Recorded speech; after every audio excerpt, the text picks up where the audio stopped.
Lion of Judah Society.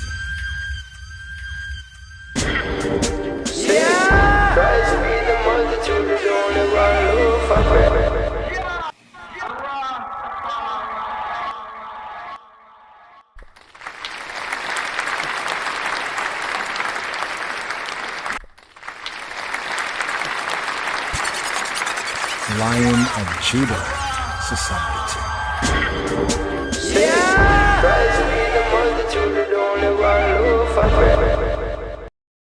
When I say more, you say fire.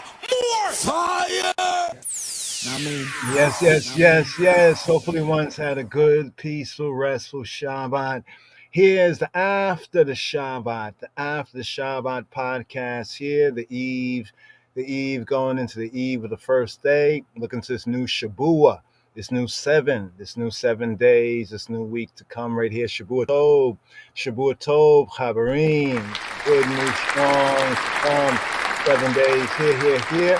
Call this the first day for the first day service right here for the first day service. Going to review the Torah reading and feeding, right? The 41st sabbatical study. Give thanks to the co-laborers, for their input as well. The readings of the Haftarah, the prophets' readings, the readings of the Brit Chadasha right here. It's a little bit later right here, but definitely here to distinguish it from the Shabbat. The Shabbat time is the Shabbat time. So technically also, kind of we rest as well. Here in the evening time, by the time we come to the evening, we already are at the, we're already at the beginning of the next day, evening and morning. So with Saturday, what the Gentiles call Saturday evening, right? As we look at Saturday evening. So, when it says Saturday evening in the true way of telling time, right? The eve right there doesn't belong to the so-called quote Saturday, but really to the day to come, right? Today to come. That's Yah's way, right? And though we have spoken on it before, we're seeking to kind of do it, right? To do it. It says, blessed are all they, right? Ashrei, blessed are all they that do, right? That do his commandments. So we're seeking to do.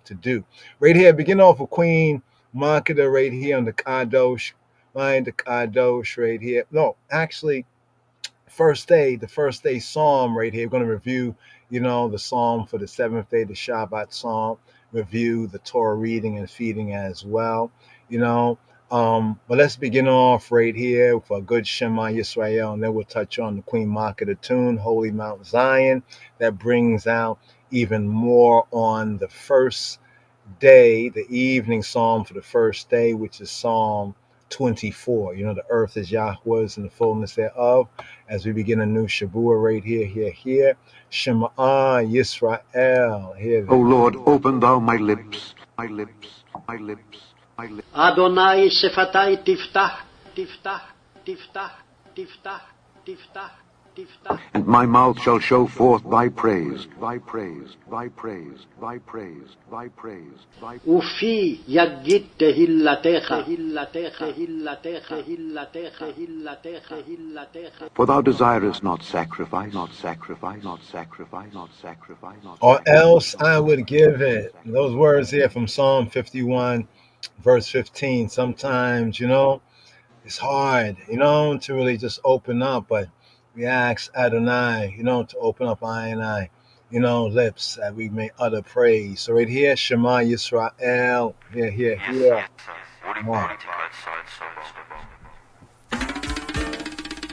Hear, O Israel. Shema Yisrael. The Lord our God. Adonai Elohenu. Is one Lord. Adonai Echad.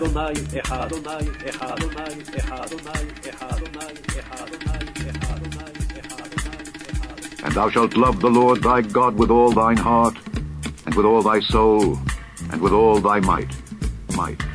And these words which I command thee this day shall be in thine heart, and thou shalt teach them diligently unto thy children, and shalt talk of them when thou sittest in thine house, and when thou walkest by the way, and when thou liest down, and when thou risest up. And thou shalt bind them for a sign upon thine hand, and they shall be as frontlets between thine eyes. And thou shalt write them upon the posts of thy house, and on thy gates, my gates, my gates, my gates, my gates, my gates, my gates, my gates, my gates. And it shall come to pass, if ye shall hearken diligently unto my commandments which I command you this day, to love the Lord your God, and to serve him with all your heart and with all your soul, that I will give you the rain of your land in his due season, the first rain and the latter rain, that thou mayest gather in thy corn, and thy wine, and thine oil. And I will send grass in thy fields for thy cattle, that thou mayest eat and be full.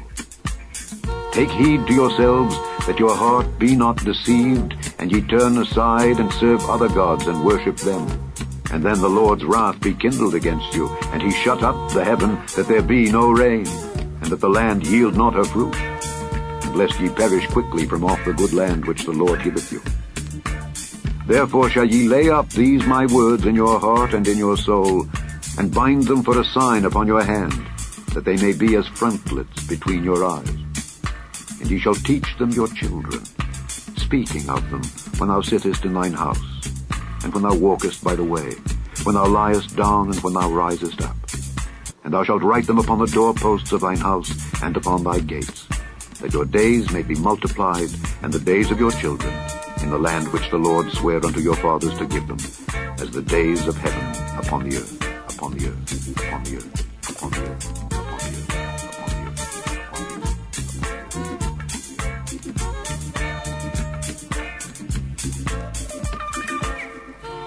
And the Lord spake unto Moses, saying, Speak unto the children of Israel, and bid them that they make them fringes in the borders of their garments throughout their generations, and that they put upon the fringe of the borders a riband of blue. And it shall be unto you for a fringe, that ye may look upon it, and remember all the commandments of the Lord, and do them. And that ye seek not after your own heart and your own eyes, after which ye used to go a-whoring, that ye may remember and do all my commands, and be holy unto your God. I am the Lord your God, which brought you out of the land of Egypt to be your God. I am the Lord your God. God is watching you.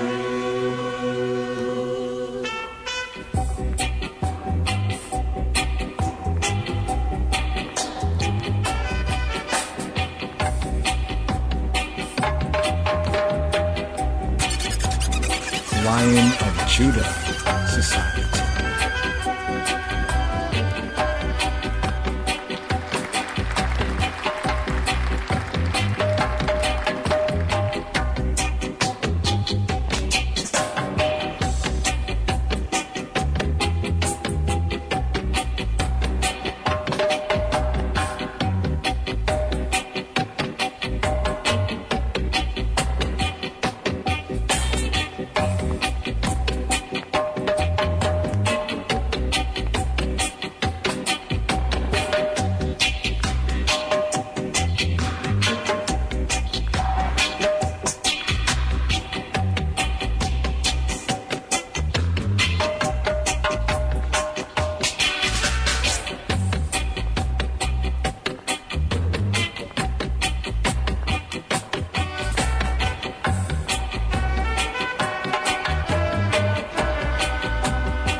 So here, LOJ.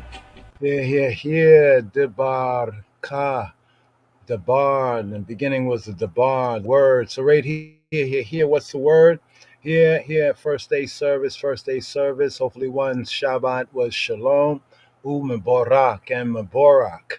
Shalom and Meborak was peaceful, was blessed, empowered to prosper. Here, Shavua Tov, Shavua, the week to come. Here, beginning with the first day. Here at the eve of the first day, the After the Shabbat podcast right here.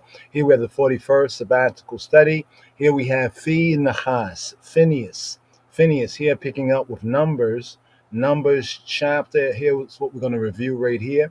Numbers chapter 25, verse 10 to chapter 29, verse 40, just to bring that up right there. Phineas, give thanks to the artists and the artistic contributions of the Chabarim right here with the word art, the picture art. Love that right there. That's good. Just hold that right there. We can hold that for a moment right there. Phineas, let's do this so you can see the full of full. Let's see if that brings out. There we go, the full of full. So the Torah reading, right, from Numbers chapter 25, verse 10 to chapter 29, verse 40. The prophets reading, 2 Kings chapter 18, focus verses 46 to chapter 19, 21. And then Romans, the epistle to the Romans, we have chapter 11, focus verses 2 to verse 32. Here is what we are presenting here for the first day service, reviewing the previous Shavua, and here looking forward to the new 7 days, the 7 days to come. So here, speaking about the zeal, right, speaking about the zeal of Phinehas. Who is Phinehas? In the English pronunciation and some pronunciations, Phinhas, Phineas, has the meanings, translatively speaking, of mouth of brass, mouth of copper / brass. Copper, original metal, and then the alloy, right, brass. Nahas, nechoshet, called nechoshet. Nahas, nechoshet in the Hebrew. And also the mouth, the fi, the fe, the peh, the fi of the nahash. Nahash is the serpent. So we have the mouth of the serpent, or brazen mouth. So we have the zeal of Phinehas. Right? We have a census of the new generation. So here we also have a new generation of Israel. This means that we're coming to the fulfillment of the 40 years. So in the previous Torah reading and feedings here in the 4th book of Moses, called Numbers, or the Sefer Bamidbar, the Sefer, the book, the accounting, right? The narrative account, Bamidbar, in the wilderness. Here in chapter 26 of this Torah reading and feeding the 41st, we have a census. Here, a new census, a census of the new generation, So that means the children or the sons, right, of the previous generation, right, that were consigned to wander, right, for 40 years in the wilderness. That generation has been passing, and for the most part has passed, right? And here we have a new generation. It goes to that word sound of some of the elders amongst the Rastafari. It says that Jah calls upon the youth. Yah calls upon the youth. Why does he call upon the youth? He calls upon the youth because they are strong. And from this Torah reading and feeding, and even the previous reading and feedings, we get to see the strength of this new generation. They are able to engage in battle and get Yeshua. They are able to get Yeshua. So in the Hebrew, Yeshua, right, is salvation, or in a military sense is victory. So same word for salvation in the Hebrew also applies to victory, like a military victory. So this new generation is getting victory, right? Not like the previous generation which were kind of self-victimized. So the previous generation was self-victimized. Remember, their fathers had gone into the land and they spoke such wildness, right? Like, well, we were like grasshoppers in our own eyes, and therefore so we were in the people's eyes, right? That's a psychological condition, because if you were grasshoppers, right, in your own eyes, then how is it that you as grasshoppers in the people's eyes? Because sometimes people will conceive what they think about themselves must be what other people also think about them.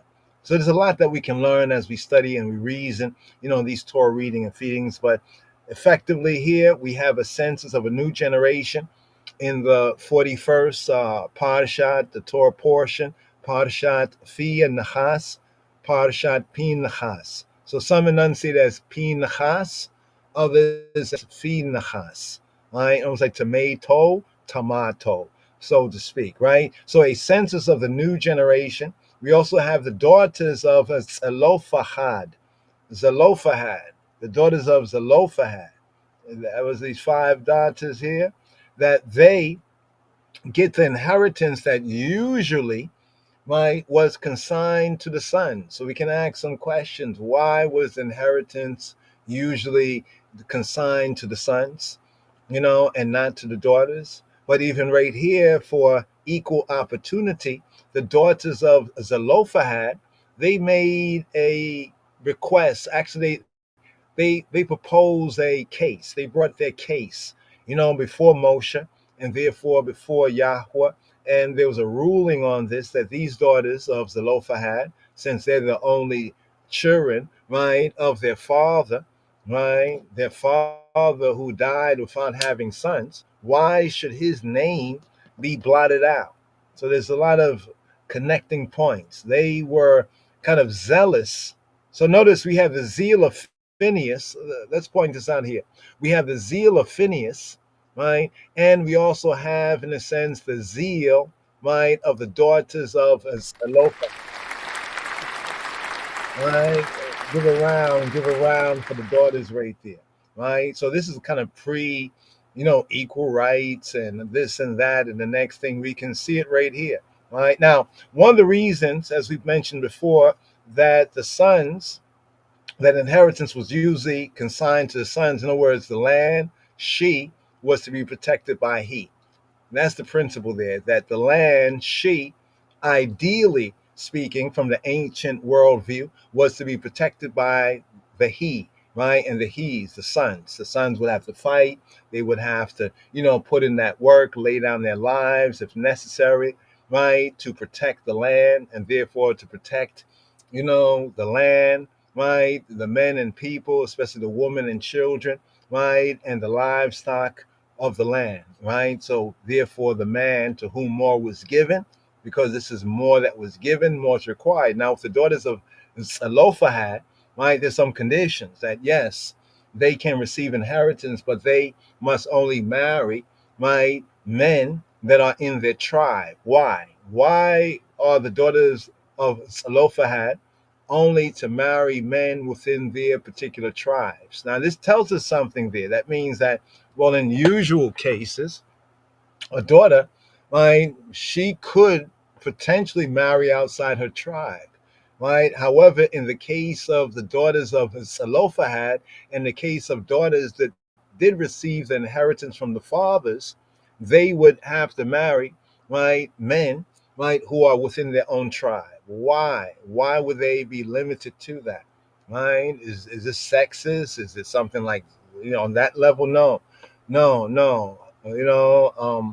Yahweh forbid, right? It's not the sexist point, right? But it's a point concerning inheritance. So each of the tribes would have their respective, land, their respective inheritance. To the tribe that had more people, they were to be assigned more land. And to the tribes that had less people, less land, right? Measure for measure, mida keneged mida, measure for measure, right? Now the daughters would have to, in the case of Zelophehad, the daughters of Zelophehad, and also in the case of other daughters, right, who were the daughters of their fathers, and their fathers had no sons, and therefore if the inheritance is given to them, they would have to marry men in their own tribes so that there would be no dispute. Imagine if a daughter inherited land and she's of the tribe of say Judah, right?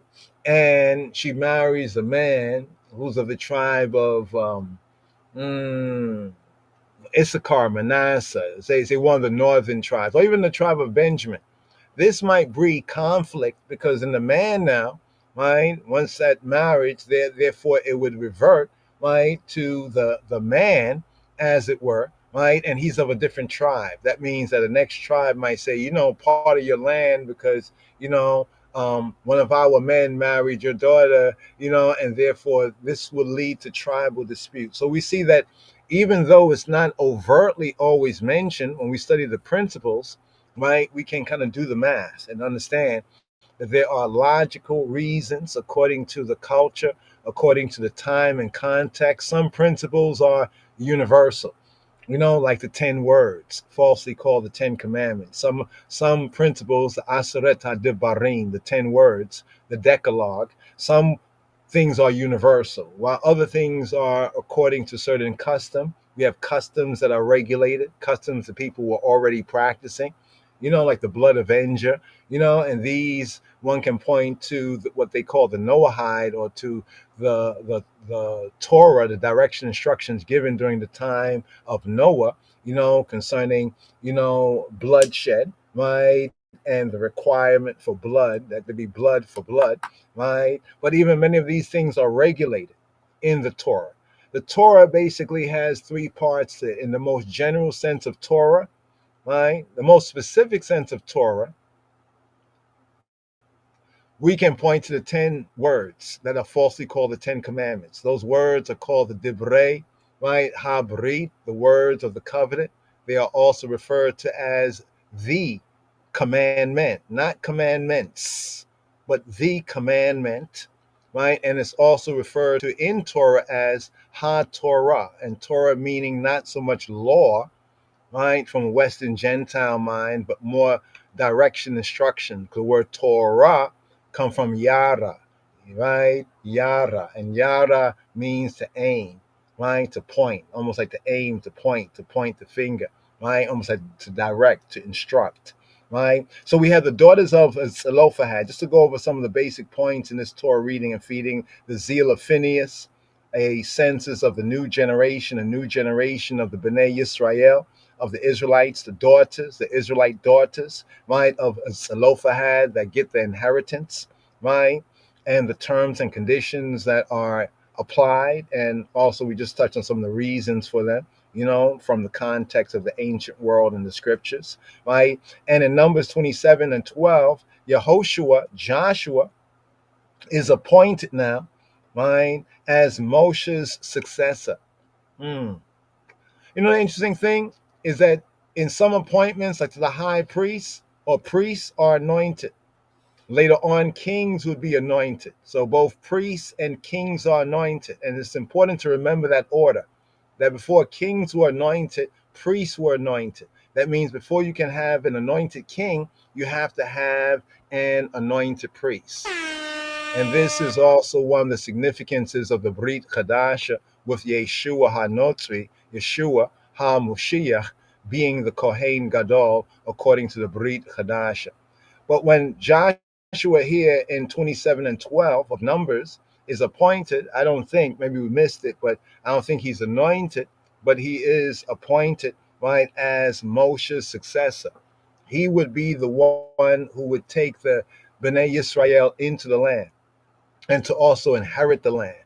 And the term inheritance from the Hebrew does have to do with a sense of driving out the previous tenants, right? So in the ancient world view, right, if one had a property or land, right, and I had somebody that was staying on this land and there was terms and conditions, but say I thought that, okay, their time is up, or they had violated while they spent that time, the terms and conditions, no doubt I would tell them that y'all got to go. y'all got to leave. They'll be like, we were here so long. We're so used to being here. We'll stay here. And I would say, well, okay, right. And then I would go and give that land, since it's my land, to someone else. And they would be responsible with removing, right, the previous tenant. So it wasn't like today where they would call like the sheriff or something like that. It wasn't in that sense. So when we get into some of the words in the Hebrew, it kind of explains the actions. It might seem like, well, if they had to inherit the land, why do they have to go to war? So it all has to do with the word yarash. Yarash both means to inherit in the general sense, but the Hebrew sense of that word there is to drive out the previous tenants. It can be drive them out by war, or it can mean to economically. So there's an economical aspect that could be applied. So in a case where, say, for example, one cannot drive them out by warfare, but could drive them out by business. It's kind of interesting when we think about gentrification, just to point it out, thinking about gentrification. Oh, okay. So then from the appointment of Joshua as Moshe's successor, 'cause Moses, as with Aaron, Aharon, his brother, who has already passed away, and the priesthood and the clothing and the garments, right, was passed on to his son Eleazar, right? So with Moshe, he cannot enter into the land, and therefore they would need a leader, right, to enter into the land, and this would be Yehoshua, who we learn from other areas of Torah scripture that he was Moshe's minister, and he seemed to have been close to Moshe. Even when Moshe went up into the mountain, to commune with Yahweh Eloheinu, we have Yehoshua there. So this is someone who is not just new to it, but also over a period of time has shown himself and shown and proven himself to be true to it. He is one of the spies, but he is one of the two spies. Notice that he's one of the two spies, right, that brought back a good report. Now, sometimes I've kind of compared this whole 12 spies with even the Shashemani, right? If you study, there were some agreements that were signed, right? Kind of unilaterally, not with the consent of the members at home, but those who are already, quote, abroad, or at least at home in that sense in Ethiopia, not with those of the Federation over here, where there was 12 pioneer settlers. You might hear about 12 pioneer settlers, right? And it's kind of interesting, because there's that 10 and 2 dimension, right? Two of them were, just for fact of matter, they were Black Americans. We had Hillman, right? Reverend Hillman, and we had Dr. Gladstone Robinson, right? Just want to point that out, right? And it's interesting how it got divided, right? The others were like Benjamites, or we could say Jamaican Rastafari, Jamaican Rasta. So it's kind of interesting. This is where we get this falsity that goes out, that the land was given to Rasta or Rastafari. No, the land was given by Rastafari, Kedamawi, Haile Selassie. No. To we, the Black people of the world, especially the Black people of the world, members of the Ethiopian World Federation Incorporated. That's the truth of that matter. But we find, how even here in the Torah, it's just interesting that 10 and 2 of the 12, that 10 and 2 divide, right? And also later on, Dr. Gladstone Robinson was appointed as the second, Shashemani land grant administrator. So just look at that in the sense of, there was Joshua, remember, and there was Caleb, right? Joshua and Caleb were the only two that brought back a true report, right? A positive report. But the people listened to the 10. Then, right, they listened to the 10, the majority, and not to the minority. And then there's also the minority report, right? The Africa Mission to Africa report. The Mission to Africa report, we have that on the LOJS.org. We have both the majority and the minority report. There was one report that was kind of kept back, right? And another report that was publicized. We have both of them, on the LOJS.org. But be that as it may, after we get to this particular portion concerning these subject matters, the zeal of Phinehas, right? And that covenant of my peace, right? That covenant, my covenant, Bariti, my covenant Shalom, right? That Phinehas is given, that eternal priesthood. Then we have a census of the new generation, right? So a new generation's on the rise. So we know that the 40 years in the narrative is coming to an end. We have the daughters of Zelophehad that speak up, excuse me, on behalf of their father who didn't have any sons, and they ask, why should his name, check it out, not his land, but why should his name be like blotted out, right? So just to see that connection with the land, the name, of the patriarch. Then we have Joshua appointed Moshe's successor. And then from chapter 28, right, it kind of segues. So there's like two main parts. One is speaking of what's the business that's going on with the generation in the wilderness at this particular time, right? And then we have a reiteration in Numbers chapter 28 of the daily offerings. The daily offerings, I mean, every day, right? The priests, the Kohanim, the Levim, the Levites who are offering offerings and sacrifices. And then in verse 9, there's the Shabbat offerings. We pointed out how that is connected, right, with what Yeshua says, right, to the scribes and Pharisees where they're disputing because disciples were walking through the cornfield and they were plucking corn and eating. You know what I mean? And as though something wrong was done. Well, Yeshua kind of mentions about the priests, in the temple, they profane the Sabbath, and yet they are blameless, yet they are guiltless. Well, he's pointing them to Numbers chapter 28, verse 9, that they are Sabbath offerings. That means on the Sabbath day, the Levites don't just stop doing what they're doing, and the priests also, but they are still doing these offerings. There's offerings for every day, and there's kind of an extra offering, right, for the Sabbath, for the Shabbat days. That's Numbers chapter 28, verse 9. Then in verse 11, there are monthly offerings. Just breaking down chapter 28, there are monthly offerings. So every new month, new moon, Rosh Chodesh, there are also offerings.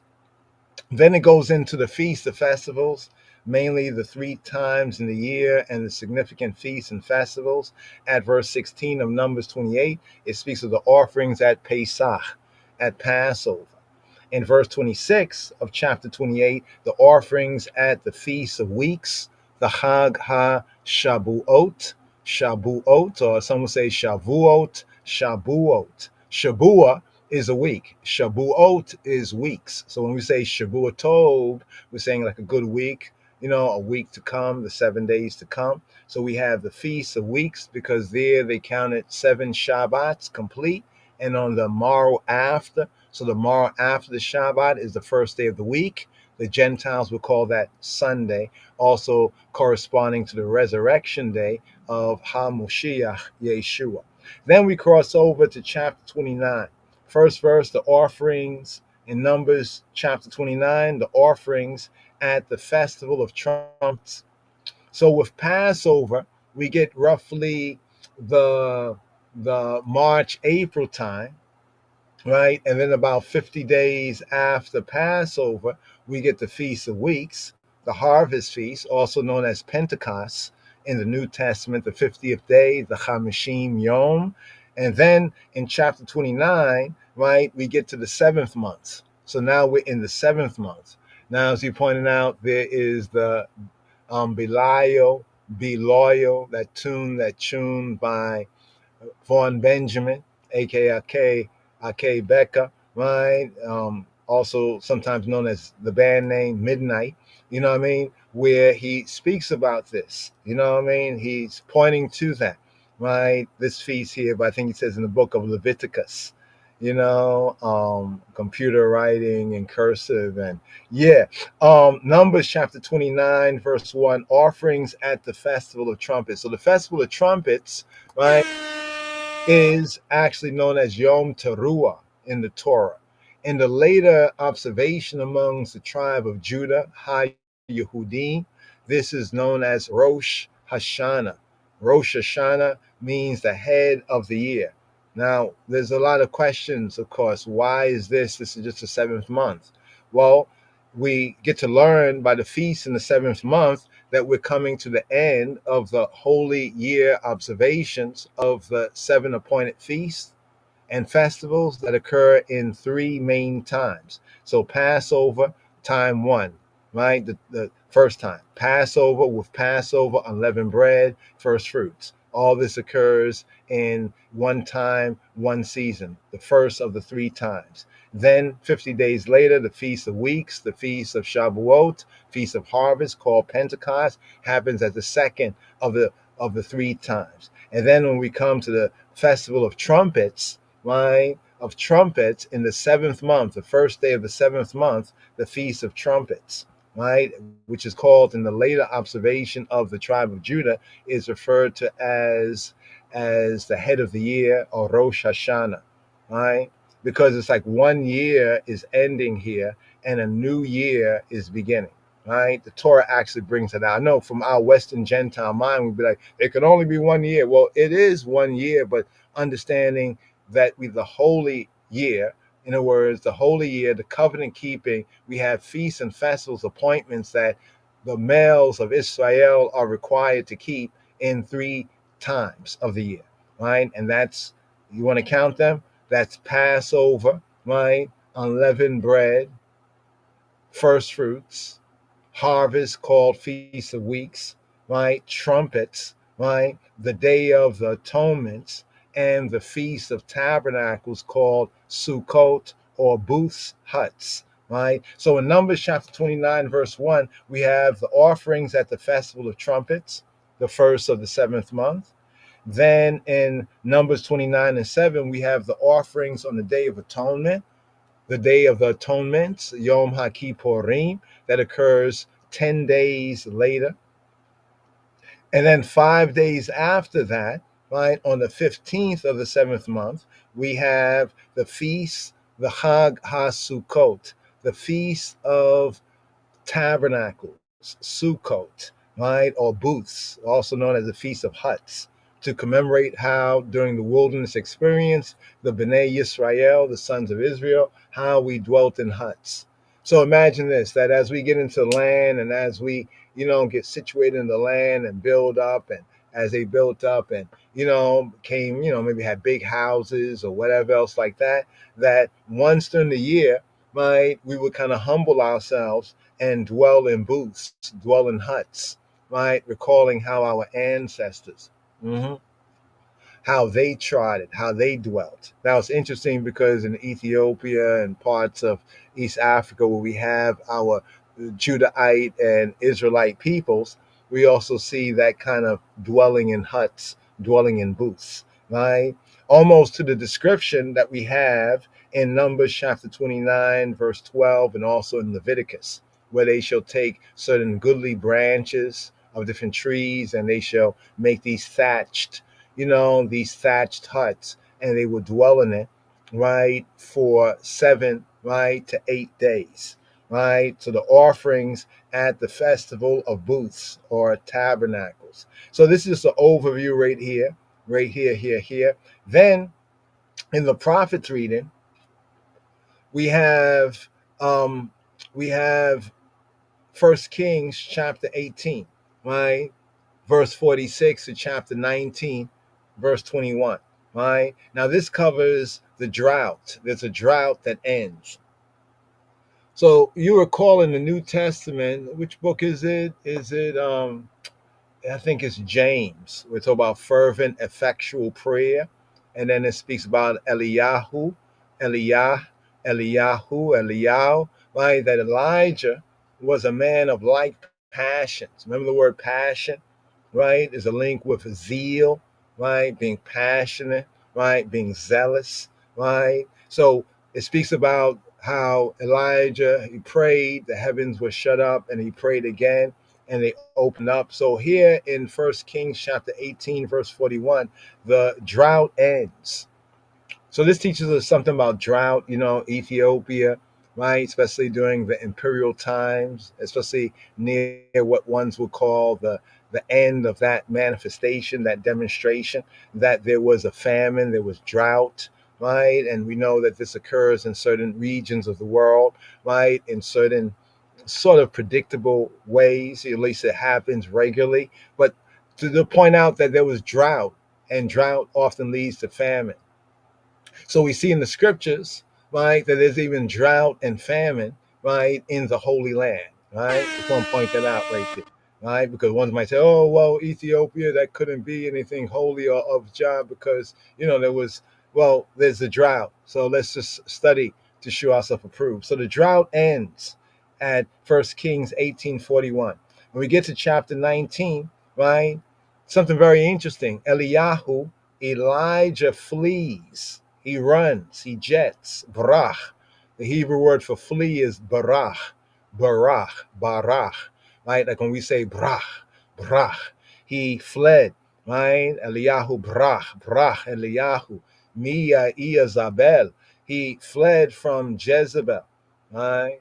Question, why would he flee? Such a strong prophet. Remember, this prophet slew about 400 some of the priests of Baal, right? That also is connected with the Phinehas narrative because of Baal Peor, right? But he slew these prophets. There's obviously the thought that Elijah thought that, after this great work that he had put in, that she would relent, she would have a change, she would have a different disposition, but she basically doubled down, right? And Jezebel doubled down. So we talk about, oh, this Jezebel, that's a Jezebel. So if we really want to know about Jezebel, let's study this right here, right? In 1 Kings 19, verse 1, Elijah flees from Jezebel. Verse 11, Elijah flees, right? And he meets Elohim, Yahweh at Horeb. So Horeb or Horeb, right? That was the solitary place. That was like the other side of Sinai. Like the front side, the back side. So that was the other side of Sinai, right? It was at the other side of Sinai. So Elijah, when he flees, this is a very interesting narrative because, there was a fire, there was a wind, there was a storm, there was a different elements, right? But something interesting there, he says that, though these different elementals he was encountering, right, that Elohim was not there until he heard the small, still voice, right? And when he heard the small, still voice, sometimes people say, well, God is in this and in that. Well, his energy, his power, right? That power that he has put creation into motion, right? Through his wisdom, through through Chokmah, right? Wisdom is justified, right? So he meets Elohim at Horeb, right? And Horeb, in the meaning of the word, it brings out a sense of a place of solitude, a place where like monks would go, like to mountains and way off places, right? The other side of Sinai, right? In Horeb. And then we have in 1 Kings 19:19, Elisha, he becomes Elijah's disciple. He becomes Eliyahu's Talmud. So the operative word in Hebrew for disciple is Talmud. The operative word for teaching in Hebrew is Talmud. Right? So we need to just get into this right here and understand the words. Right? Like we say, give us a teaching of his majesty, because we don't want no devil's philosophy. Right? So the devil's philosophy may be his Talmud, but we want the Talmud, right? The teaching, right, of the King of Kings, the teaching of the elect of God. But here, Elisha become Elijah's, right, Talmud here in 1 Kings 19:19. So Phineas, we're gonna get right into it, brothers and sisters, just going through a quick overview right here, right, for the first day service. So Phineas, Phinhas, right, or Phinhas is the Hebrew name. Now, even on the Hebrew, we use Hebrew, we say Hebrew a lot, but Hebrew applies to overall the faith, right? The faith that crosses over, like being in the world and you be of the world, but then you recognize there's a higher way, the true way, right? So though you're in the world, you're not of the world. So you kind of cross over, as it were. So we often use the term Hebrew, and people say Hebrew language. I know I've used this just as a basic description, not to get all into the proverbial woods, so to speak. But the language that we have within the scriptures of the Hebrew is more correctly known as Yehudit, right? Yehudit. Not Yehudi to say the Judahite, right? The Judahite language, right? We really don't find Hebrew as a language within the Hebrew scriptures. We do find in the book of Jubilees that Abraham, right, was given certain scrolls by the Malach Panayo, by the angel of the presence, and he studied, right? He studied these, and it says in the Ethiopic book of Jubilees, Jubelu, right, that he studied and learned the Hebrew language, right? He learned the higher interpretation, of the ancient Afro-Semitic language. But anyway, just understand that we said that, and we'll get into more of unpacking that, right? So Hebrew name, right, or Yehudi name, or Afro-Shemitic name would be more technically and academically correct, translated into the English Bibles, such as the KJV, as Phinehas. So Judaically wise, many would pronounce his name as Phinhas or Phinhas. Phinhas, right? Phineas, right?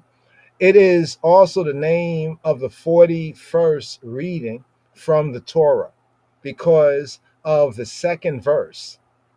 So there's a second verse of the reading that says that Phinehas, the son of Eleazar, the son of Aaron, Aharon, HaKohen, the priest, has turned away my wrath.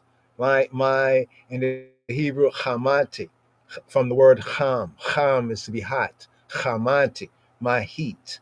In other words, Yahweh said that because of what Phinehas had done, right, he's turned away my going cham, my turning up the heat, right, against the Bnei Yisrael. In this Torah portion reading, the 41st, Yahweh makes a covenant of peace that he calls Bariti Shalom. He calls my covenant Bariti. Bariti, my covenant Shalom, my covenant peace with Phinehas and his descendants, right? As well as mentioning an eternal, or till time indefinite priesthood, right? Now, some of y'all might know about reasonings concerning the Zadokite, the Zadok. It refers to the Afro-Semitic term as Zadok to say, and Sadak to say righteous, right? The Zadok priesthood, right? And there's an interesting connection with the Kevod Neges and those priests that were said to have gone with the son of the Queen of the South, right? And right, King Solomon, right? But just put that there on the beamer right there. So a second census is ordered, right? Now, the second census, so what was the first census? The first census we have at the beginning of the book, at the beginning of the fourth book of Moshe, the book that's called Numbers, the Sefer Bamidbar, the Cipher in the Wilderness. We have a census there of the men of war, the warriors, right? Remember, Yahweh said that he was not pleased with that first set. The ones who he brought out of Mitzrayim, he was not pleased to bring them in, right, to his rest, into the land, right? And those are they who wandered for 40 years. Now we have a new generation, and therefore, in order, right, there is an order of a second census, a second head count of who would be the warriors, the fighting men of Yisrael. So now there are questions that are settled, right? There are questions that are being settled, right, about inheritance. Yahweh settles questions about inheritance, and mainly whether woman, right, can inherit, right? Now, even before we have the daughters of Zelophehad, if you notice, we have one daughter that's mentioned in the count, right, of the tribes, and that's Sarah, not the mother of Yitzhak, but another Sarah, and she is mentioned as well. And now to that, right, Sarah, that one woman that appears to be an inheritor, right, we have now the daughters of Zelophehad, right? So questions concerning inheritance, right, are asked and answered.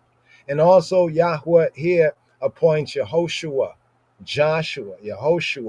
right, to succeed Moshe, right, and list the sacrifices, right? So once again, the daily sacrifices, the Sabbath sacrifices, the monthly sacrifices, the different offerings for the different appointments, appointed times, sacred times, right? The appointed times, right? So here there's a commentary that hopefully we'll get to address before we seal up, right? For this first day service, and that is the man for the job, right? The man for the job, right? The theme here in this Torah reading and feeding, the man for the job, right? And this is interesting because we can talk about Phinehas, right? Talk about how Moshe, right? Even Aaron, right? Though he has passed at this point of the narrative, was like men for the job, right? Specific ones, but in particular Phinehas here, right? And also Yehoshua, how Yehoshua is appointed, right? So we see certain men being singled out. This reminds me of what His Imperial Majesty had said, and I paraphrase, right, and give thanks for I see more live bird who was reasoning on this a little earlier, that sometime in the history of nations, when we study the history of nations, like the history of people groups, sometime in order to understand what happened in their history, we have to zoom in on certain men and people. So sometimes when we're studying the history of like people, like a group of people, right, and to know, well, what they went through, who they are, what has shaped their identity, we will have to bring up certain individuals, right, certain men, right, and women in certain cases. They stand out to describe the history and identity of various people, right? But here the theme is the man for the job, and the zoom in point is concerning Yehoshua. But of course, in the Torah reading and feeding, we have to put Phinehas there too, right? Because Phinehas is a man for the job. You know what I'm saying? And also, if we include man in the generic sense, like male and female, we have the 5 daughters of Zelophehad, right? Although he could not put in that work, but his daughters, they stood up for his name, right? So these are daughters that need to, receive a round of, you know what I mean? You know what I'm saying? Though men sometimes definitely would seek to have sons, right? Especially in the ancient view, even the modern view, you know what I mean? And hopefully good sons, right? The daughters also stand up, and this is where the daughters are standing up for their father. Although they say, they're being straightforward. They say, listen, our papa, he died in his sins. You know what I'm saying? But why should his name be blotted out? I mean, he was just like the rest. He wasn't a part of this and that, but still, he was part of that generation. No doubt he was one of the men that was numbered, right, in the beginning of Numbers, according to their pedigree, right? So here, right, you are what your father is. I would not necessarily agree with that in the most extreme and out of bounds interpretation, but definitely they stand up for their father. And once again, to all the daughters, that love their dads and and stand up for at least that which can be stood up for.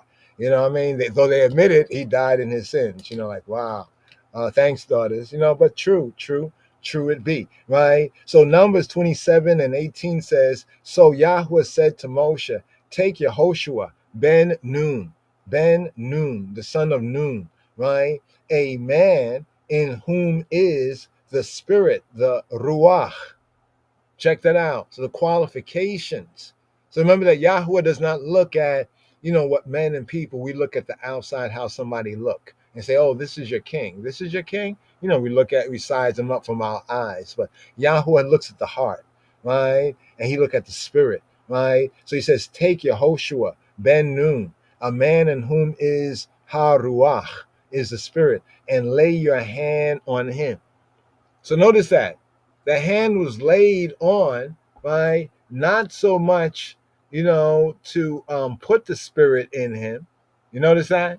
But because the spirit already was in him, right? In whom is the spirit, right? This is key. This is significant, right? Because from Phinehas, though it doesn't speak of his spirit directly, it speaks of his zeal, right? And Yahweh says basically of Phinehas, his zeal was like my zeal, right? Almost like if I was like y'all, and man, that's how I would act, just like Phinehas did, right? So that's an important note as well, right? Same thing he says of Yehoshua, right? So we got this sense of those not mentioned, man after Lord's own heart, but it says that in him is the Spirit, right? In him is the Spirit. So even in the Old Testament, it points out the significance of the Spirit or of that kind of divine mind, having that mind, having that irit, that mentality, that inclination.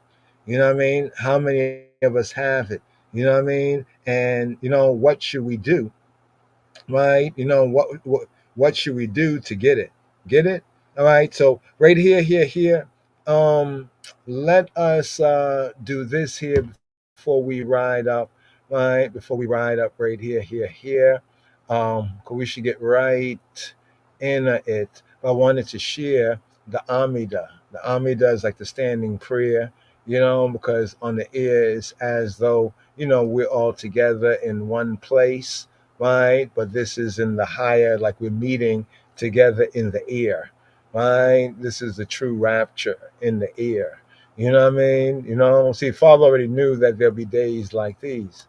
You don't think he already knew about these things? Well, of course he already knew. So here, the Amida, the standing prayer, as we get this ready and together right here. So we're going to pick up with Numbers chapter 10, go through the basic hearing of the readings and following along with the scripture.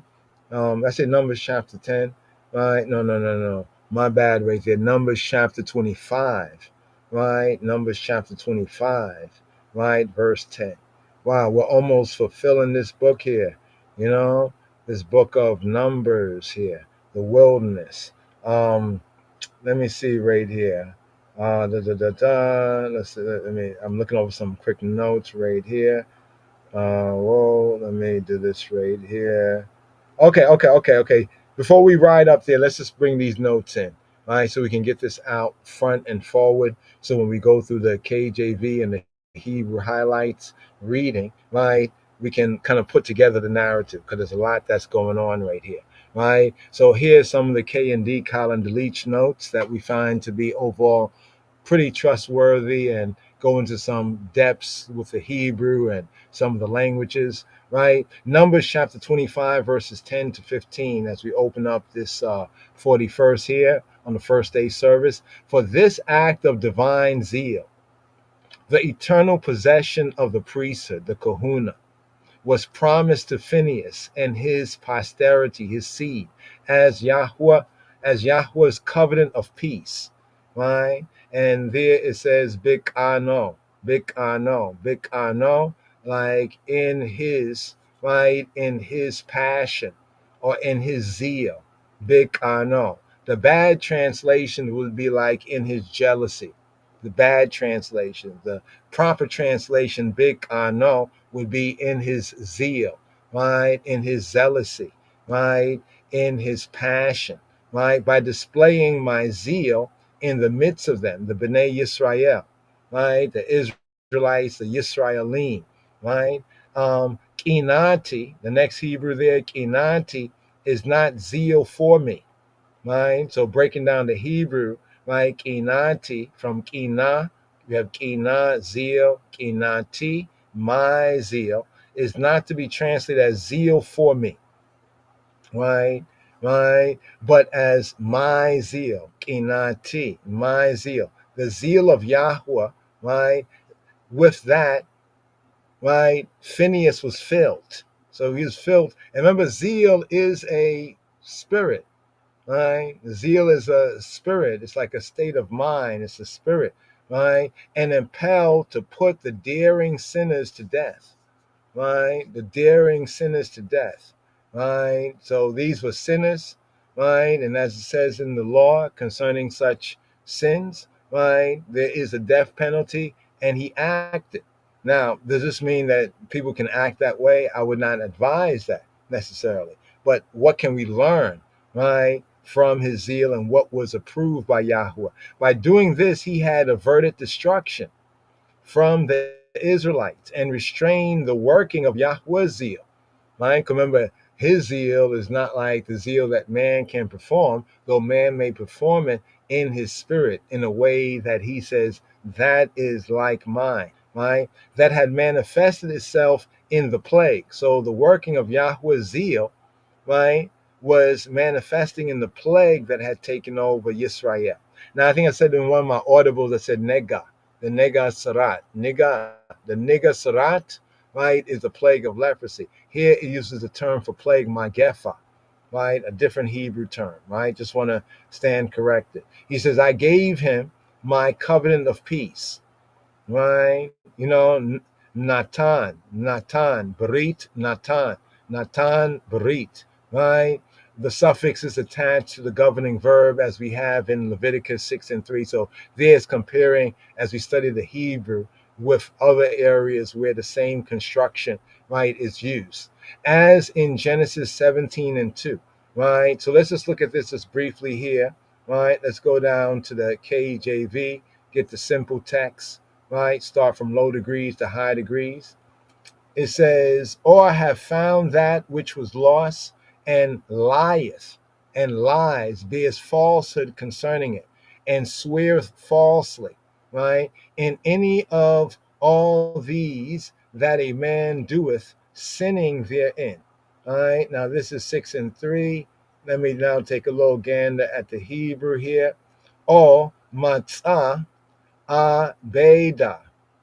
O matzah Aveda, and he found that which was Aveda, that which was lost, where with Kichesh, Bah, and lies about her or lies about it. It's like in the feminine thing, is like in the feminine sense, where Nishba, right, and Nishba, and seven themselves to say like swear, like, right, Nishba, the Nishba ala al shaker, right, on a lie, like, and swears like on a lie, right, a falsehood, right, al achat, right, on one, mikol, from all, asher, that which yaase, right, that which these ha'adam lachato, right, bahena, and does any of these, the sense of any of these that a man might do, Ya'aseh ha'adam, right, la chato, and he chato, having sinned, bahena, and any of these things. Let's see if the Hebrew down here breaks it down, right, verse by verse. So right here, hena is like they, like hain, they, hena is they. Is they in the feminine sense, right? So saying that these things like kind of feminizing the energetic sense of these. As in Genesis 17:2, we're etna beriti, and I give beriti, my covenant, beini, between me, ubeineka, and between the I, speaking to a male, with arbe, right, and increase otika, be a meod, and like, and increase you like nuff, be a meod, right, with arbe, otika, and increase the I male, be in meod, in much meod, in much, in nuff. Right, let's go down here and see if this is the verse in the English. There we go. Now up here, and I will make etna, I will make etna, like literally in the Hebrew it's not I will make etna, right? In the Hebrew it's I will give, not time, right? Etna, right? So that's not make. Asa is make, and I will give my covenant, right? Beini, between me, ubeineka, and between the I, and we arbe, and I will arbe, and I will rabba you, arbe, right? Arbe, I will become much, I will make to become numerous, like multiply in that sense, right? The exceedingly, right? Be meod, right? Meod means like exceeding or much or nuff, like to say very, like it says very good, right? Tov meod, right? Tov, good, meod, very much, very good. But here's like much, enough, be ma'od, right? Just to bring that out there, to give. So the sense here is to give. So let me look at this again. Actually, there's a whole different verse that is bringing out right there. Right? No, I'm looking at the verse right here. Right? We'll return to that right there because sometimes I'm gonna have to take it off the WLC because WLC sometimes have a different numbering. This Hebrew manuscript tends to have a radically different numbering sometimes. But be that as it may, the sense of giving. So it says, I gave him, right? I give to him, right? I'm giving to him, right? I've given him, right? I've already done this to fulfill the covenant, to grant what was promised in the covenant. The covenant granted to Phinehas consisted in the fact that an eternal priesthood, the eternal possession of the priesthood is the Hebrew sense, was secured, right, to him, not for himself alone, but for his descendants also, right, as a covenant, right? Remember, I'm speaking about the Zadokite priest. There's a connection there. In a covenant or irrevocable form, since Elohim never breaks a covenant that he has made. Right? It's always the other party that breaks it. Right? And either Elohim can renew it or he choose not to renew it. In accordance with this promise, the high priesthood that passed from Eleazar to Phinehas, you see, it brings in Judges 20 and 28, continued in his family with the exception of a brief interruption in Eli. They say Eli, but Eli. It's not Eli. It's not Eli, my God, but it's Eli. Eli is with an I. It's like my going up, my ascension. Eli. While Eli is my power. Right? But in English it looks the same. Right? Before we get to that right there, just want to touch on some of these right here. Let's just go to the quick review in the English so we won't just see the verse there and imagine, right? And Phinehas, the son of Eleazar, the son of Aaron, stood, this is in Judges, stood before it in those days. So here we see Phinehas actually doing his service in the book of Judges, saying, shall I yet again go out to battle against the children of Benjamin, my brother, or shall I cease? Do I have to go and fight my brother? You know what I mean? Or should I just leave it alone? And Yahuwah said, go up, right? Eleh, go up, right? For tomorrow I will deliver them into thine hand. So consulting even on the battle, what the priest would do, right? So we see an interruption, a brief interruption in Eli's day. Now, here's the interesting, who shall go for us? Another Von Benjamin tune. He talks about there's a whole other Phinehas, right? There's another Phinehas you read about, Hophni and Phinehas, right? So we have, in a sense, the good Phinehas, the Phinehas here in the Torah reading and feeding and in Judges, and then we have this other Phinehas, right? So we have 1 Samuel 1-3, 1 Samuel 14 and 13. Let's see if this brings it out right here, right? 14 and 13. So you can see the one that in Von Benjamin's tune, who shall go for us? He speaks about this, right? And Achiyah, right? Achiyah, the son of Achitub, right? Ichabod, right? Right? Ikabod. The name Ikabod means without glory. Kabod, like kavod means glory, like an honor, glory. Kabod means without glory, without honor, right? Just want to point that out, right? His brother, the son of Phinehas, the son of Eli, right? Yahweh's priest in Shiloh, wearing an ephod, right? And the people knew not that Jonathan was gone, right? So here, Achiyah is called Ahimelech. That's a kind of interesting note, because we know about there's an Ahimelech. Wa Achiyah. But the Hebrew here says Wa Achiyah ben Achitub, Achiyah Ikavod ben Phinhas ben Eli Kohen Yahuwah Beshiloah Noseya Ephod where Ha'am Lo Yada. Kia halaka Yonatan.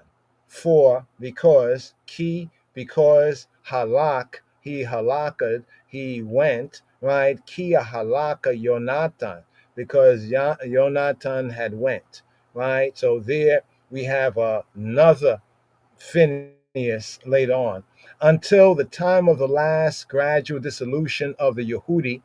Others say Jewish, but we're going back to the basics, Yehudi or the Judahite, right? The Judahite, right? The tribe of Judah state within the Levant, the Judahite state through the tyranny of Herod, right? And his successors. So in the time, the New Covenant time, we get like the Herods, right? And his successors and others that came after him.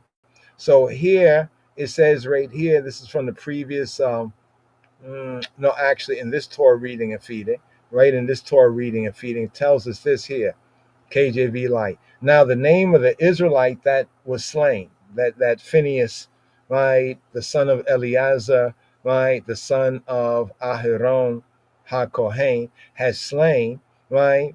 It says that was slain with the Midianitish woman. His name was Zimri, my chant. In fact, the name Zimri means like my chant, like to chant, like mizmor, a psalm, zamar, to chant, Zimri, my chant. The son of Salu, a prince of a chief house among the Simeonites. So this was no small guy here, right? This was no small guy, right? He was the Ab. So here we have the term Ab that's used not literally for father, but Ab can be used for the head or the founder of a household. So the founder of the household is the Ab, the father of a group. You found a group, you're the Ab. Of a family, the Ab, of a clan. Ab can refer to ancestors, right? Ab, like we say Abba. Abba is like daddy, right? In a more, childlike sense, but Ab, originator or patron of a class. So in certain professional kind of businesses, like if I am an engineer, right, and I have a class of engineers, I might be the Ab, right, of this, the father of it, right? Profession or art, like I think it talks about was like Tubal Cain and all of that there in the beginning, and it was the father of all those that handled the pipe and flute, like he was the father of music, the producer, the generator. So it's a term of respect, right? Of respect, of honor, like a ruler or chief. Sometimes, or it was not literally the father. It could be in a literal sense. It could be used in an immediate sense. It could be used in a figurative sense, or even in a remote application, like to the forefathers, like the patriarchs, like the ancestors. So this man here was like the father, right? He was a chief of a father house, of a father's house, right? He was a prince, right? He was a nasi, right? He was one lifted up, right? So this was no like regular rank and file Israelite here, right? Let's go back here. He was in a rank and file. I should have gone to the next verse, 15. He was in a rank and file Israelite. He was a chief man, right? Like we say today, he was a big man. And the name of the Midianitish woman that was slain was Cosby. Cosby was Cosby. The Cosby show. Cosby. Now, Cosby, of interesting note right here, Cosby means my lie. My lie. La, la, la. Cosby is my lie. Cosby. A daughter of Zor, right? A chief of the Midianites, who was slain by Phinehas because of her adultery. Her adultery? No, we don't really know about that right there. I wouldn't agree with that, right? Brown Drivers Brig, BDB, they're right with like the Cosby, my lie there. But that adultery part, sometimes they get this right, but that right there wrong. No, because of her, let's call it fornication, because of her harlotry, right? Right? Because who cares about who she was married? We don't know whether she was married or not, right? And that's not the reason why Phineas. No, they were committing fornication in the camp. Harlotry in the camp. So let's say it like that. Not her adultery, right? Now, Cosby here also can mean my falsity, right? My kazab. This word comes from kazab.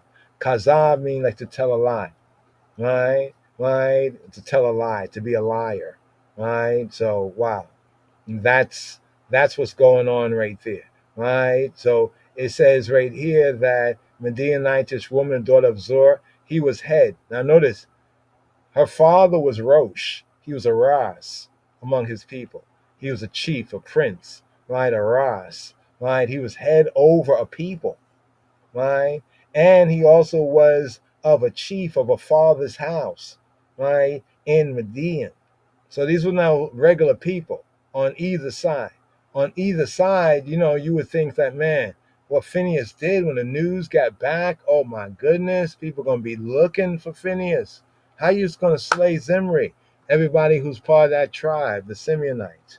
Or even with Cosby, right? How you going to do that, right?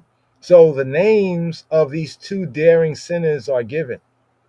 The father of Cosby, right, the Midianitish princess, was named Zor. Zor, right? Right? And the word Zor can mean like stranger, right? Or to be estranged, right?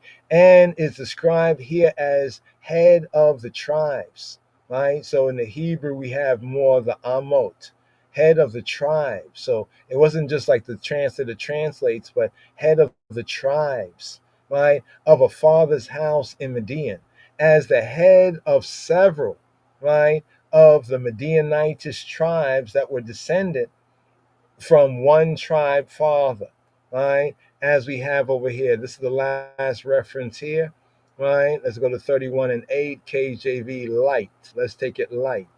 And they slew. Now, this is when the Israelites were given the revenge, the avengement order. All vengeance belongs to Yahweh. And then the Israelites were given the order to avenge and to take out revenge from he who belongs all vengeance, right? And they slew the kings of Midian, beside the rest of them that were slain, namely Evi, right? Rechem, Zor, Hor, Reba, 5 kings. How many? 5 kings of Midian, right? Balaam, Bilaam, also the son of Beor, they slew with the sword. So Balaam, right? The would-be cursor, but in effect he had to bless, right? He also was slain with the sword, right? So all of those. So here it says, however, he is described as a king. So it's like a king's daughter being slain, right? And classed among the 5 kings of Midian who were slain by the Israelites later on. Now, think about why all this had to go through, too. Think about why Yahweh said what he said of Phinehas. It's like after Phinehas did what he did, right? Yahweh, he got Moshe on the horn, so to speak. He spoke to him, and let him know, listen, Phinehas got my covenant of peace, of well-being, no harm to befall him, because in the natural sense, he has slain a big man. If there wasn't Yahweh and Moshe, you could say in the camp, right? Phinehas would have probably been the next one to be slain. But because of what Yahweh said, right? Now he's a priest. That means that we protect our priests according to the order, right? And he's one that's given a singular covenant, right? So he's a priest. He's in the priestly family already, but this exclusive something that's given to him, this eternal priesthood. And then, as we showed you right here, it moves on to when they would seek to get, avenged, where they're told to avenge themselves, against the Midianites, right? Because it's kind of interesting that after what happened with the daughters of Moab, then we have these daughters of Midian. So here's what's kind of an overview, right? These aliot here are kind of tight and right. They're very tight, you know what I'm saying? And the aliot here that we're about to go through after the Amida, just to bring it up for ones here on the screen, right? One more time, Chavarine. So picking up with Numbers 25, verse 10 to 29 and 40, we have the first reading, right? As you can see, the second reading, third reading, fourth reading, fifth reading, right? Let's take that off the screen right there for a moment, right? Fourth reading, 5th reading, 6th reading, and the 7th reading. So each of these is in their own aliyah. But before we ride up right there, Shema'ah, right? Yisrael, right? Shema, Shema, Shema. Hold on for a moment. Let me try this out right here. Give me one moment, brothers and sisters. Now, we do have a psalm here. We're going to address the psalm for the Sabbath day, Psalm 12. And we also have a psalm here for this first day as well. Let me just get this right here for y'all, all right, before we ride up. We try to bring, like a new offering, you know what I mean, right here. Let's see, do we have it right there? Here we go. All right, let's just bring up this audible right here.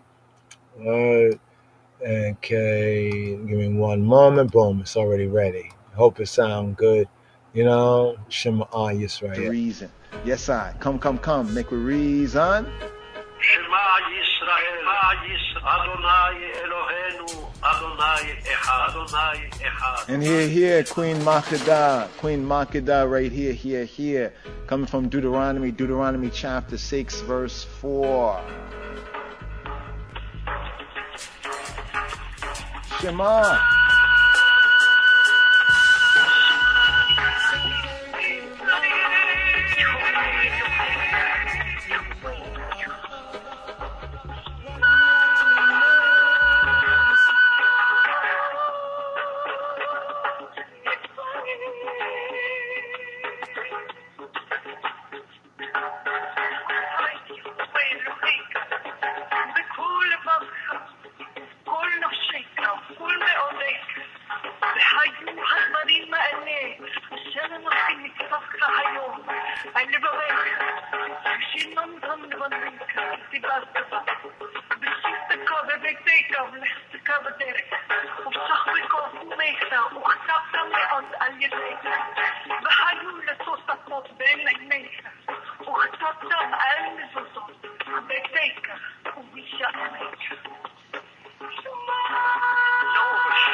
This is instruction.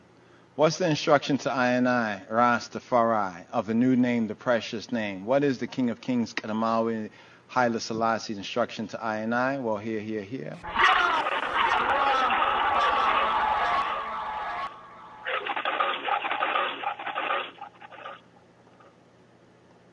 My advice to all is to fulfill the Ten Commandments. Hear, O Israel. Hear, O Israel. Shema Yisrael,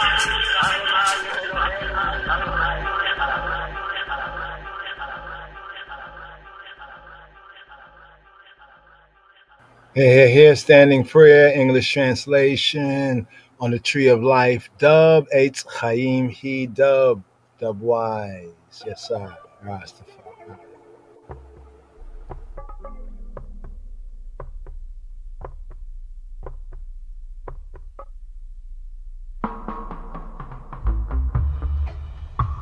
My Lord, open my lips, and my mouth shall declare your praise.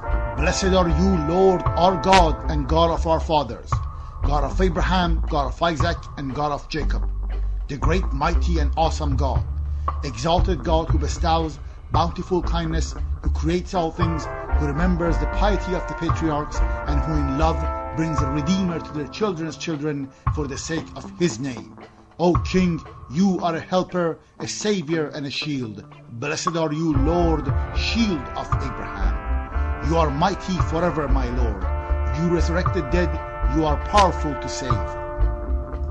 You sustain the living with loving kindness, resurrect the dead with great mercy, support the falling, heal the sick, Release the bound and fulfill your trust to those who sleep in the dust. Who is like you, mighty one, and who can be compared to you, King, who brings death and restores life and causes deliverance to spring forth? You are trustworthy to revive the dead. Blessed are you, Lord, who revives the dead. We will hallow and adore you as the sweet words of the assembly of the holy seraphim, who thrice repeat, Holy unto you, as it is written by your prophet. And they call one to another and say, Holy, holy, holy is the Lord of the hosts. The whole earth is full of his glory. Blessed be the glory of the Lord from its place. And in your holy scriptures it is written thus, the Lord shall reign forever, your God, O Zion, throughout all generations. Praise the Lord. You are holy, and your name is holy, and holy beings praise you daily for all eternity. Blessed are you, Lord, the holy God. You graciously bestow knowledge upon man and teach mortals understanding. Graciously bestow upon us from you wisdom, understanding, and knowledge. Blessed are you, Lord, who graciously bestows knowledge. Cause us to return, our Father, to your Torah. Draw us near, our King, to your service, and bring us back to you in wholehearted repentance. Blessed are you, Lord, who desires penitence. Pardon us, our Father, for we have sinned. Forgive us, our King, for we have transgressed.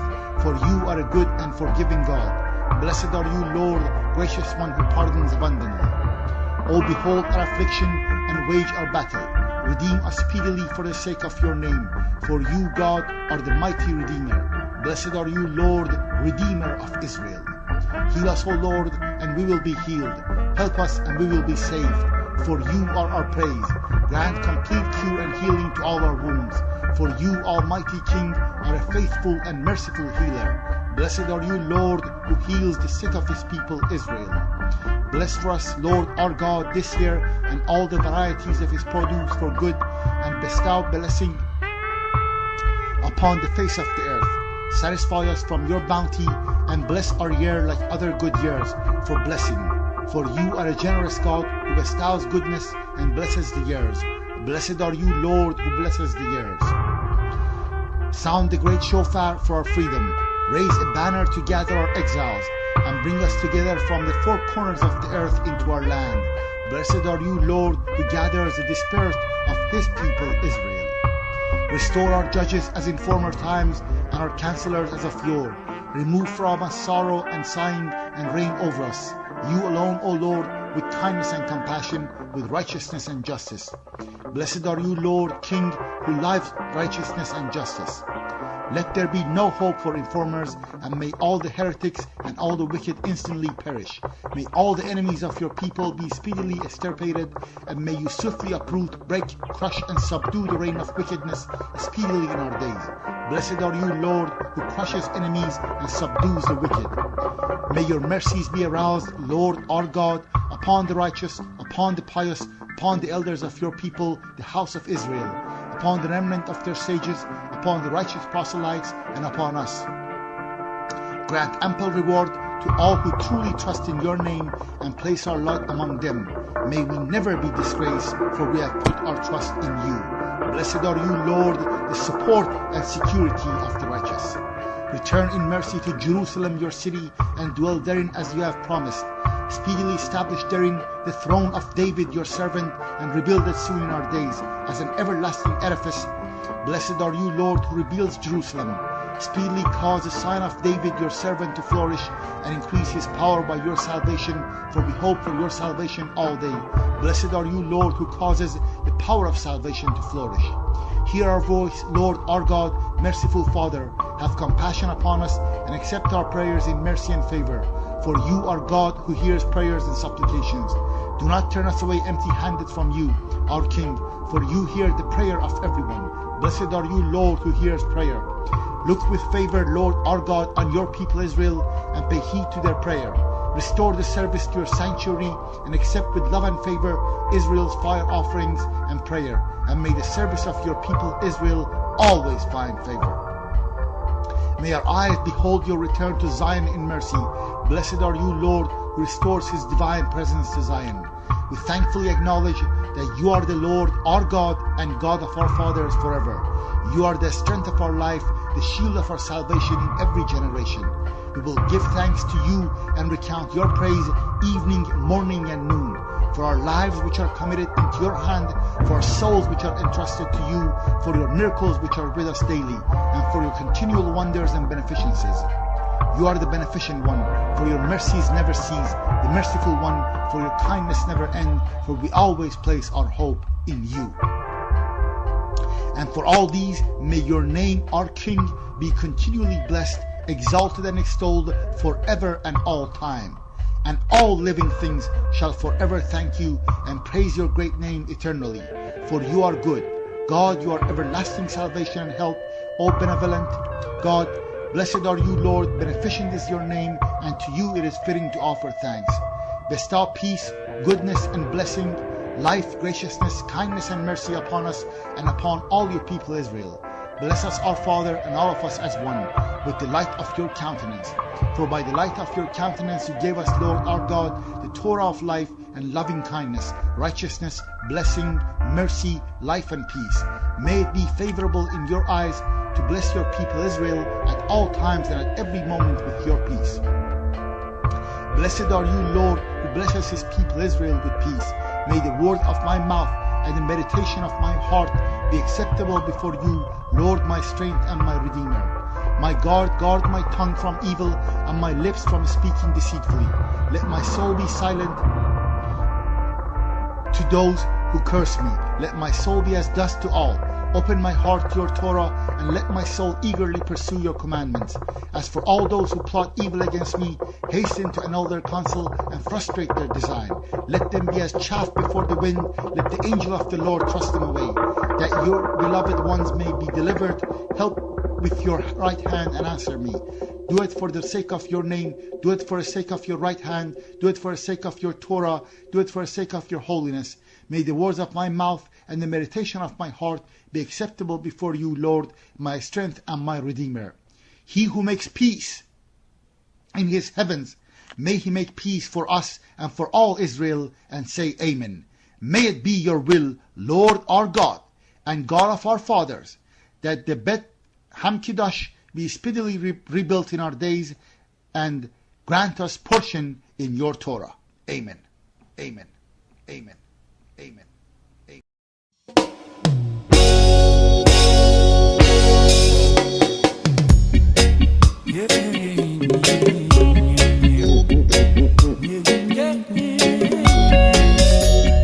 Hophni and Phinehas, the two of them he like the high priest's sons, wreaking havoc in the temple, causing spiritual ruin. The whole congregation, it wanted for done.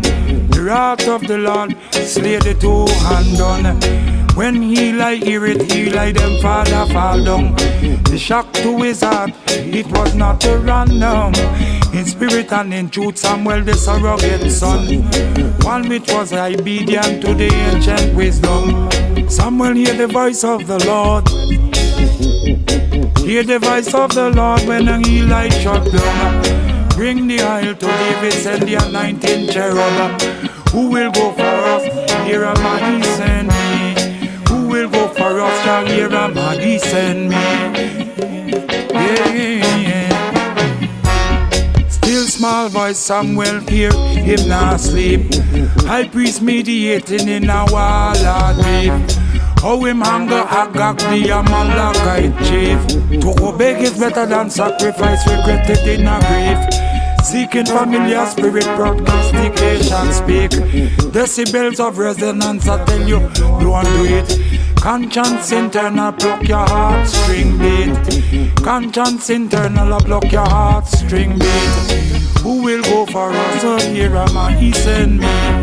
Who will go for us? Jah, here am I, he send me. Who will go for us? Here am I, he send me. Who will go for us? Jah, here am I, he send me. Yeah. Athaliah look for murder Joash, her own grandson. Daughter of Jezebel fit on the kingdom, queendom. Jehoiah the Zedek hide the royal infant. Same thing happened to Jezebel, how she daughter go down. All over the rulership of the Hebrew nation. When them go climb, them cut out all the wrong. When them done climb, them cut out all the ladder wrong. Make sure you stay up on the lowest rung. Bring the oil to David, send the 19 cherub. Send one obedient to the ancient wisdom. Some will hear of the voice of the Lord, Eli shut down. Bring down the oil to David, send the 19 cherub. Bring down the oil to David, send the 19 cherub. Who will go for us? Jamira, my send me. Who will go for us? Jamira, my send me. Who will go for us? Jamira, my send me. Send me. Who will go for us?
So forget about your troubles and strife.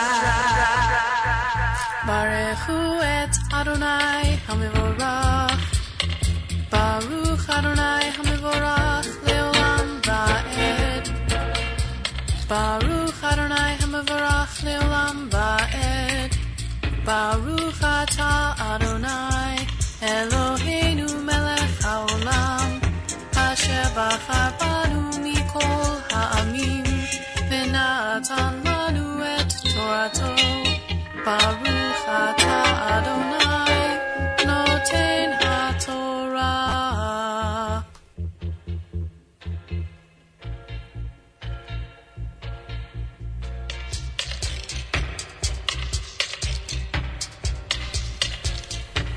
Baruchu et Adonai Hamivorach. Baruch Adonai Hamivorach Leolam Va'ed. Baruch Adonai Hamivorach Leolam Va'ed. Baruch Ata Adonai Eloheinu Melech Haolam. Asher Bachar Banu Mikol Ha'amim V'natan Lanu et Torato. Baruch Ata Adonai Noten HaTorah.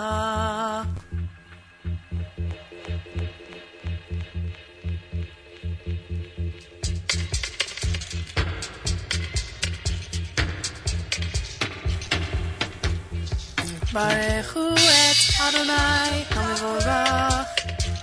Baruch Adonai Hamivorach Leolam Va'ed. Baruch Adonai Hamivorach Leolam Va'ed. Baruch Ata Adonai Eloheinu Melech Haolam. Asher Bachar Banu Mikol Ha'amim V'natan Lanu et Torato. Baruch Ata Adonai Noten HaTorah.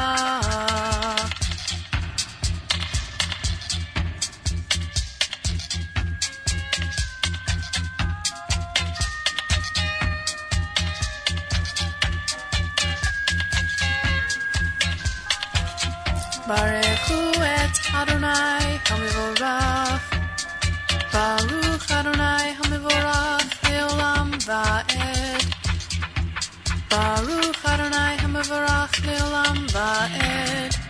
Baruch Ata Adonai Eloheinu Melech Haolam. אשר בחר בנו מכל העמים, ונתן לנו את תורתו. ברוך אתה אדוני, נותן התורה. שמע ישראל, אדוני אלוהינו, אדוני אחד. שמע ישראל, אדוני אלוהינו, אדוני אחד. אדוני אחד. אדוני אחד. אדוני אחד.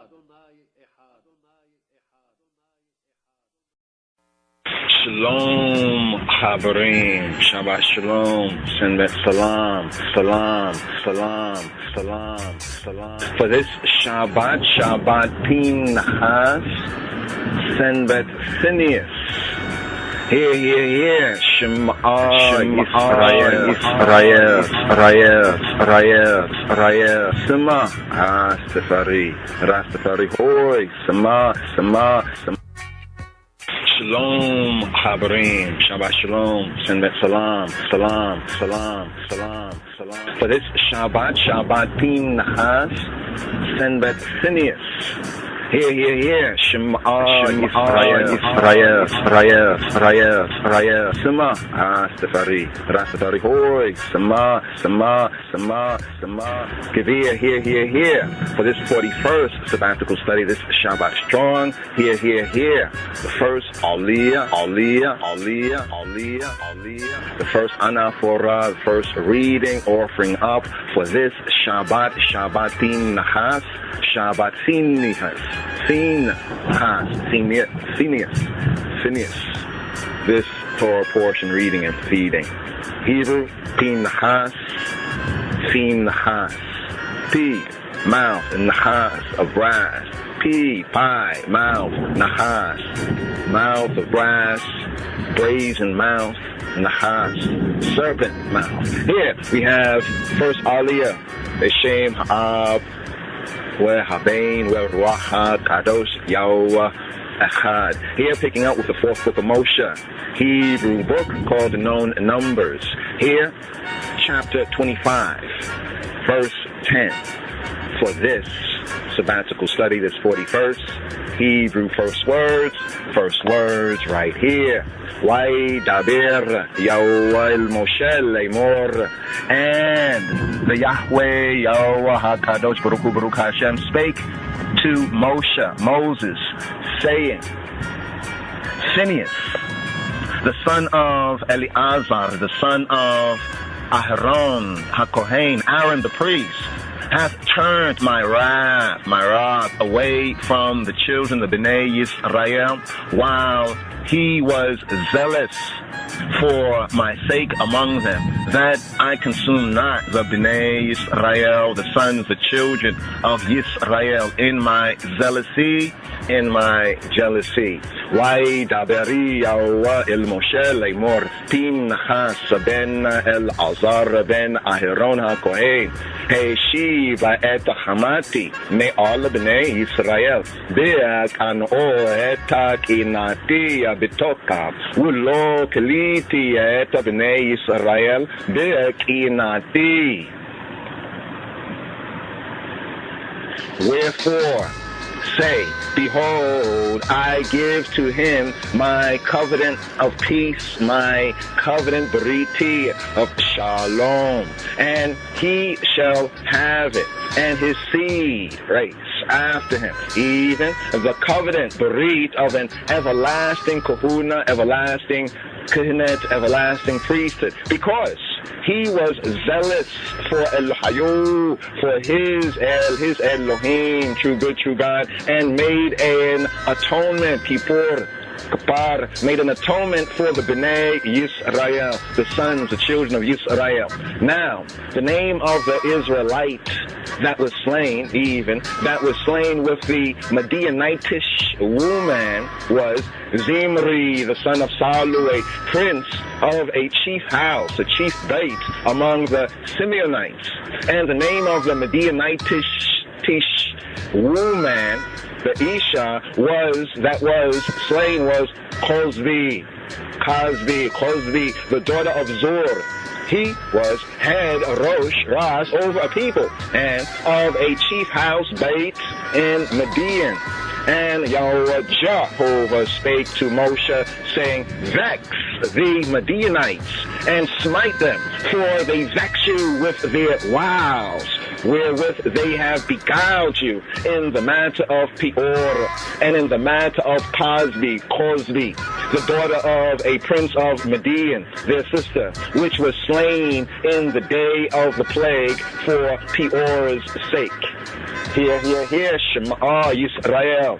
Rastafari, oi, Shema. Hear. Fourth book of Moshe, Hebrew book. It's called Numbers chapter 26. The new generation of Yisrael numbered.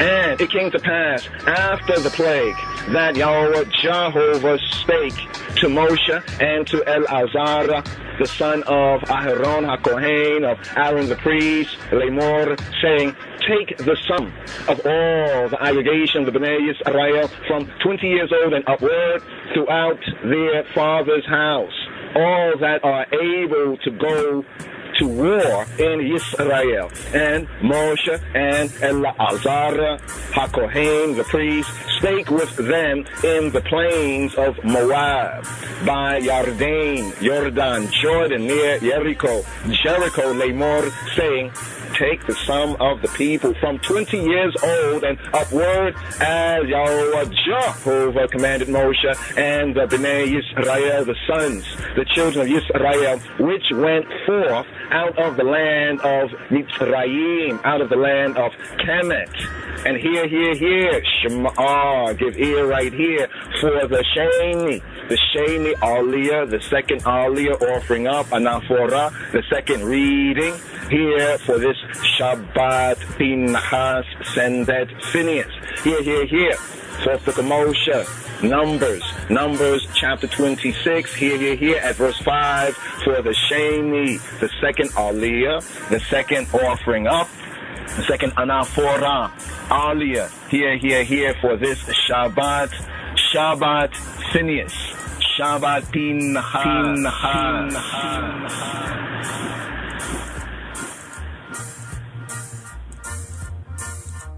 And here, Shema Yisrael, give ear right here for the Sheni Aliyah, the second reading and offering up for this Shabbat. And here, Shema Yisrael, give ear right here for the Sheni Aliyah,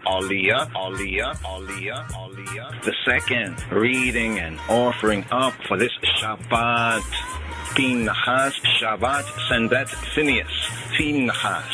Here, the Sheni, the second Aliyah for this Shabbat, Phinhas.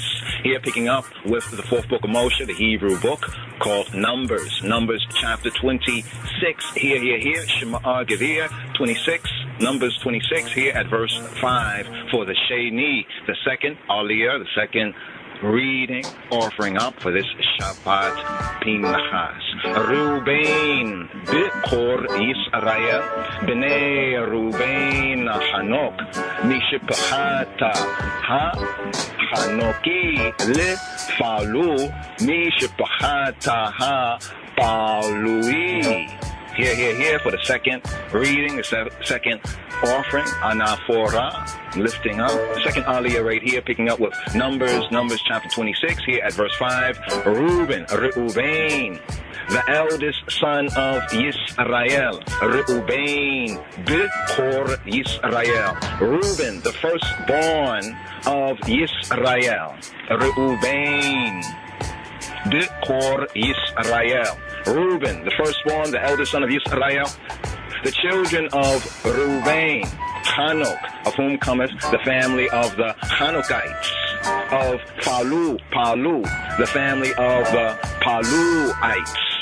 Of Hezron, the family of the Hezronites. Of Carmi, the family of the Carmites. These are the families of the Reubenites, and they that were numbered of them were 40,003,730. And the sons of Palu, Eliab, and the sons of Eliab, Nemuel, and Datan, and Abiram. This is that Datan and Abiram, which were famous in the aggregation, who strove against Moshe and against Aharon in the company of Korah, when they strove against the Yahweh. And the earth opened her mouth and swallowed them up together with Korah, when that company died. What time the fire devoured 250 men, and they became a sign. Notwithstanding, the children of Korah, the sons of Korah, died not. The sons of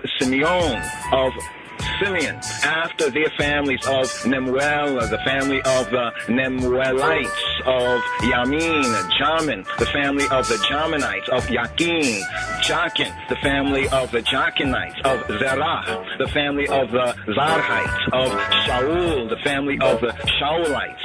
These are the families of the Simeonites, 22,200. The children of Gad, after their families of Zephon, the family of the Zephonites, of Hagi, the family of the Haggites, of Shuni, the family of the Shunites, of Ozni, the family of the Oznites, of Eri, the family of the Erites, of Aro, the family of the Aradites, of Areli, the family of the Arelites. These are the families of the children of Gad,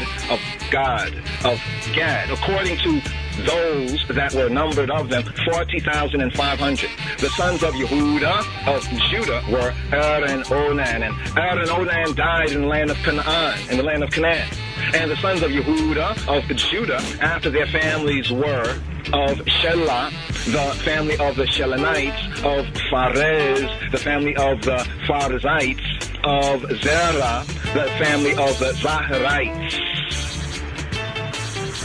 And the sons of Pharez were of Hezron, the family of the Hezronites, of Hamul, the family of the Hamulites. These are the families of Yehuda, of Judah, according to those that were numbered of them, 16,500. Of the family of the sons of Issachar, Issachar after their families, of Tola, the family of the Tolaites, of Pua, the family of the Punites, of Yashub, the family of the Jashubites, of Shimron, the family of the Shimronites. These are the families of Issachar, Issachar, according to those that were numbered of them, 4,300. Of the sons of Zebulun, after their families, of Sared, the family of the Saredites, of Elam, the family of the Elonites, of Jahleel, the family of the Jahlelites. These are the families of the Zebulunites, according to those that were numbered of them, 3,500. The sons of Joseph, after their families were Manasseh, and Ephraim. Of the sons of Manasseh, of Machir, the family of the Machirites, and Machir begat Gilead. Of Gilead come the family of the Gileadites. These are the sons of Gilead. Of Jezer, the family of the Jezerites. Of Helek, the family of the Helekites. And of Asriel, the family of the Asrielites. And of Shechem, the family of the Shechemites. And of Shemida, the family of the Shemidites. And of Hefer, the family of the Heferites. And Zelophehad, the son of Hefer, had no sons but daughters. And the names of the daughters of Zelophehad were Mahlah and Noah, Hoglah, Milcah, and Tirzah. These are the families of Manasseh, and those that were numbered of them, 52,700. These are the sons of Ephraim, after their families, of Shuthelah, the family of the Shuthalites, of Becher, the family of the Bachrites, of Tahan, the family of the Tahanites. And these are the sons of Shutela of Iran, the family of the Iranites. These are the families of the sons of Ephraim, according to those that were numbered of them, 30 and 2,500. These are the sons of Joseph, after their families. The sons of Benjamin, after their families. Of Bela, the family of the Belites. Of Ashbel, the family of the Ashbelites. Of Ahiram, the family of the Ahiramites. Of Shufam, the family of the Shufamites. Of Hufam, the family of the Hufamites. And the sons of Bela were Ard and Naaman.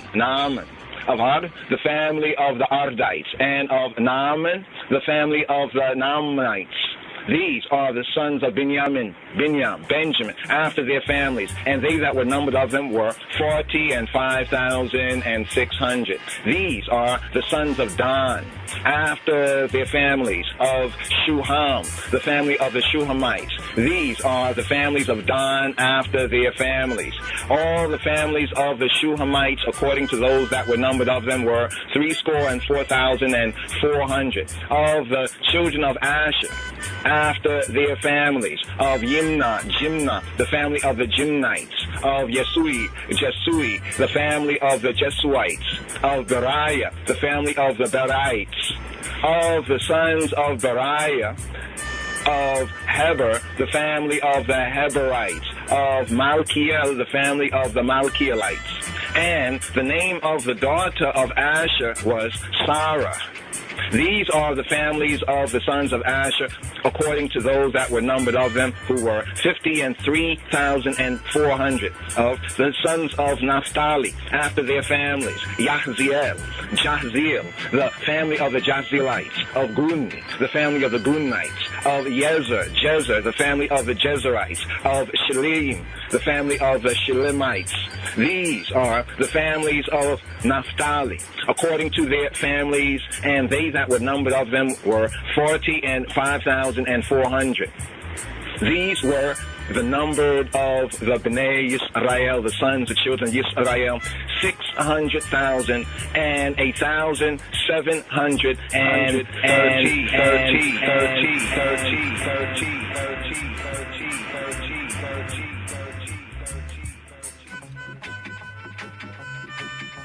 Here, Shema, give ear right here for the Shalishi, Aliyah, third Aliyah, third offering up, the third reading. Here, Shema, give ear right here for the Shalishi, Aliyah,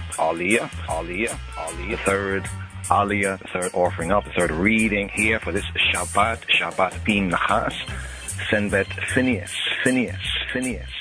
Here, picking up with the fourth book of Moses, the Hebrew book that's called Numbers chapter 26. Here, Shema, Israel, give ear. Numbers 26, verse 52. Here for the Shalishi, the third reading, the third Aliyah, third anaphora offering up for this Shabbat Phinhas, Shabbat Phinehas. וידבר יהוה אל משה לאמור, לאלה תחלק הארץ בנחלה במספר שמות. And Yahweh spake to Moses, Lamor, saying, to these the land shall be divided for an inheritance, according to the number of names. According to the number of Shemot. To many thou shalt give the more inheritance, and to few thou shalt give the less inheritance. To everyone shall his inheritance be given according to those that were numbered of him. Notwithstanding, the land shall be divided by lot, according to the names, Shemot, of the tribes of their fathers, their patriarchs, they shall inherit. According to the lot shall the possession thereof be divided between many and few. And these are they that were numbered of Ha-Lewim, of the Levites, the Lewawian, after their families, of Gershon, the family of the Gershonites, of Kohath, the family of the Kohathites, of Merari, the family of the Merarites. These are the families of Ha-Lewim, of the Levites, the Lewawian, the family of the Libnites, the family of the Hebronites, the family of the Mahalites, the family of the Mushites, the family of the Korathites. And Kohath begot Amram. And the name of Amram's wife, Isha, Eshet, was Jochebed, the daughter of Levi, whom her mother bare to Levi in Mitzrayim, in Kemet in Egypt. And she bare to Amram, Aharon were Moshe, Aaron and Moses were Miriam, and Miriam their sister. And to Aharon was born Nadab and Abihu, Eleazar and Ithamar. And Nadab and Abihu died when they offered strange fire lifnei Yahweh before Jehovah. And those that were numbered of them were 23,000, all males from a month old and upward, for they were not numbered among the Bnei Yisrael, the sons, the children of Yisrael, because there was no inheritance given them among the Bnei Yisrael, among the sons, the children of Yisrael. These are they that were numbered by Moshe, Moses, and Eleazar ha-Kohen, and Eleazar the priest, who numbered the Bnei Yisrael, the sons and children of Israel, in the plains of Moab, by Yarden, Jordan, near Jericho. But among these there was not a man of them whom Moshe and Aharon ha-Kohen and Aaron the priest numbered, when they number the Bnei Yisrael, the sons, the children of Yisrael, in the Midbar of Sinai, in the wilderness of Sinai. For Yahweh Jehovah had said of them, they shall surely die Bamidbar, in the wilderness. And there was not left a man of them save except Caleb, the son of Jephunneh, and Yehoshua, Joshua, the son of Nun. Here, fourth book of Moshe, Hebrew book, called Numbers, chapter 27, the law of inheritance.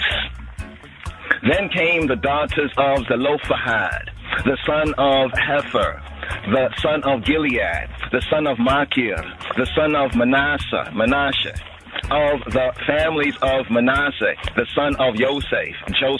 And these are the Shemot, the names of his daughters, Mahlah, Noah, and Hoglah, and Milcah, and Tirzah. And they stood lifnei Moshe, before Moses, lifnei Eleazar ha-Kohen, and before Eleazar the priest, and before the princes and all the congregation, the aggregation, by the door, the Patach of the Ohel Moed, of the tent of meeting, the tabernacle of the aggregation, saying, our father died in the wilderness. Abinu, our father, died Bamidbar, in the wilderness, and he was not in the company of them that gather themselves together against the Yahweh, in the company of Korah, but died in his own Chatiyat, in his own sin, in his own Akri, and had no sons. Why should the name of our father be done away from among his family? Because he hath no son. Give to us, to I and I, therefore, a possession among the brethren of our father. And Moses brought their cause, lifnei Yahweh, before Jehovah.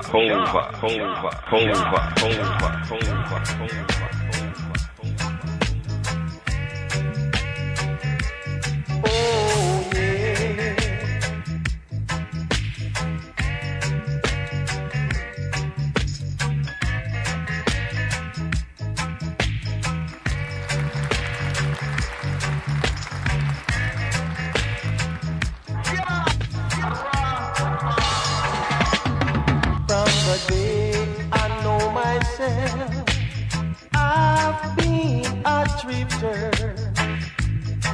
Oh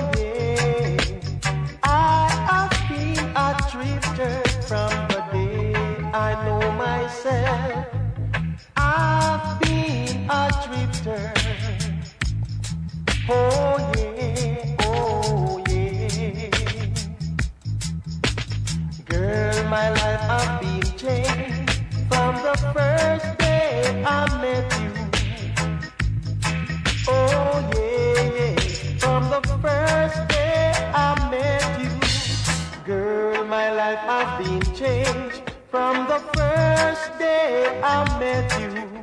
Oh yeah, oh yeah, oh yeah.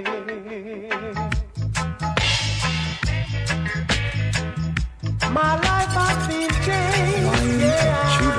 I'm just a drifter for your love, sweet Lord.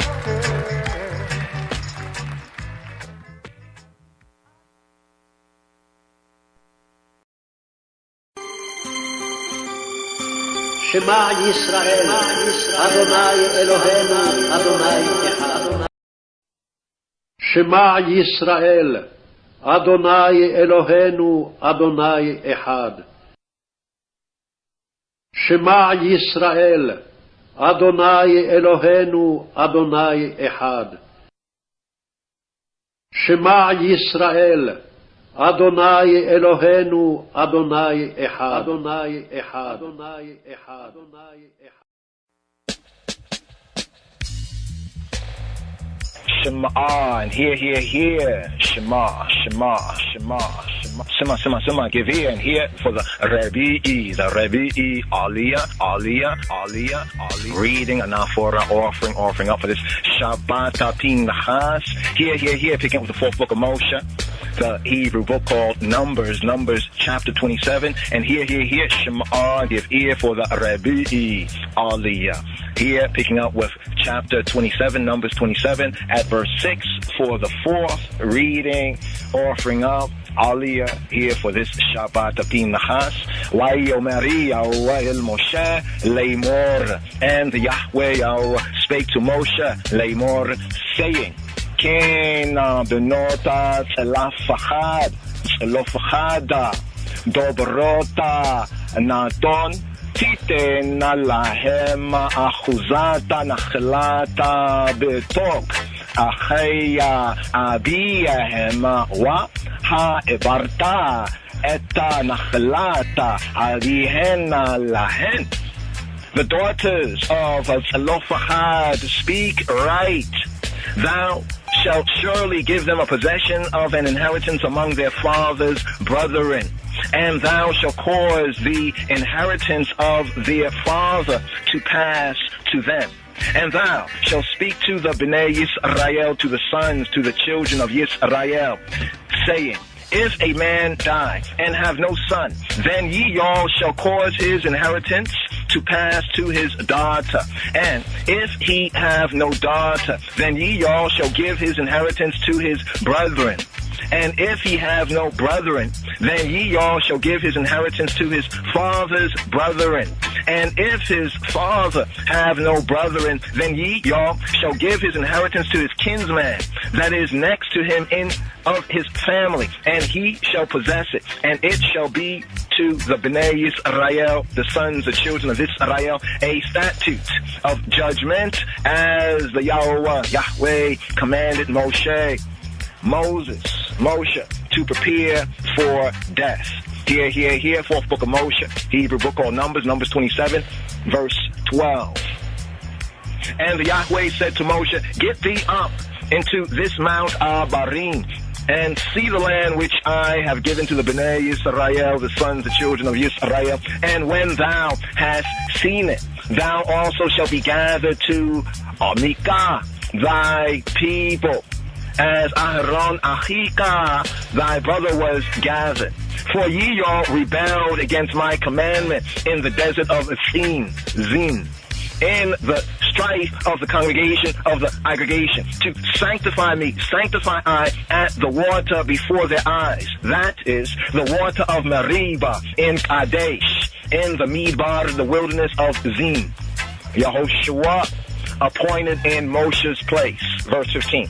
And Moshe spake to the Yahweh, saying, let the Yahweh, the Elohel of the spirits of all flesh, set a man over the congregation, the aggregation, who may go out before them, and who may go in before them, and who may lead them out, and who may bring them in, that the congregation, the aggregation of Yahweh, of Jehovah, be not as sheep which have no shepherd.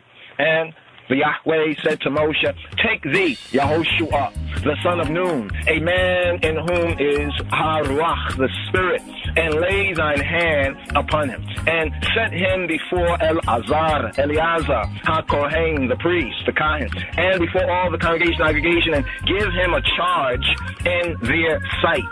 And thou shalt put some of thine honor upon him, that all the congregation of Bnei Yisrael may be obedient. And he shall stand lifnei Eleazar HaKohen, before Eleazar the priest, the Kohen, who shall ask counsel for him after the judgment of Urim, lifnei Yahuwah, before Jehovah. At his word shall they go out, and at his word they shall come in, both he and all the Bnei Yisrael with him, even all the congregation, even all the aggregation. And Moshe did as the Yahweh commanded him, and he took Yahushua, Joshua, and set him lifnei Eleazar HaKohen, before Eleazar the Kohen, the Kahan, the priest, and before all the congregation, aggregation. And he laid his hands upon him and gave him a charge as the Yahweh commanded by the hand of Moshe, by the hand of Moses.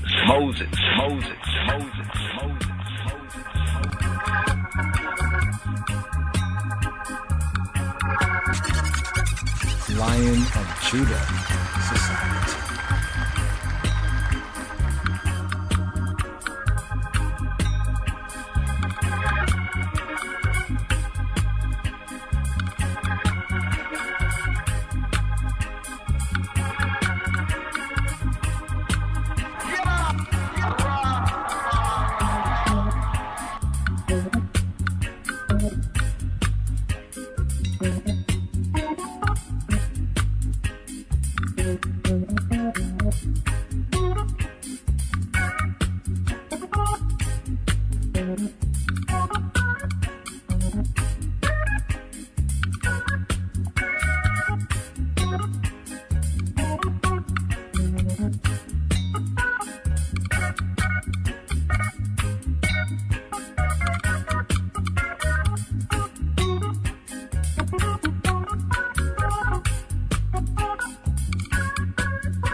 שמע ישראל, אדוני אלוהינו, אדוני אחד. שמע ישראל, אדוני אלוהינו, אדוני אחד. אדוני אחד. אדוני אחד. אדוני אחד.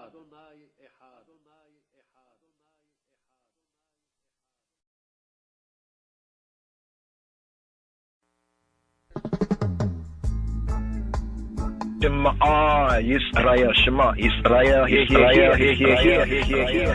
And here, fourth book of Moshe, Hebrew book called Numbers, chapter 28, the order of offerings. And here for the Hamishi, Aliyah, the fifth, reading the fifth offering up, the fifth anaphora for this Shabbat, Phinehas, Shabbat Phinehas. Here. Waya Daberia, Wa'ela Moshe, Leimor. And the Yahweh spake to Moshe, saying,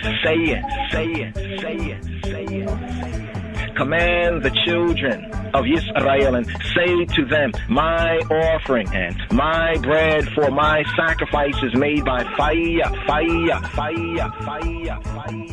a sweet savor to I shall ye all observe to offer to I in their due season.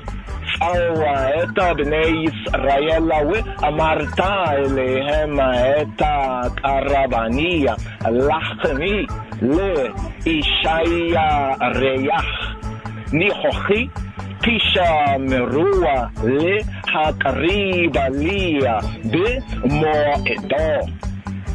And thou shalt say to them, this is the offering made by fire, which ye all shall offer la Yahuwah to Jehovah, 2 lambs of the first year without spot day by day, for a continual burnt offering. The 1 lamb shalt thou offer in the morning, the boker, and the other lamb shalt thou offer at Erev, in the evening, and a 10th part of an ephah of flour for a mincha, a meal offering mingled with the 4th part of an hin of beaten oil. It is a continual tamid olah burnt offering, which was ordained in Har Sinai, Mount Sinai, for a sweet savor, a sacrifice made by fire to Jehovah. And the drink offering thereof shall be the 4th part of an hin for the 1 lamb. In the holy place shalt thou cause the strong wine to be poured to Jehovah for a drink offering. And the other lamb shalt thou offer at evening, as the mincha, the meal offering of the boker of the morning, and as the drink offering thereof, thou shalt offer it, a sacrifice made by fire of a sweet savor to Jehovah. And on the Sabbath day, 2 lambs the first year without spot, and 2/10 deals of flour for a mincha, a meal offering mingled with oil, shemen, and the drink offering nesek thereof. This is the burnt offering, the olah of every Shabbat, every Sabbath, besides the continual tamid, the olah, continual burnt offering, and his nesek, his drink offering. And in the beginnings of your months, of your moons, ye all shall offer a burnt offering to Jehovah, 2 young bullocks and 1 lamb, 7 lambs of the first year without spot, and 3/10 deals of flour for a mincha, a meal offering mingled with shemen oil for 1 bullock, and 2/10 deals of flour for a mincha, meal offering mingled with shemen with oil for 1 ram, and a several 10th deal of flour mingled with shemen oil for a mincha, to 1 lamb, for a burnt offering, olah of a sweet savor, a sacrifice made by fire to Jehovah. And their nesekim, their drink offerings, shall be half an hin of wine to a bullock, and the 3rd part of an hin to a ram, and a 4th part of an hin to a lamb. This is the olah, burnt offering of every month, of every moon, chodesh, throughout the month, chodashim of the shana of the year, and 1 kid of the goats for a chatat, sin offering to Jehovah shall be offered, besides the continual, the itim tamid olah, continual burnt offering, and his nesek, his drink offering.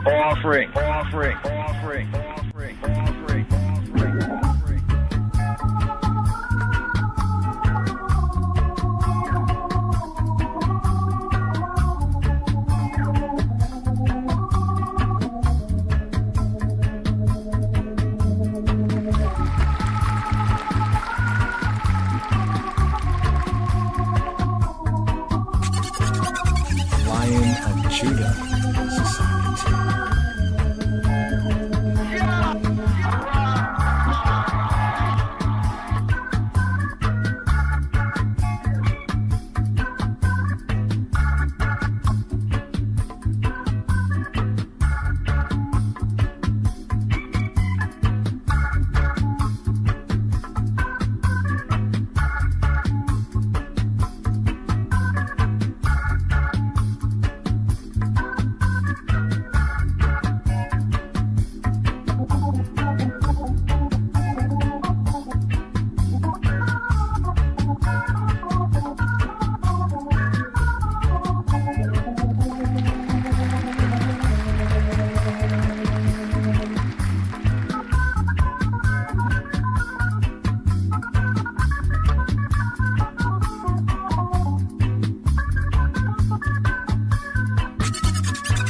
Lion of Judah Society.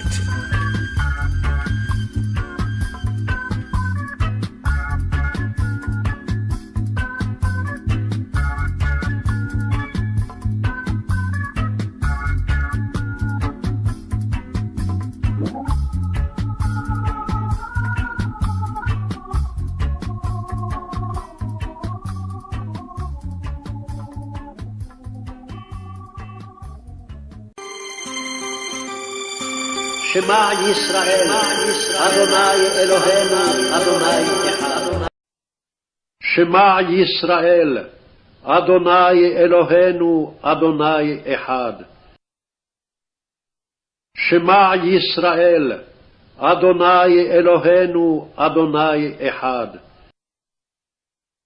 שמע ישראל, אדוני אלוהינו, אדוני אחד. אדוני אחד. אדוני אחד. אדוני אחד.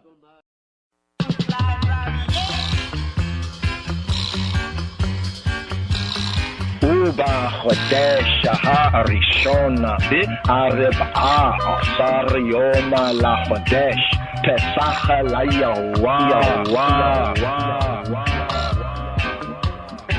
Shema, here, Shema Yisrael, here, give ear, and here for the Sheishi, Aliyah. For this Shabbat Phinhas, Phinehas.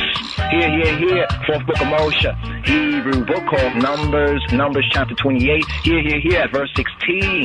Verse 16, Habarim for the Sheishi, the sixth reading, the sixth offering up. Here for this Shabbat Phinhas, Senbet Phinehas. Here.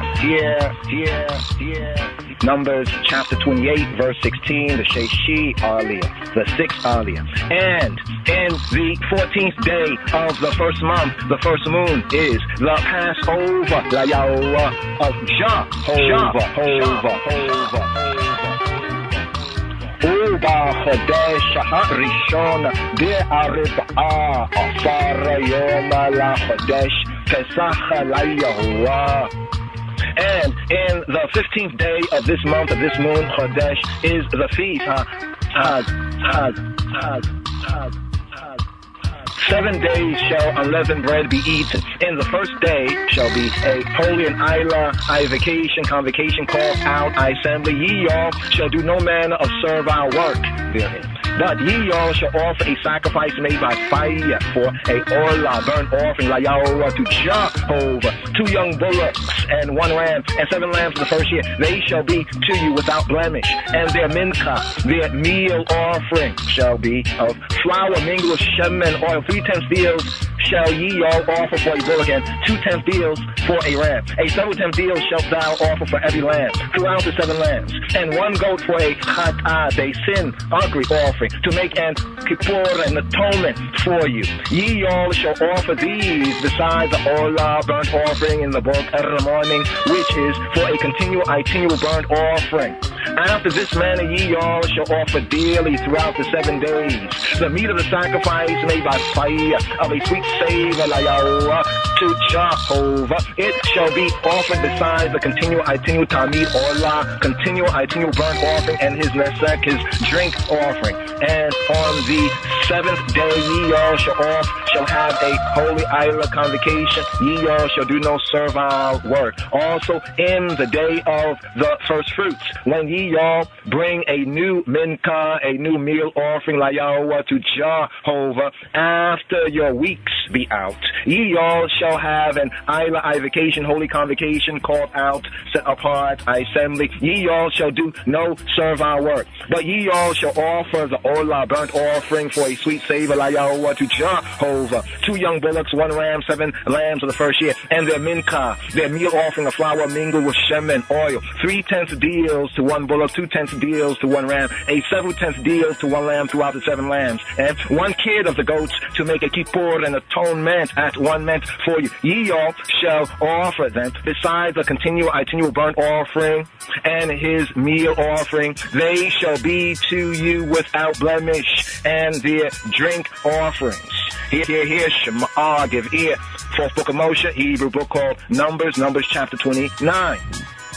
And in the 7th month, the 7th moon, on the 1st day of the month of the Chodesh, the moon, ye all shall have an holy vacation called out assembly. Ye all shall do no servile work. It is a day of blowing the trumpets to you. And ye all shall offer an olai, burnt offering, for a sweet savor, to Jehovah, 1 young bullock, 1 ram, and several lambs of the first year without blemish. And their minka, their meal offering, shall be of flour mingled with shemen, 3/10 deals for a bullock, and 2/10 deals for a ram, and 1/10 deal for 1 lamb throughout the 7 lambs, and 1 kid of the goats for a sin offering to make an atonement for you, besides the burnt offering of the month of the moon, the Chodesh, and his minka, and the daily olah, burnt offering, holocaust offering, and his minka, his meal offering, and their drink offerings, according to their manner, for a sweet savor, a sacrifice made by fire, to Jehovah. And ye all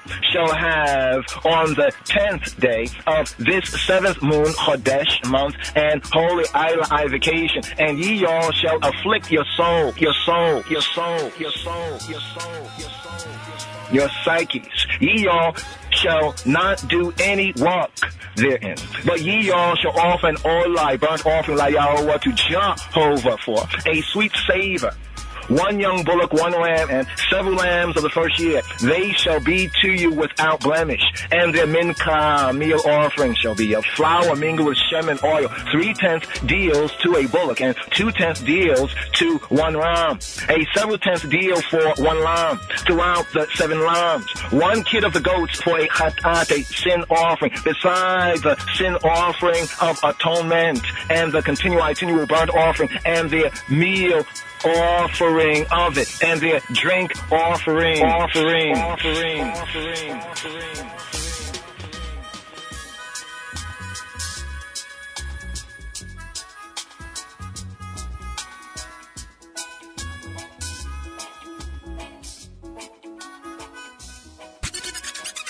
Lion of Judah Society.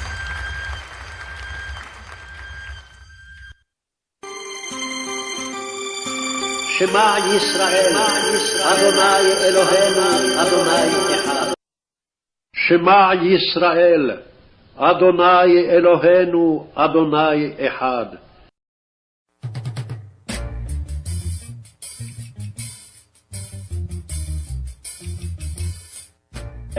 Ket meleket ha'ebodat ha'lo ha'esu v'chagodam chad ha'Yahuwah shib'ata yamim. And on the 15th day of the 7th month, the 7th moon, ye shall have a holy convocation, an vacation, a set apart outcall, calling together, Mikra Kodesh. Ye all shall do no servile work, and ye all shall keep a feast to the Yahweh 7 days. And ye all shall offer a burnt offering, a sacrifice made by fire, of a sweet savor, to Jehovah, 13 young bullocks, 2 rams, 14 lambs of the first year. They shall be without blemish, and their minka, their meal offering, shall be of flour mingled with oil, 3/10 deals to every bullock of the 13 bullocks, 2/10 deals to each ram of the 2 rams, and a several tenth deal to each lamb of the 14 lambs, and 1 kid of the goats for a chatat, a sin offering, besides the continual burnt offering, his minka, meal offering, and his drink offering. And on the 2nd day ye shall offer 12 young bullocks, 2 rams, 14 lambs of the first year without spot. Their minka, meal offering, and their drink offerings for the bullock, for the rams, and for the lambs shall be according to their number after the manner. And 1 kid of the goats for a chatat, a sin offering, besides the continual burnt offering, and the meal offerings thereof, and their drink offerings. And on the 3rd day 11 bullocks, 2 rams, 14 lambs of the first year without blemish, and their minka, their meal offering, and their drink offerings for the bullock, for the bullocks, for the rams, and for the lambs shall be according to their number after the manner. And 1 goat for a chatat, a sin offering, besides that continual burnt offering, and his minka, meal offering, and his drink offering. And on the 4th day, 10 bullocks, 2 rams, and 14 lambs of the first year without blemish. Their mincha and their drink offerings for the bullocks, for the rams, and for the lambs shall be according to their number after the manner. And 1 kid of the goats for a chatat, a sin offering, besides the continual burnt offering, his meal offering, and his drink offering. And on the 5th day, 9 bullocks, 2 rams, and 14 lambs of the first year without spot. And their meal offering and their drink offerings for the bullocks, for the rams, and for the lambs shall be according to their number after the manner. And 1 goat for a chatat, a sin offering, beside the continual burnt offering, and his mincha meal offering, and his nesek drink offerings. And on the 6th day, 8 bullocks, 2 rams, and 14 lambs of the first year without blemish, and their meal offering and their drink offerings for the bullocks, for the rams, and for the lambs shall be according to their number after the manner. And 1 goat for a sin offering, besides the continual burnt offering, and his meal offering, and his drink offering. And on the 7th day, 7 bullocks, 2 rams, and 14 lambs of the first year without blemish, and their meal offering, and their drink offerings for the bullocks, and for the rams, and for the lambs shall be according to their number after the manner. And 1 goat for a sin offering, beside the continual burnt offering, his meal offering, and his drink offering. And here, Shema, give ear here for the maftir for this Shabbat Phinhas, Shabbat Phinhas. Senbet Phineas. Here. Numbers chapter 29, here at verse 35, for the maftir. Bayom Hashemini is arata. Tihiye lakem kola ne leketa ibodata lo paesu. On the 8th day, ye all shall have a solemn assembly. Ye shall do no servile work therein.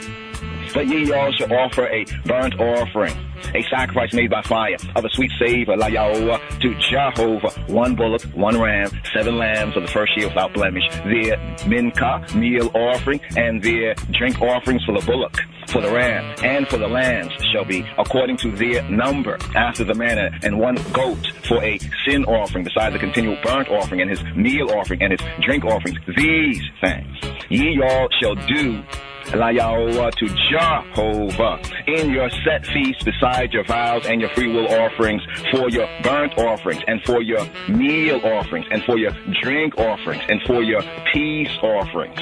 And Moses, told the Bnei Yisrael according to all that the Yahweh commanded Moshe.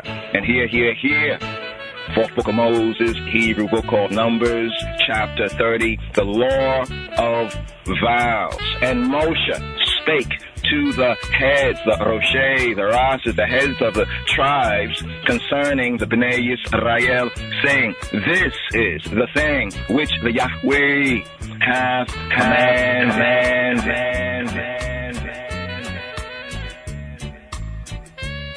And here, fulfillment of this Shabbat Torah reading for Shabbat Phinhas.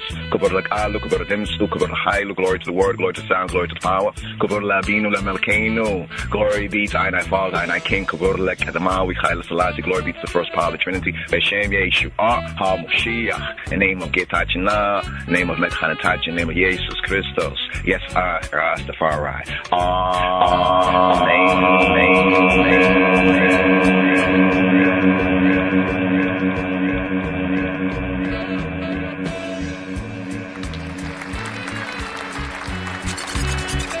Lion of Judah Society.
Yes, yes, yes, yes. So thus completes the Torah reading from the Torah for this 41st sabbatical study. Phinhas, Phineas, right there. So we're going to write up with the prophets reading the Haftarah and the Brit Chadash. Here looking at some of the glyphs of the noon in the Nahas, brass, copper, Nahash, serpent of P, Nahas, mouth of brass, mouth of copper, brazen mouth. Also, we can have serpent mouth right there, studying some of the glyphs and some of what we can see within what we can see, Hebraically. But here, we had Psalm 12. Like to segue, to Psalm 12 just momentarily. There's more on this right here, but it's linking, the Nahas and the noon in Hebrew. Also, remember we have Joshua, Yehoshua. He is Ben Nun, Ben, son of Nun. And the Hebrew letter, the N, is the noon, and the noon is in the name Phinehas, Nahash, just to bring out that kind of sense there, right there has a meaning on one level of divining, some say practice chanting or enchantment to divine, as it were. It does have a positive, we can see with Phinehas right here, brazen mouth of copper, brass, Phinehas, also the Nahash connection right there. But right here, we do have the Haftarah, right? The prophet's reading to bring forward. The prophet's reading is very, very interesting because we have Elijah the prophet. So we're also going to see the zeal. So remember the key theme here is because of the zeal, right? The Kina, the Kana, and the Kina, right? Bekano, because of his Kano, Kino, because of his zeal, his passion. Phineas was passionate. There's another meme. I'm waiting to see if it comes up right here. Okay, it's all Hebrew to me. Let's see if it comes up after this one. There's one with like a person, probably CGI, but the person is like copper and brass. I just thought it was interesting, the brazen feet or the copper, the laver, of the altar, and in Revelation, the brazen as brass, copper brass burnt in the furnace of fire. But be that as it may, right there. Let's segue here. Gonna play some of these right here. I say play them like kind of, share some of the kind of word pick, some key words that we should know. Goy mean like a nation, nationality. Israel is called a goy. Yeah, that's the one right there. That one there. Now the Nahash, copper, brass, serpent, right? The serpent in the garden, the copper, brass connection. Also the phi, the fee. So Phineas is made of two particular words, right? Phi from the peh, right, which means mouth, the pie. You notice how we have the pie nowadays, the pie, right, as well as the phi. But that definition there was curious. But then some say that it never was a snake, right? It never was a nahash, never was a snake, never was a serpent. We can reason on that, come make a reason. But here, for the psalm, for the seventh day, the psalm, for this parasha, this Torah reading and feeding was 12. So right here. Also, we got to get into the whole Nahash and some of the word sounds that are connected with it, because very, very interesting when we come to think about it. But here we had Psalm 12. Shema Israel. מזמור י"ב למנצח על השמינית מזמור לדוד. Help, Lord. הושיע אדוני. For the godly man ceaseth. כי גמר חסיד. For the faithful fail from among the children of men. כי פסו אמונים מבני אדם. They speak vanity every one with his neighbor. his neighbor. שב ידברו איש את רעהו, רעהו, רעהו, רעהו, רעהו, רעהו. With flattering lip. שפת חלקות, חלקות, חלקות, חלקות. And with a double heart do they speak. בלב ולב ידברו, ידברו, ידברו, ידברו, ידברו, ידברו, ידברו. The Lord shall cut off all flattering lips, and the tongue that speaketh proud things, who have said, with our tongue will we prevail, our lips are our own, who is Lord over us? For the oppression of the poor, for the sighing of the needy, now will I arise, saith the Lord. I will set him in safety from him that puffeth at him. The words of the Lord are pure words, as silver tried in a furnace of earth, purified 7 times. Thou shalt keep them, O Lord. Thou shalt preserve them from this generation forever. The wicked walk on every side, when the vilest men are exalted, are exalted, are exalted, are exalted, are exalted, are exalted, are exalted, are exalted, are exalted, are exalted, are exalted, are exalted. Mizmor, Psalm, Mizmor, Yod, Beit.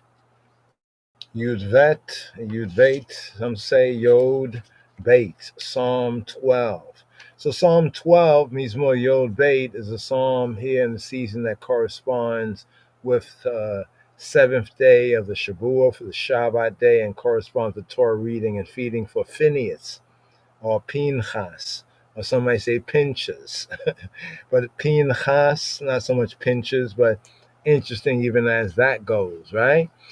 Don't you know? So here we have a prayer answered. Just a little brief on Psalm 12, right? Psalm 12 for the Shabbat day. And here on the first day service, the first day, the daily psalm coming forward is Psalm 141. Maybe you have a few words on that as well. It's a psalm for this new Shabuah. But here with Psalm 12, it corresponds with this 41st sabbatical study, Shabbat Strong, for Shabbat Phinhas, Shabbat Phinehas. And it's interesting because just in theme, just looking at some of the basic themes, I don't know if you got a good here. Shema Yisrael, Shemuli, hear me here. It's a prayer answered. So in Psalm 12, as an overview, Psalm 12, what do we have in Psalm 12? What kind of psalm? What kind of tune? I know what the gathering is for, right? Well, the eyes is here with Psalm 12. What's the point? What's the kind of summary? You know, if a child would ask you, yeah, well, what's so special or what's different? What about Psalm 12? What's Psalm 12 about? Well, Psalm 12 is a prayer answered, right? Psalm 12 may be themed a prayer, tefillah in Hebrew, tefillah, prayer answered. Here we have another one of the so-called persecution psalms. So there's some psalms, some chants in the Sefer Tehillim that's known as the persecution chants, the persecution psalms.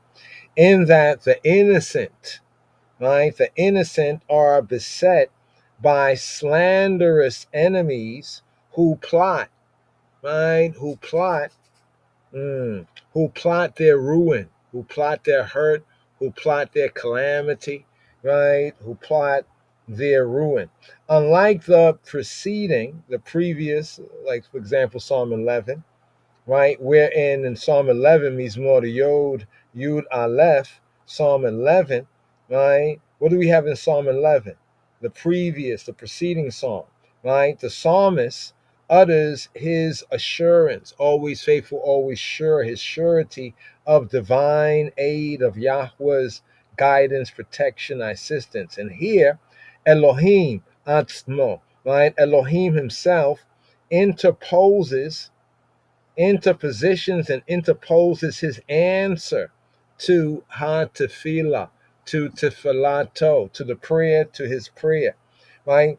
Another difference that we have between the preceding psalm, Psalm 11, and today's, the Shabbat days, the Psalm 12, another difference we have right here is that the personal element, when we compare Psalm 11, Psalm 12, right? The personal element, right, is not to the fore, right? And today, just on the personal element is not to the fore, not to the forefront. Some of the Psalms is like, it's about I, it's when I, the person, we have to speak, right? While others, the personal element, we can almost be like I and I, right? Not so much I, not so much personally, right? So another difference is that the personal element is not to the fore, like the forefront. The sufferer is not so much concerned with his own trouble. So Psalm 12, a prayer answered. The sufferer, the chanter, right, the one on the mic, proverbially, is not so much concerned with his own troubles, but in a sense moralizes. When you moralize over the degeneracy, right, the degeneracy and the degeneracy, as it were, the degeneracy that prevails, right?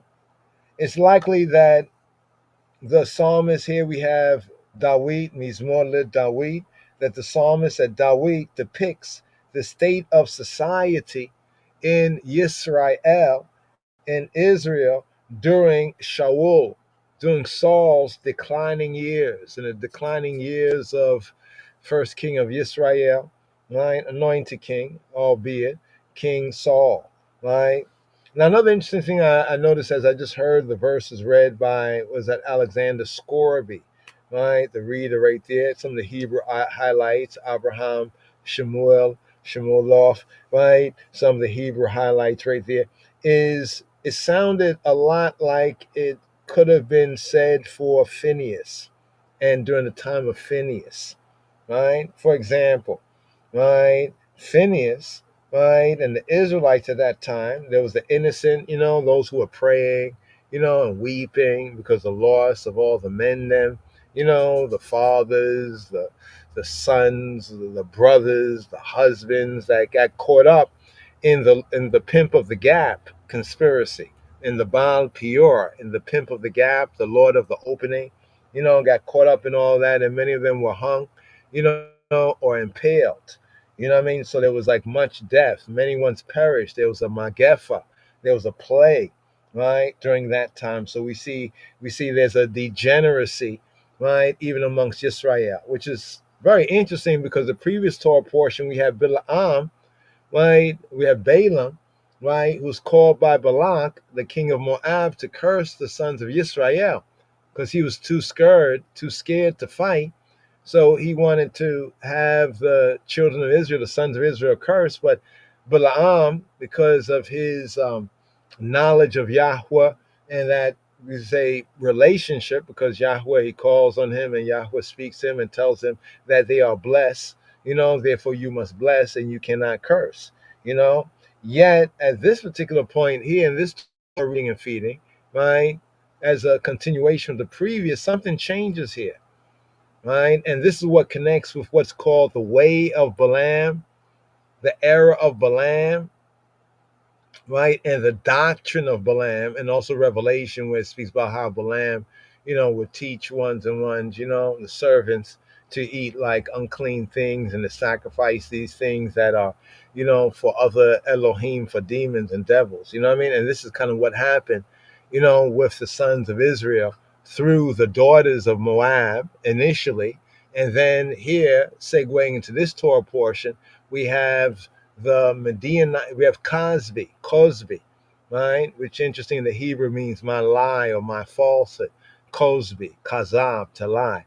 Cosby, that's the woman, the Medianitish woman that's slain with Zimri, right? So we see this similarity here, even according to the royal order, the daily psalm that corresponds, right, here in the season of the seventh day and the fulfillment of Shabbat day for the Parashat, the Torah portion of Phinhas. There seems to be a connection. Even around the verse where it says, help Yahweh, right? Actually, in the Hebrew, it's not so much help. Hoshea, right, is actually save. Hoshea is actually save. Just a little bit right here before we get to the prophets reading right here, just to seal up for this first day service. Let's see if we can bring this out here so you can see it for yourself. take my word for it, but here, well, let's verify it, right? So you see what it says help? Let's highlight it over here so you can zoom in on it. Help, right? The word next to it is Yasha. In the Hebrew verse, it is built and constructed in the form of Hoshea, Hoshea, Hoshea, Yahweh, Kia, Kia, Gamar, Hasid, Ki, because, right, right, it says because Gamar, like to say like Gamar. Now, you heard of the Gemara, they said the Gamara and the Gemara, right? Well, which word is that? The word cease here is Gamar, Gamar, the Gamar, Gemara, Gamar, right? We have Gomer, different forms of it, like to come, right, to end, to come to an end, to complete, to cease, right, to be at an end. But there's another form of it also can mean to fail, right, on one level. It depends on the context, but like to perfect or to perform. Let's go down to Strong's. Strong's, I think, will put the context to end in the sense of completion or failure, something coming to an end. Whether it comes to an end in a sense of it's completed, we did what we said we're going to do, okay, it is like Gamar, right? Or something has ended because it has failed. That's the sense. So it means end, but it's a unique word here. It can mean end in the sense of something has been completed, right? Or something has failed, right? To cease, right? It's been like perfected, it's been performed, it's done, right? It kind of has that particular sense. In the context here, right? Speaking of the godly man, you see the godly man? Now we might think it's the kadosh or the kedoshim, right? That sense of godly or saintly. No, it's the chassid. Here we get the chassid, as we might have heard it or others say, among other J words, they would call themselves Hasid, the Hasidic. You're Hasidic or Hasid. They get it basically from here.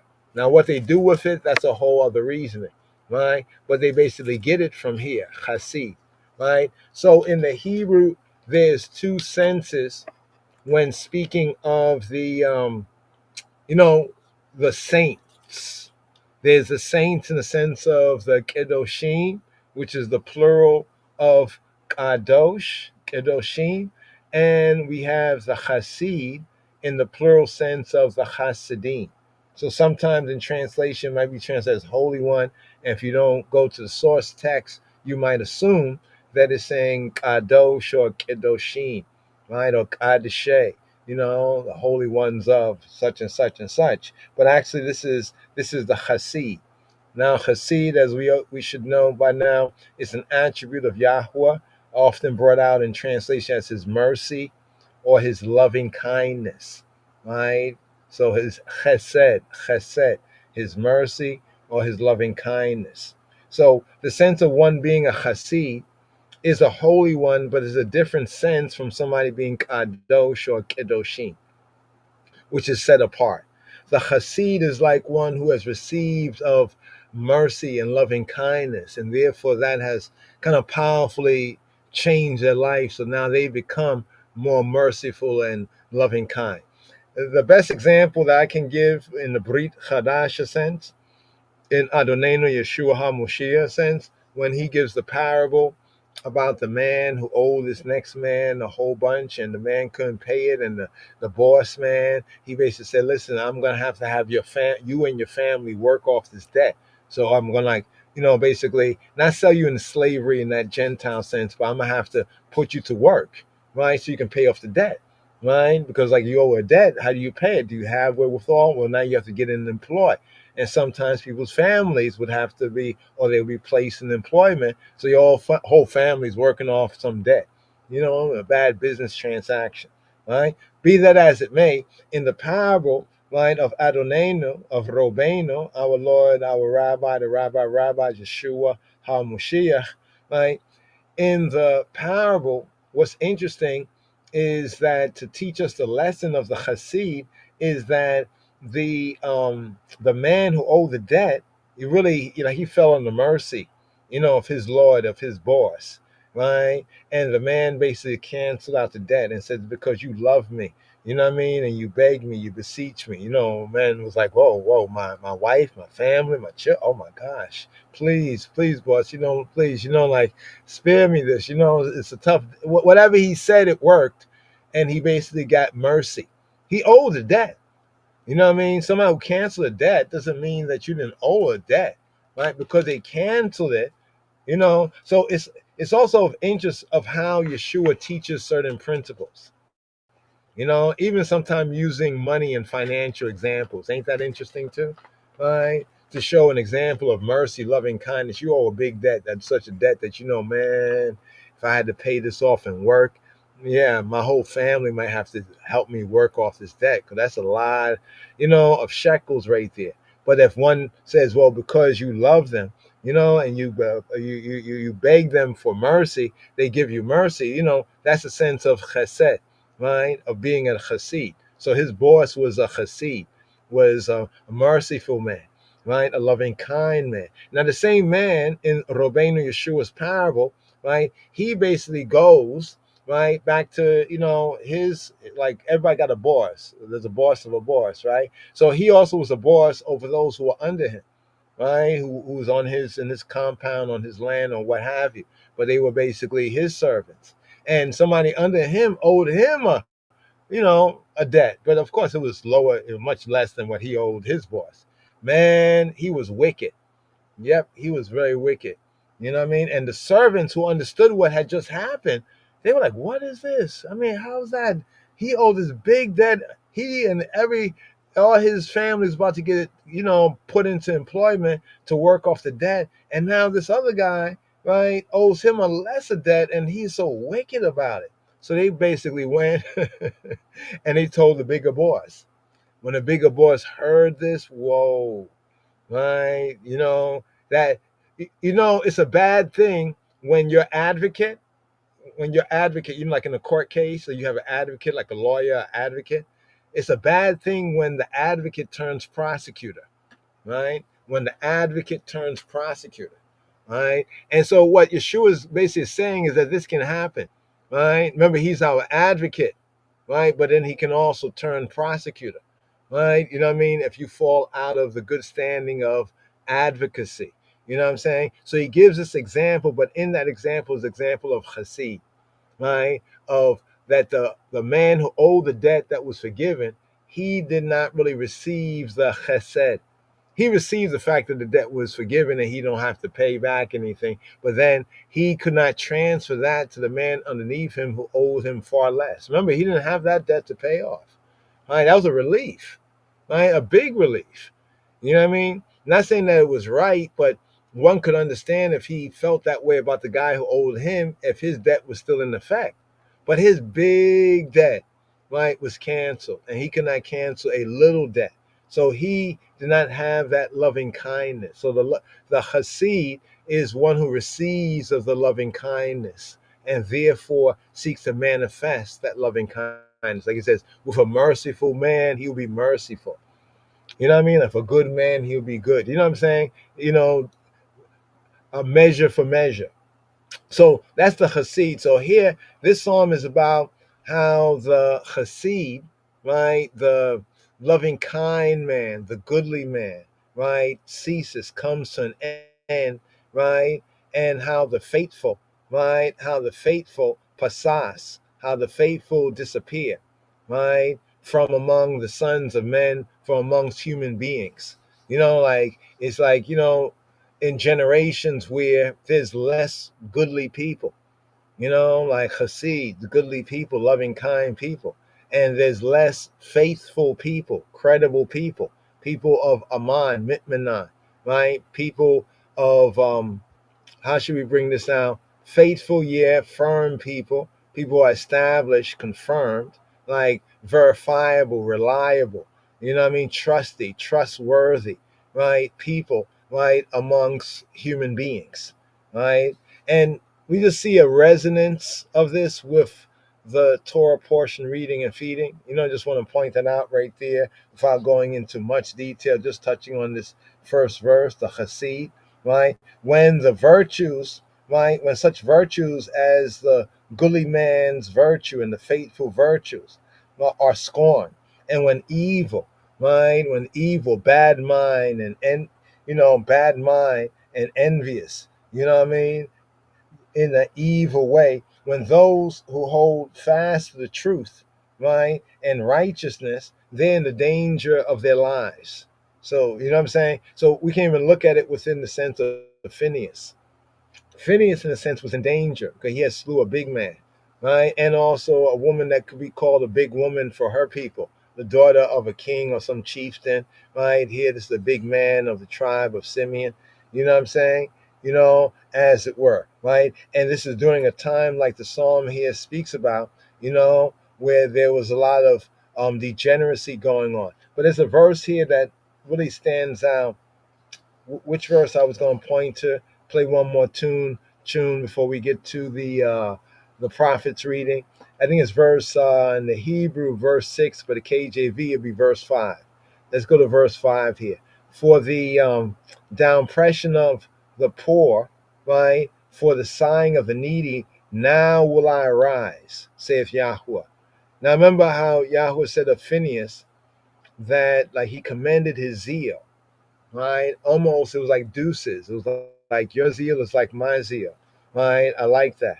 You know what I mean? And therefore, even Yahweh could show a little more mercy and loving kindness because Phinehas acted.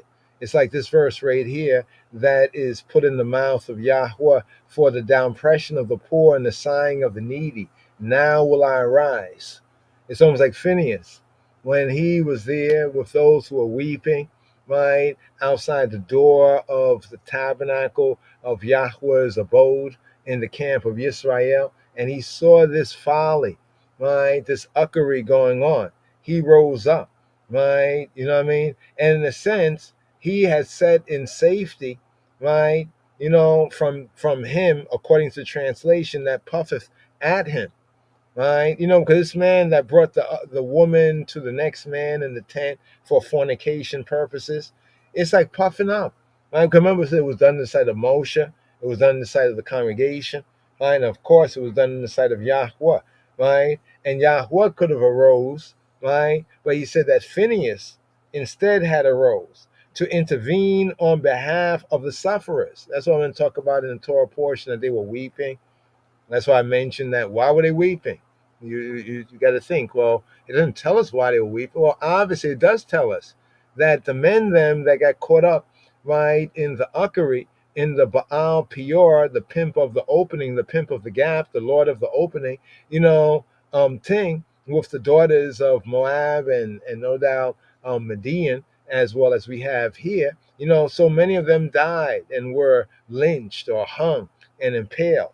Right, so they're weeping for the men. These men could have been brothers, right? They could have been fathers. They could have been sons. They could have been husbands. You see what I'm saying? So Phinehas arose because if that continued, can you imagine the plague just getting even worse and worse and worse, and even more death? So in his wisdom, Elohim allows the downpresses to seemingly have the upper hand. Like in a sense, notice, Yahweh knew what was going to happen, no doubt, right? He has the power to know because he's almighty. That means if he sought to know, he can know, right? But he allowed those things to happen, right? And notice what happened. Phinehas acted just like Yahweh would act, right? Oh, if there were more Phineases, so to speak, right? But he allows the downpresses to have the upper hand for a while, although it may mean hardship for innocent victims.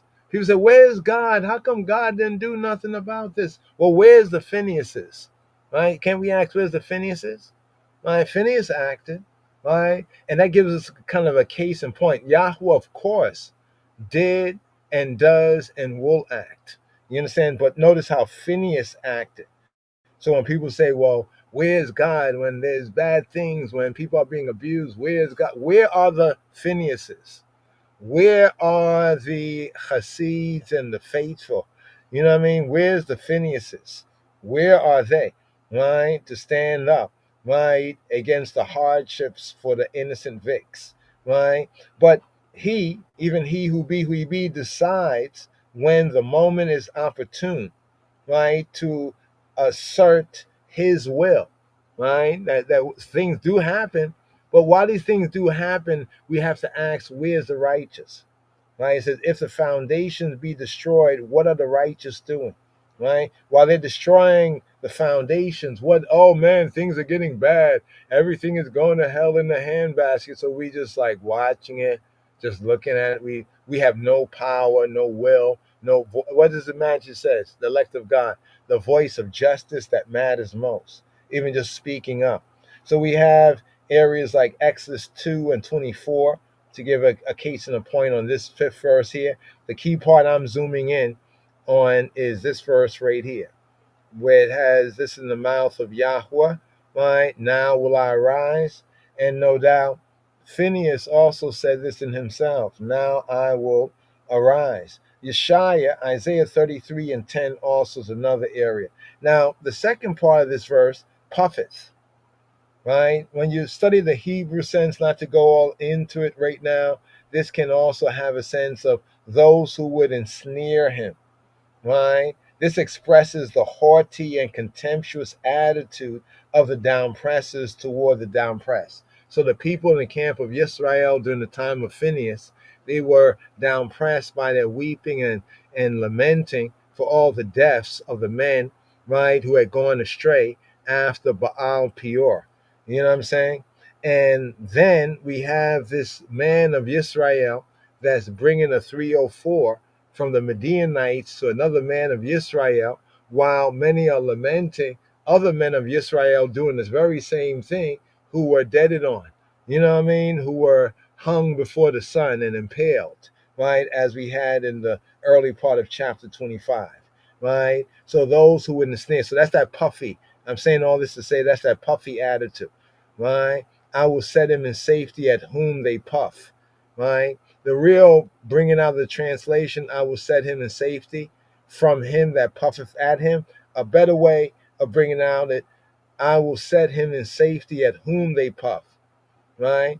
So they would have puffed, so to speak, puffy, right? No diddy, no puffy, right? They would have puffed, you know what I mean, at Phinehas, right? But what did Yahweh say through Moshe, right? That Phinehas, I like what Phinehas has done, right? And because that he has my covenant peace, right? You know what I mean? And he has this eternal priesthood. It's almost like when Yahweh spoke, it's like the boss speak and say, don't touch him. Yo, don't touch him. Yo, you know what I mean? On that level. So it's like this verse right here. I will set him in safety at whom they puff, or at whom, right, they would ensnare, right? Those who would ensnare him, trap him, right? Now, just to complete this right here, right, these last verses right here, the words of Yahweh, pure words, right? Words that are pure, right? From beyond the rivers of Ethiopia, I will turn to the people of pure language, right? Pure words, right? As silver, notice what it says, as silver, notice what commodity we're speaking of, as silver tried in a furnace of earth. Now, in the Hebrew commodities, gold is divinity in man or in manifestation, and silver is redemption, and brass, like the altar, signifies judgment. The copper, the brass is judgment.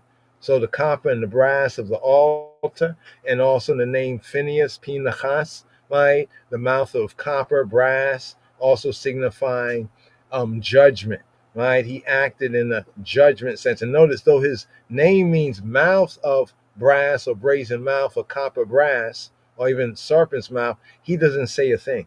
He acts. Now I will arise. But the words of Yahweh are pure words. So it's the words that Yahweh speaks. So just comparing the psalm here, just like the Raymond, the right now word in this season, Royal Order of Ethiopian Hebrew, Psalm 12, how that connects here in the season with the Torah portion, Phinehas, right? As silver, redemption, right? Redemption money, the shekel, the silver, redemption, right? Tried in the furnace of earth, right? Purified 7 times.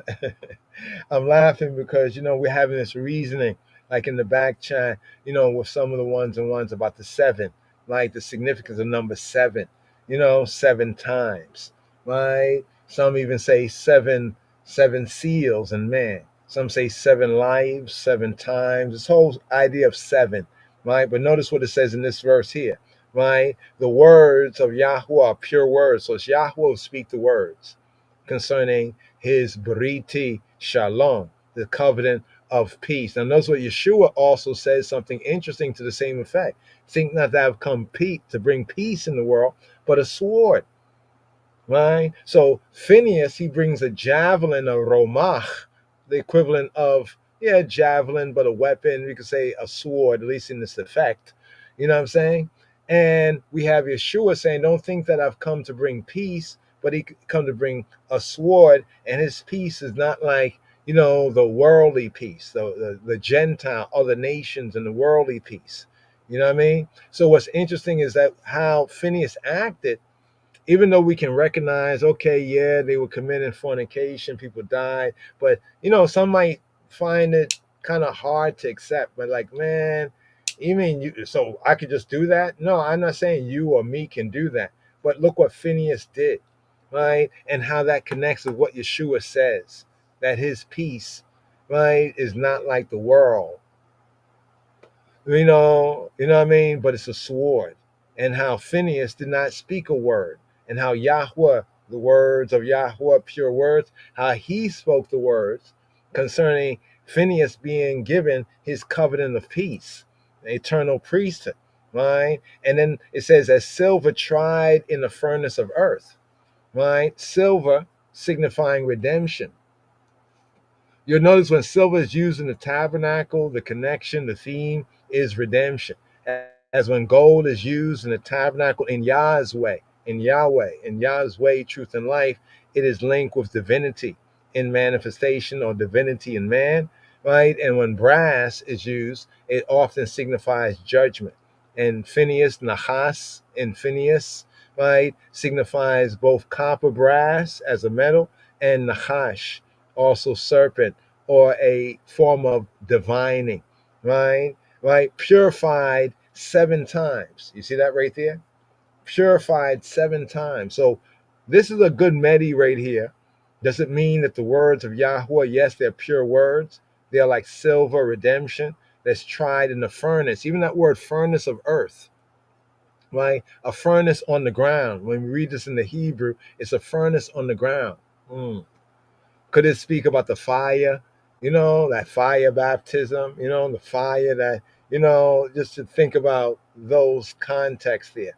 But the point of it is purified 7, right? Even this use of the number 7, right? In Yah's way. It says, thou shalt keep them, O Yahweh, you shall keep them, right? Thou shalt preserve them from this generation forever. Is not what Yahweh did with Phinehas, preserving him? I'm sure ones were looking at him like, yo, can you imagine the Simeonites, right? Shimon, right? The Shimeoni, right? Shimeonim, right? The Chabarim of the Shimeonim, the associates and the brothers, Achim of the Shimeonim, the brothers thinking like, yo, he killed Zimri, you know? You know what I mean? While he was in the act. Have you noticed also how it describes how they were killed? They were actually already in the act. They were already in the sexual intercourse. You know what I mean? They were already in the Congress, of things, and he jerked them one time, right? So how Yahweh then spoke. You see how these verses match up and line up? Because they're teaching us principles, right? And even the order of principles.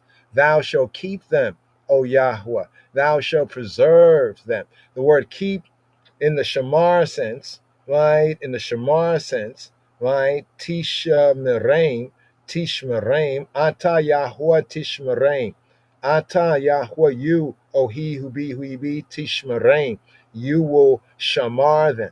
You will hedge them about. Like almost like you hedge about with thorns. That's how he protected him with his word, his pure words he spoke, right? From this generation, right? That is from every one of them.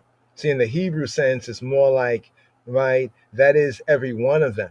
You will keep everyone who is like Phinehas, Everyone who has that righteous, let's put a right choice, right? Right? Righteous zeal, right? Nothing about it really implies that he was emotional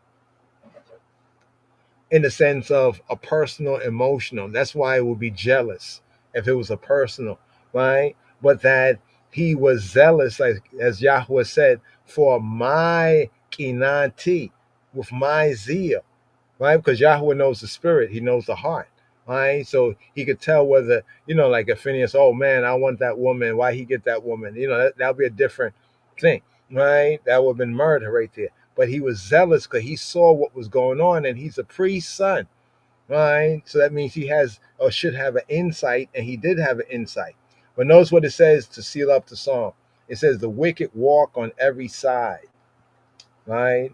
When the vilest men are exalted. Now think about it in the days and times that we live in today, right? When the wicked, right? So the wicked, the ratchet, right? The wicked walk on every side, like the criminal walk on. We say criminal, we're saying in the divine law sense. Some of man's laws may be similar to Yahweh's laws, but we're speaking here in the sense of his way, truth, and life. The wicked walk on every side when the vilest, right? When the vilest men, right, are exalted, right? That translation leaves something to be desired, right? That translation right there, the last part, right, leaves something to be desired. Here it says, Sabib Amin, right? Sabib Rishaim. Here we go. Sabib Rishaim. Sabib all around. Rishaim are ratchet ones, wicked ones, criminal ones. Halakun. Yita halakun. So the halaka, they walk, they go to and fro, right? All around, right? Circling around, right? Almost like, like wild animals circling the prey. In that sense, that's the word picture, right?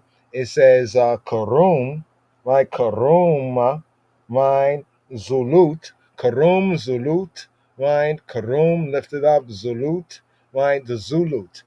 I got to do this right here so that at least you can see the key words, right? Some of the key words here, right? So we have Zulut, right?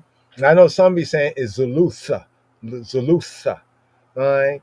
When we notice the Afro-Semitic languages, no, it's Zulut, right? That th comes in from the people who have made the transliteration. Some of their own mother tongues have slipped in, right? But it's Zulut, right? The other T is a te, right? This is a plain T, te, right? Zalut, right? Zalut. So zalut is worthless or vileness. When vileness is from the word zalal. Zalal is worthless, to be vile, insignificant, light, right? To squander, to lavish, bringing out the sense right here. The ancient sense is to shake as the wind. That means they're unstable, right? They're unstable. That's why you remember the first part, the earlier part of the song, verse 2, where it says they speak falsehood, everyone to his neighbor. With flattering lips and with a double heart do they speak. So they speak with a heart and a heart.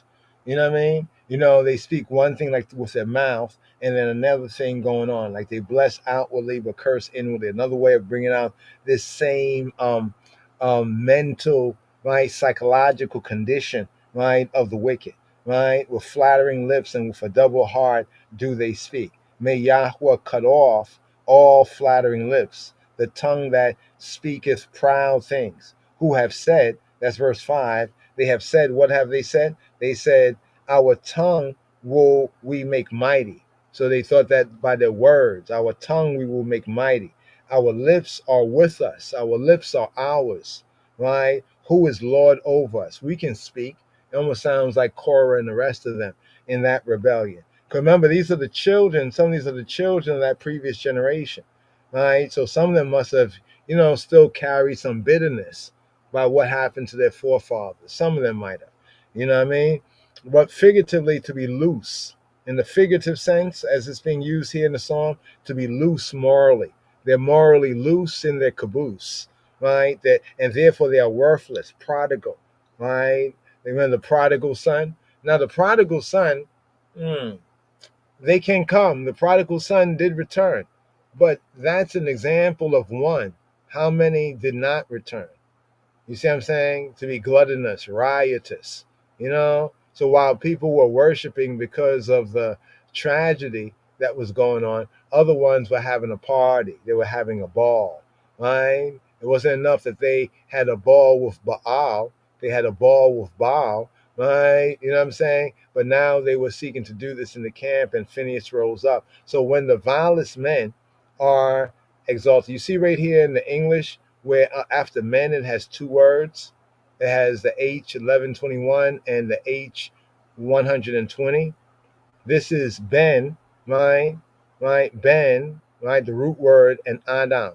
In the verse, it's B'nai Adam, right? Karum, in rising up, when rising up, Zalut, when rising up, when vileness is risen up, when vileness becomes like this prodigal, wanton, loose morality is lifted up.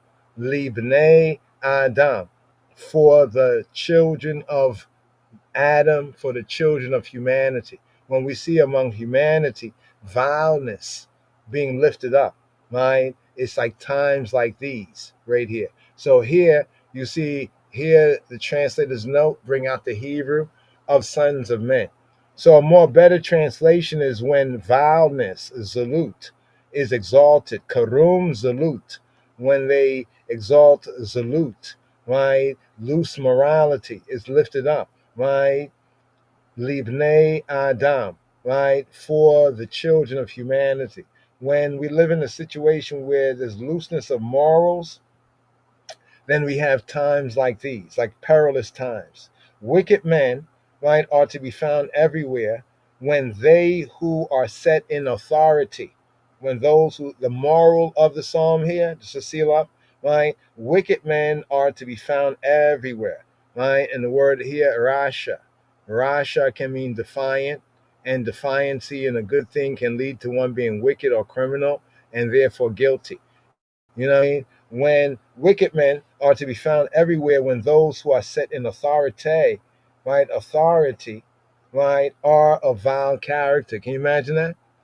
Wicked men will be everywhere. Wickedness and wicked men and women and people will be everywhere when, right, those who are in the authority, who's really ruling and regulating, right, when they also are of vile character, right? When they're of vile character. The rulers are sons of men, right? So when it says vilest men are exalted, this is a bad translation there, right? The more better from the Hebrew translation, karum zuluta libnei Adam, when vileness is exalted among the sons of Adam, amongst the children of humanity, right? That's the proper, right? So the rulers are the B'nai Adam, are the sons of Adam, right? And notice that it says Adam here and not Ish, right? So what we have right here is Adam and not Ish, right? In another psalm, it says low and high, right? The low men are the B'nai Adam, and the high men are the B'nai Ish, the man of standing, right? More on that can be found in Psalm 4, round about verse 2, and in Psalm 8, round about verse 4, right? This is common man. So the B'nai Adam is like a common man, rank and file man, everyday man, regular man, right? While the B'nai Ish would be like the kings, would be like the priests, would be like the judges, you know what I mean? Men of some station, some standing, you know, like the husbandmen men, so to speak. You know what I'm saying? On that particular level. Corruption is spreads from the higher to the lower levels of society, right? So this psalm is bringing out how the corruption is spreading from the higher, right, to the lower levels of society, right? In spite of this, the psalmist is confident that Yahweh will protect the virtuous, right, who are victimized in such a situation. So we're living in such a time where we see like the vilest ones or those in authority, then we have to kind of like put on the full armor. You know what I'm saying? Put on the full armor, suit up and boot up, right? know what time it is, right? But right here, just give a little outro, dubwise, yes, I, Rastafari.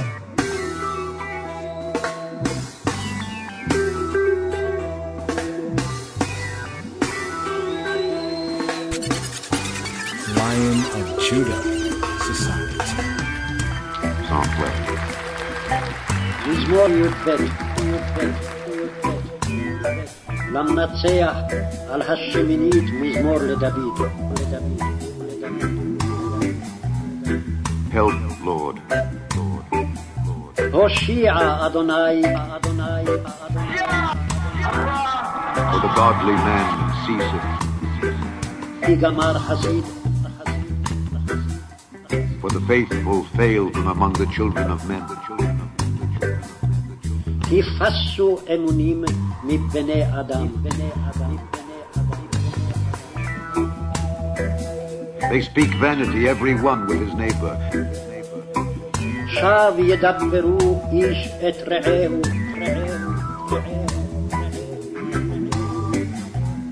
With flattering lip. שפת חלקות. And with a double heart do they speak. בלב ולב ידברו.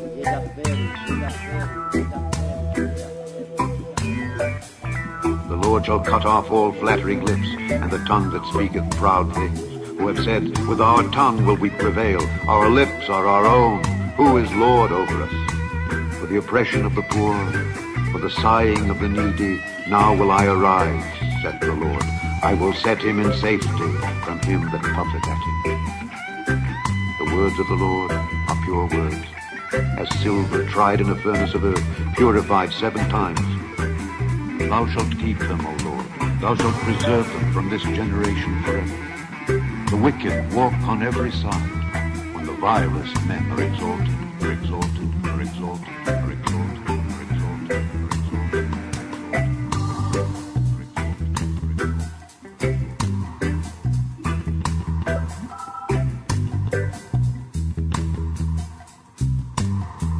When I say more, you say fire. More fire. מזמור י"ב למנצח על השמינית מזמור לדוד. Help, Lord.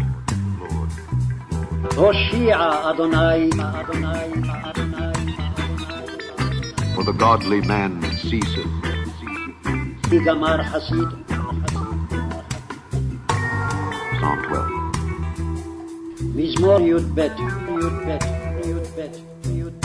למנצח על השמינית מזמור לדוד.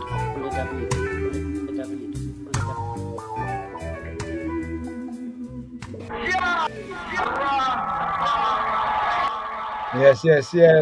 Let's get the prophet in the first day, for this first day right here. But before, one more. A 3-in-1 there. That was the Hebrew. With English, the Hebrew highlights. Here, just a 3-in-1 here. The 3-in-1 here. Here we have the English, the Hebrew, and we have the Amharic. Yeah, the Amharic. So the 3-in-1 right here.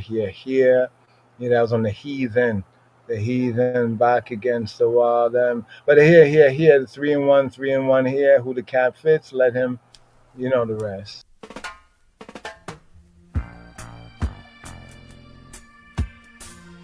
Psalm 12.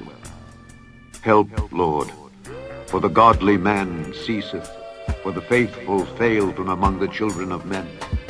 They speak vanity, every one with his neighbor, with flattering lips, and with a double heart do they speak. The Lord shall cut off all flattering lips, and the tongue that speaketh proud things, who have said, with our tongue will we prevail, our lips are our own, who is Lord over us? For the oppression of the poor, for the sighing of the needy, now will I arise, saith the Lord. I will set him in safety from him that puffeth at him. The words of the Lord are pure words, as silver tried in a furnace of earth, purified 7 times. Thou shalt keep them, O Lord. Thou shalt preserve them from this generation forever. The wicked walk on every side when the vilest men are exalted, are exalted, are exalted, are exalted, are exalted, are exalted, are exalted, are exalted, are exalted. מזמור י"ב למנצח על השמינית מזמור לדוד. הושיע אדוני כי גמר חסיד, הפסו אמונים מבני אדם. שב ידברו איש את רעהו שפת חלקות, בלב ולב ידברו. יחרד אדוני כל שפתי חלקות, לשון מדברת גדולות. אשר אמרו ללשוננו נגביר, שפתנו איתנו, מי אדון לנו? משוד עניים, מאנקת אביונים, עתה אקום יאמר אדוני, אשית בישע יפיח לו. אמרות אדוני אמרות טהורות, כסף צרוף בעליל לארץ, מזוקק שבעתיים. אתה אדוני תשמרם, תצרנו מן הדור זו לעולם. סביב רשעים יתהלכון, כרום זולות לבני אדם.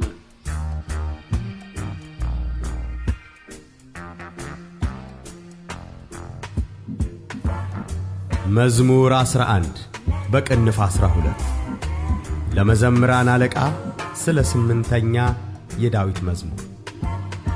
አቤቱ አድነኝ፣ ደግ ሰው አልቋልና ከሰው ልጆችም መተማመን ጎድሏልና።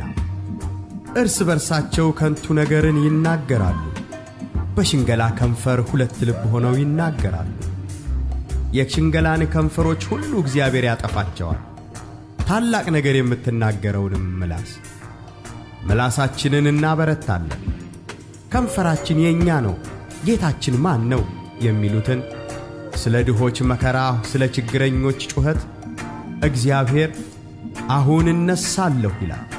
መድኃኒትን አደርጋለሁ፣ በላዩም እገልጣለሁ። በምድር ላይ እንደ ተፈተነ 7 ጊዜ እንደ ተጣራ ብር የእግዚአብሔር ቃላት የነጹ ቃላት ናቸው። አቤቱ አንተ ጠብቀን፣ ከዚህችም ትውልድ ለዘላለም ታደገን። በሰው ልጆችም ዘንድ ምናምንቴ ከፍ ከፍ ባለ ጊዜ ክፉዎች በዙሪያው ሁሉ ይመላለሳሉ።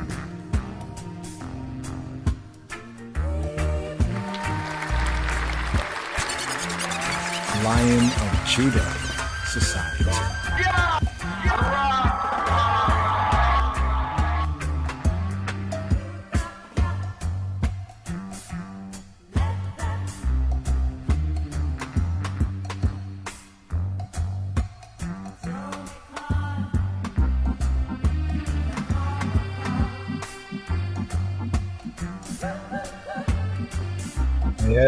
Yes. So McCon, oh no fire. Yes.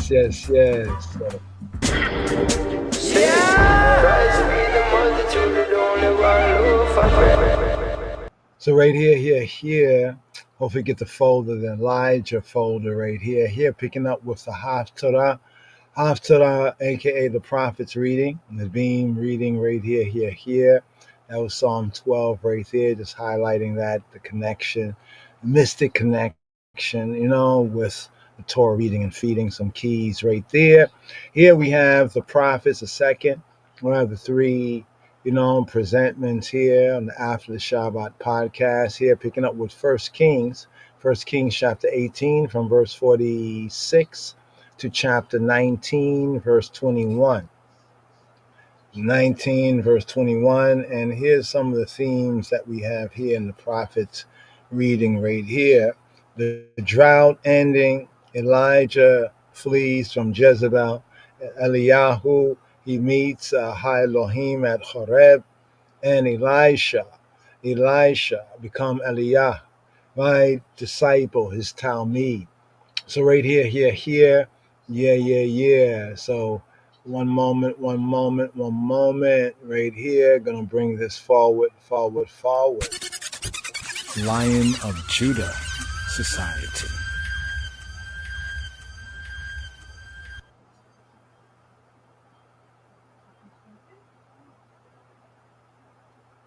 Yeah.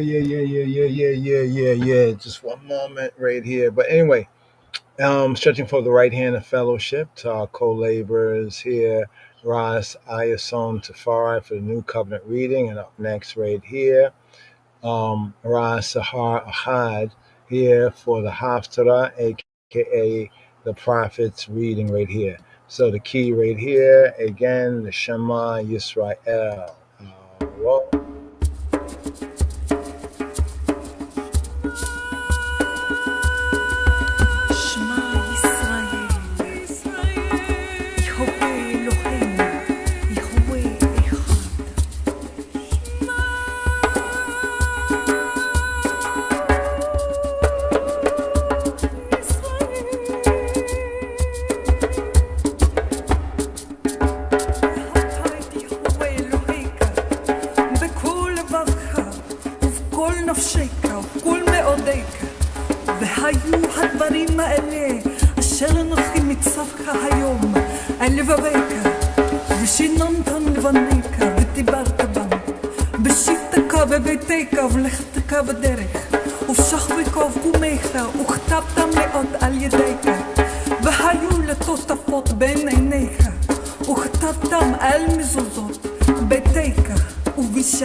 שמע ישראל, אדוני אלוהינו, אדוני אחד.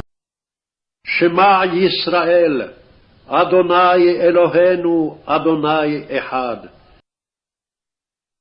שמע ישראל, אדוני אלוהינו, אדוני אחד. שמע ישראל, אדוני אלוהינו, אדוני אחד. אדוני אחד. 1 Kings, chapter 18, verse 46 to chapter 19, verse 21.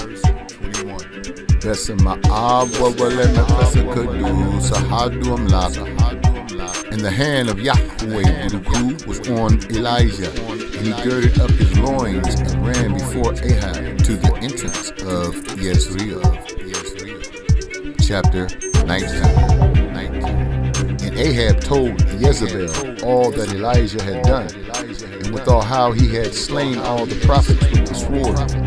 Then Jezebel sent a messenger to Elijah, saying, So let the Elohim do to me, and more also, if I make not thy life as the life of one of them by tomorrow about this time. And when he saw that, he arose and went for his life, and came to Beersheba, which belongeth to Yehudah, and left his servants there. But he himself went a day's journey into the wilderness, the Midbar, and came and sat down under a juniper tree. And he requested for himself that he might die, and said, It is enough. Now, O Yahweh Buruku, take away my life, for I am not better than my father. And as he lay and slept under a juniper tree, behold, then an angel touched him, and said to him, Arise and eat. And he looked, and behold, there was a cake baking, cold, and a curse of water at his head. And he did eat and drink, and laid him down again. And the angel of Yahweh Baruch came again the second time, and touched him and said, Arise and eat, because the journey is too great for thee. And he arose and did eat and drink, and went in the strength of that meat 40 days and 40 nights to Horeb, the mount of the Giziabah. And he came there to a cave and lodged there. And behold, the word of Yahweh came to him. And he said to him, What doest thou here, Elijah?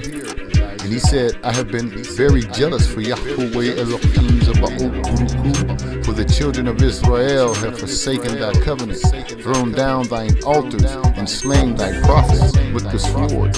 And I, even I only, am left, and they seek my life to take it away. And he said, go forth and stand upon the mount before Yahweh Baruch. And behold, Yahweh passed by, and a great strong wind rent the mountains, and brake in pieces the rocks before Yahweh. But Yahweh was not in the wind. And after the wind, an earthquake. But Yahweh was not in the earthquake. And after the earthquake, a fire. It's a fire. But Yahweh was not in the fire. And after the fire, a still small voice. Jah. And it was so, when Elijah heard it, that he wrapped his face in his mantle and went out and stood in the entering in of the cave. And behold, there came a voice to him and said, what doest thou here, Elijah?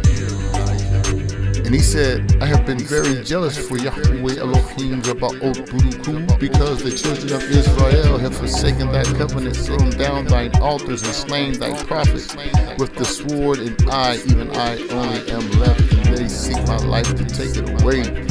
And Yahweh said to him, go return on thy way to the wilderness, the Midbar of Damascus. And when thou comest, anoint Hazael to be king Negus over Syria. And Yehu, the son of Nimshi, shalt thou anoint to be king Negus over Yisrael. And Elisha, the son of Shaphat of Abel Maholah, shalt thou anoint to be prophet in thy room. And it shall come to pass that him that escapeth the sword of Hazael shall Yehu slay, and him that escaped from the sword of Yehu shall Elisha slay. Yet I have left me 7,000 in Israel, all the knees which have not bowed to Baal, and every mouth which has not kissed him. So he departed thence, and found Elisha, the son of Shaphat, who was plowing with 12 yoke of oxen before him. And he with 12, and Elijah passed by him, and cast his mantle upon him.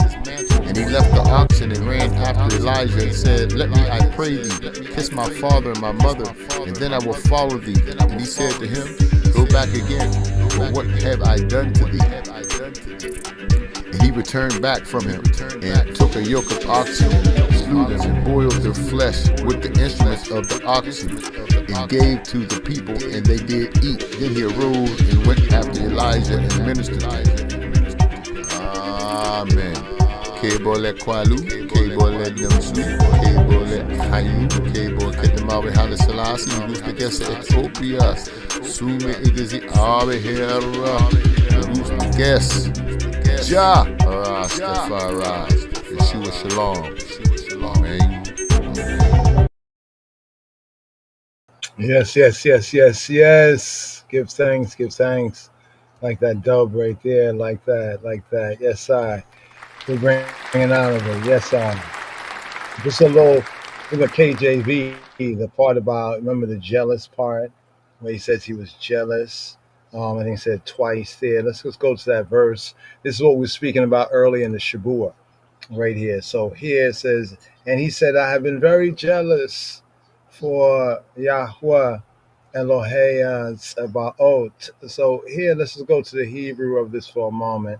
See if it stands up. Wayomer Kano Kineti. He's I can say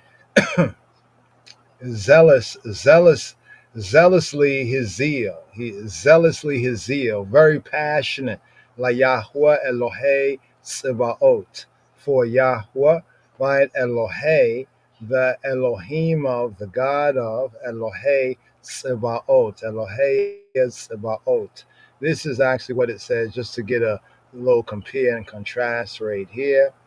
Right here, BBE says, I have been burning for the honor. Okay, that's a freestyle there. I've been very zealous. Yeah, that brings out the sense there. Easy English. Look at easy English. Elijah said, I have always been a very good servant of Yahweh. Wow. No, that kind of is a total rephrasing. That's not even a good translation. ISV said I've been very jealous, like the very zealous. At least I have zealous there, right?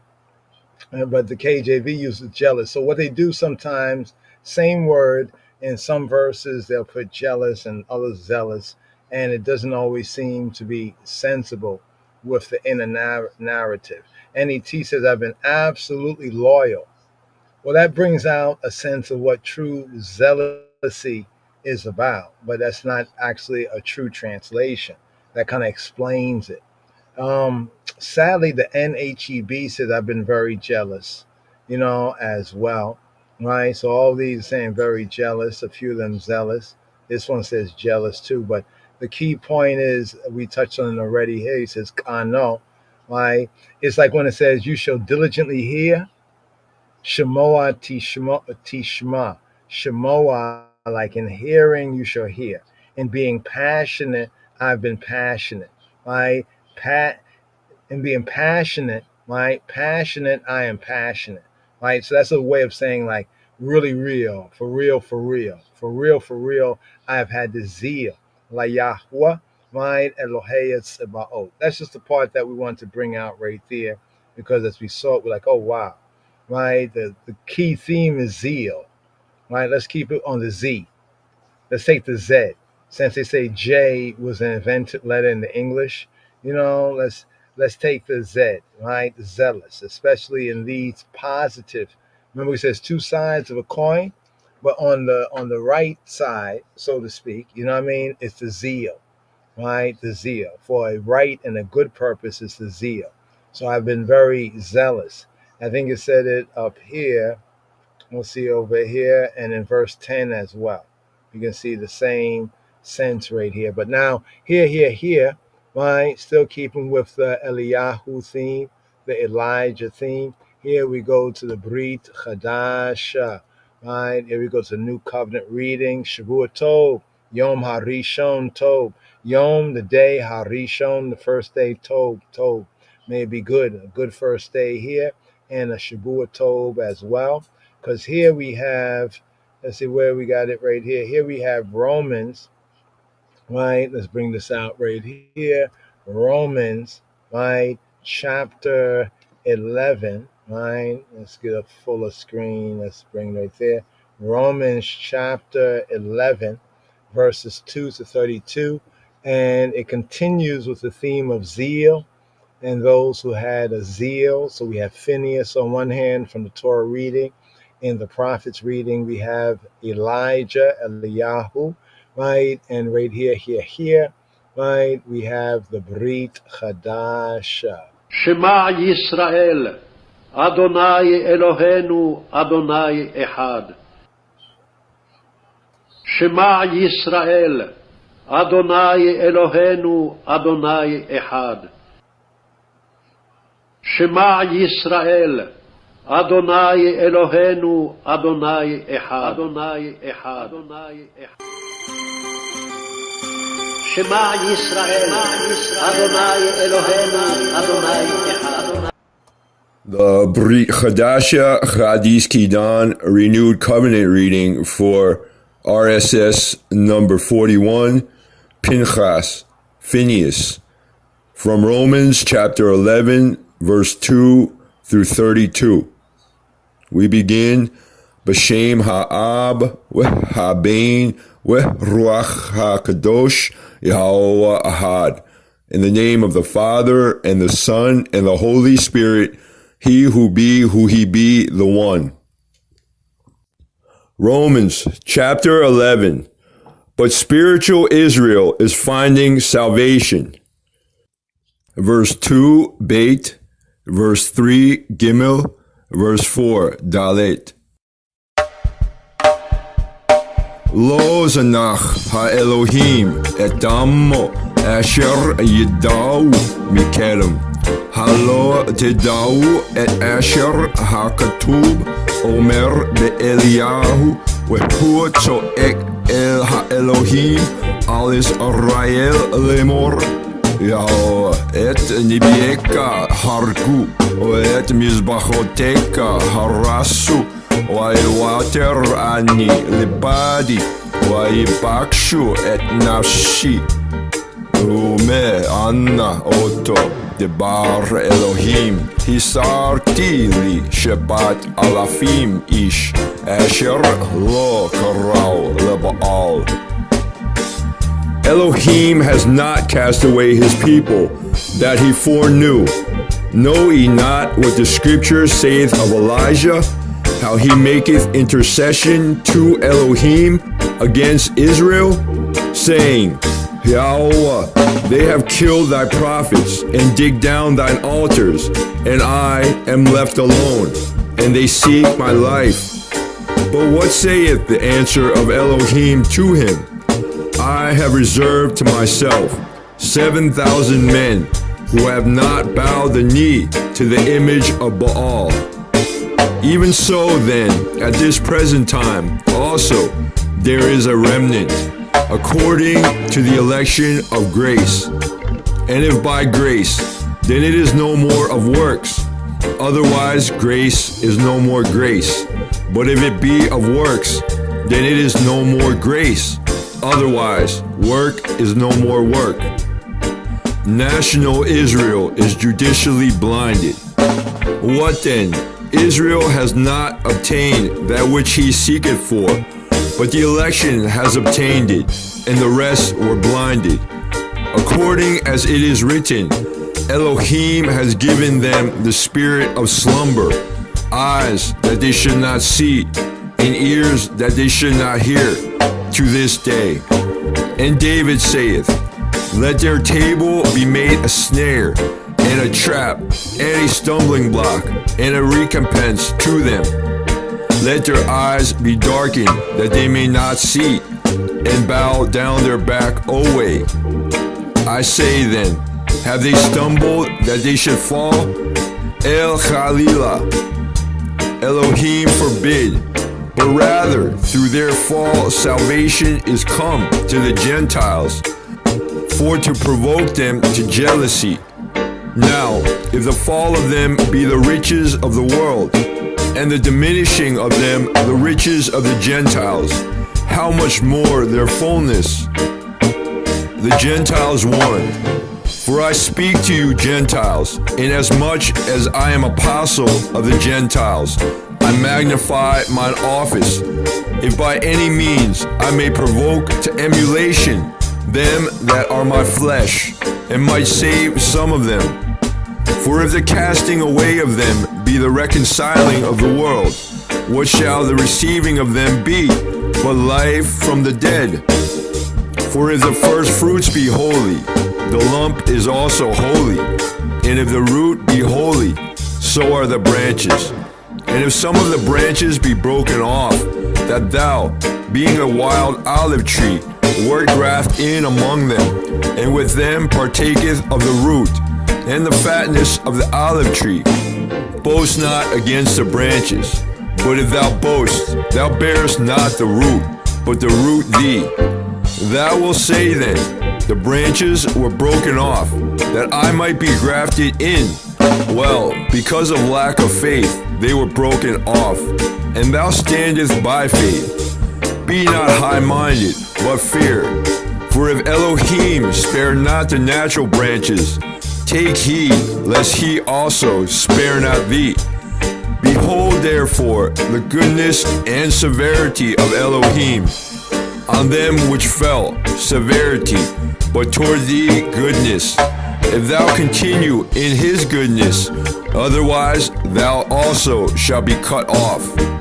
And they also, if they abide not still in unbelief and lack of faith, shall be grafted in. For Elohim is able to graft them in again. For if thou wert cut out of the olive tree, which is wild by nature, and were grafted, contrary to nature, into a good olive tree, how much more shall these, which by nature, that be the natural branches, be grafted into their own olive tree? For I would not, brethren, that ye should be ignorant of this mystery, lest ye should be wise in your own conceits, that blindness in part is happened to Israel, till the fullness of the Gentiles be come in. Israel is yet to be saved nationally. And so all Israel shall be saved, as it is written, there shall come out of Zion the deliverer, and shall turn away ungodliness from Jacob. For this is my covenant to them, when I shall take away their sins. As concerning the gospel, they are enemies for your sakes, but as touching the election, they are beloved for the fathers, for the patriarchs' sakes. For the gifts and callings of Elohim are without repentance. For as ye in times past have not believed Elohim, yet have now obtained mercy through their lack of faith, through their unbelief, even so have these also now not believed, that through your mercy they may also obtain mercy. For Elohim has concluded them all in unbelief, that he might have mercy upon all.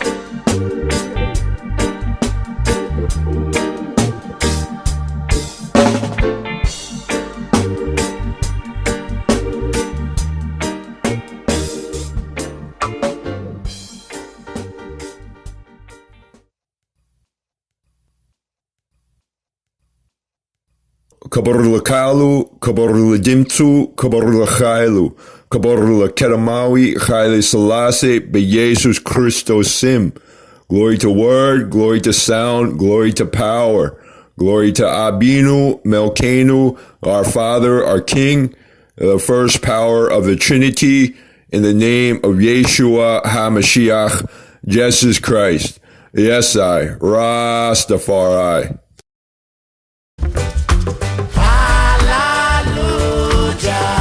With your loud voice, sing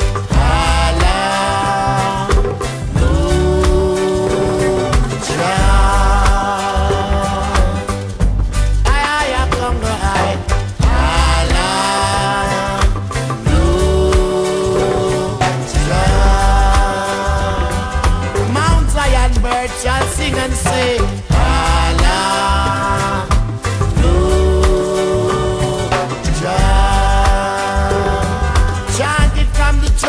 let them hear it.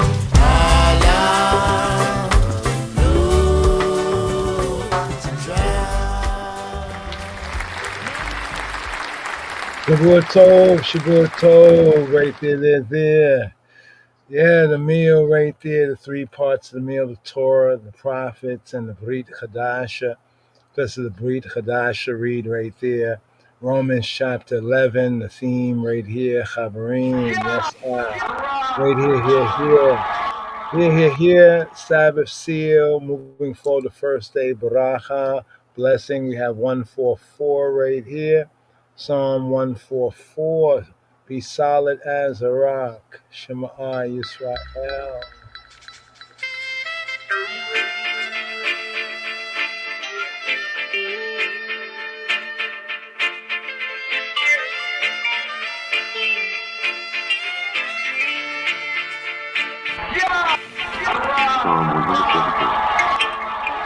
מזמור קמ"ד לדוד. Blessed be the Lord, my strength, my strength, my strength, my strength. ברוך אדוני צורי. Blessed be the Lord, my strength, which teacheth my hands to war and my fingers to fight. ברוך אדוני צורי, המלמד ידיי לקרב, אצבעותיי למלחמה.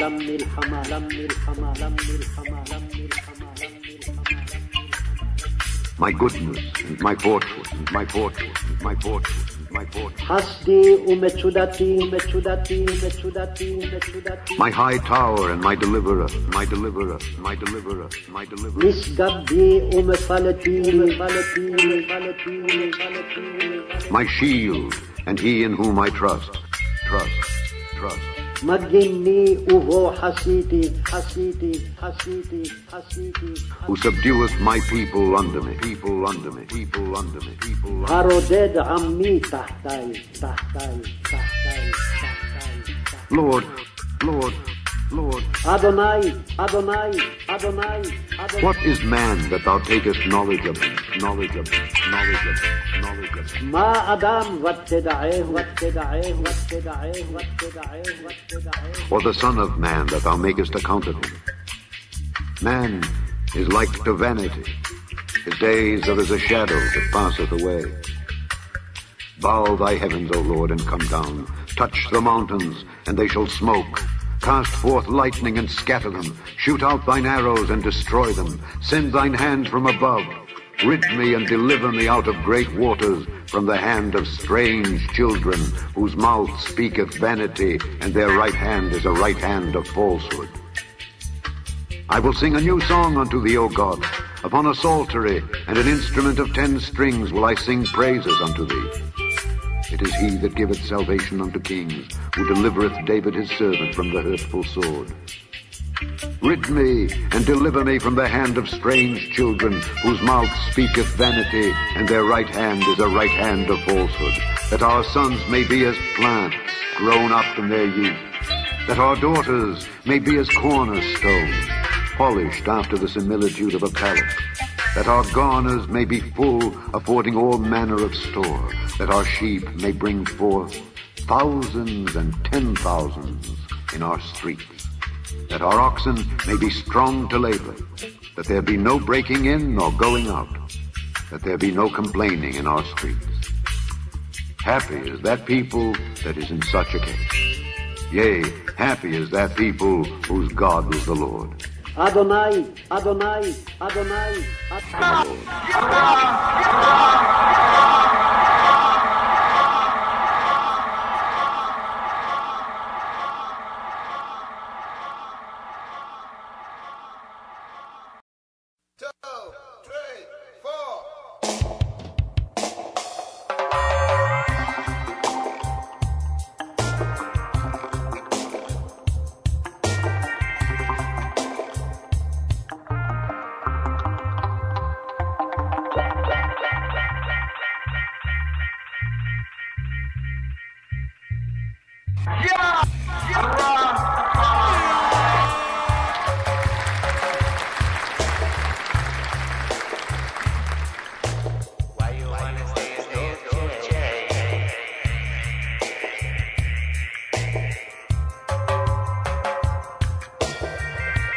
Psalm 144. Blessed be the Lord my strength, which teacheth my hands to war and my fingers to fight. My goodness and my fortress, my high tower and my deliverer, my shield, and he in whom I trust, who subdueth my people under me. Lord, what is man that thou takest knowledge of him, or the son of man that thou makest account of him? Man is like to vanity. His days are as a shadow that passeth away. Bow thy heavens, O Lord, and come down. Touch the mountains, and they shall smoke. Cast forth lightning and scatter them. Shoot out thine arrows and destroy them. Send thine hand from above. Rid me and deliver me out of great waters, from the hand of strange children, whose mouth speaketh vanity, and their right hand is a right hand of falsehood. I will sing a new song unto thee, O God. Upon a psaltery and an instrument of 10 strings will I sing praises unto thee. It is he that giveth salvation unto kings, who delivereth David his servant from the hurtful sword. Rid me and deliver me from the hand of strange children, whose mouth speaketh vanity, and their right hand is a right hand of falsehood, that our sons may be as plants grown up in their youth, that our daughters may be as cornerstones, polished after the similitude of a palace, that our garners may be full, affording all manner of store, that our sheep may bring forth thousands and 10,000s in our streets, that our oxen may be strong to labor, that there be no breaking in nor going out, that there be no complaining in our streets. Happy is that people that is in such a case. Yea, happy is that people whose God is the Lord.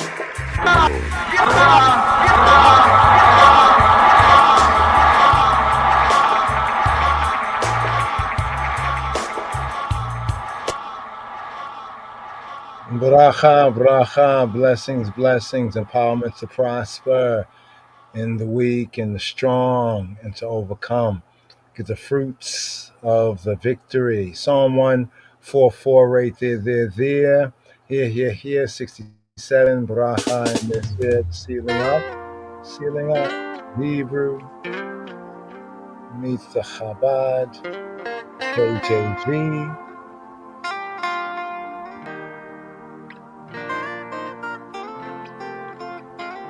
Baruch atah Yahweh. מזמור ס"ז למנצח בנגינות מזמור שיר. אלוהים יחוננו ויברכנו, יאר פניו איתנו סלע. מזמור ס"ז למנצח בנגינות מזמור שיר. אלוהים יחוננו ויברכנו, יאר פניו איתנו סלע. לדעת בארץ דרכך, בכל גויים ישועתך. יודוך עמים אלוהים, יודוך עמים כולם. ישמחו וירננו לאומים, כי תשפוט עמים מישור, ולאומים בארץ תנחם סלע. יודוך עמים אלוהים, יודוך עמים כולם. ארץ נתנה יבולה, יברכנו אלוהים אלוהינו, יברכנו אלוהים, ויראו אותו כל אפסי ארץ.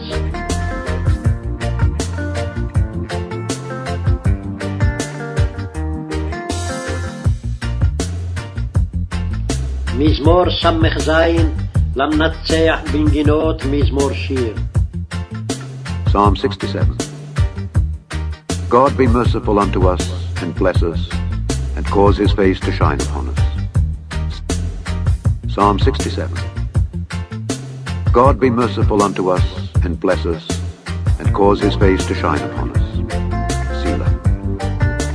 Psalm 67. God be merciful unto us, and bless us, and cause his face to shine upon us. Selah. That thy way may be known upon earth, thy saving health among all nations. Let the people praise thee, O God, let all the people praise thee.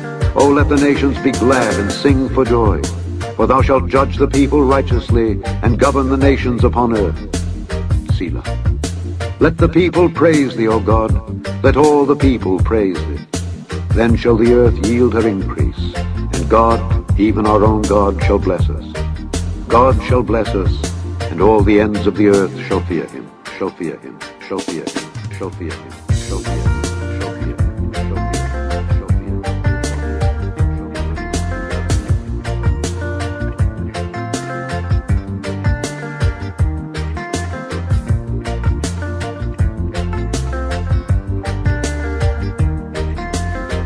למנצח בנגינות מזמור שיר. אלוהים יחוננו ויברכנו, מאיר פניו איתנו סלע. לדעת בארץ דרכך, בכל גויים ישועתך. ידוך עמים אלוהים, ידוך עמים כולם. ישמחו וירננו לאומים, כי תשפוט עמים מישור, לאומים בארץ תנחם סלע. ידוך עמים אלוהים, ידוך עמים כולם. ארץ נתנה יבולה, יברכנו אלוהים אלוהינו, יברכנו אלוהים, ויראו אותו כל אפסי הארץ. Yes. Evening Psalm for the first day, 24, and just a little sneak here for Psalm 141, today's daily Psalm. Two more Psalms right here. Here, 24, evening Psalm for the first day. Have a blessed Malcolm Ehud, blessed Ehud, first day. Yom HaRishon, here. 24.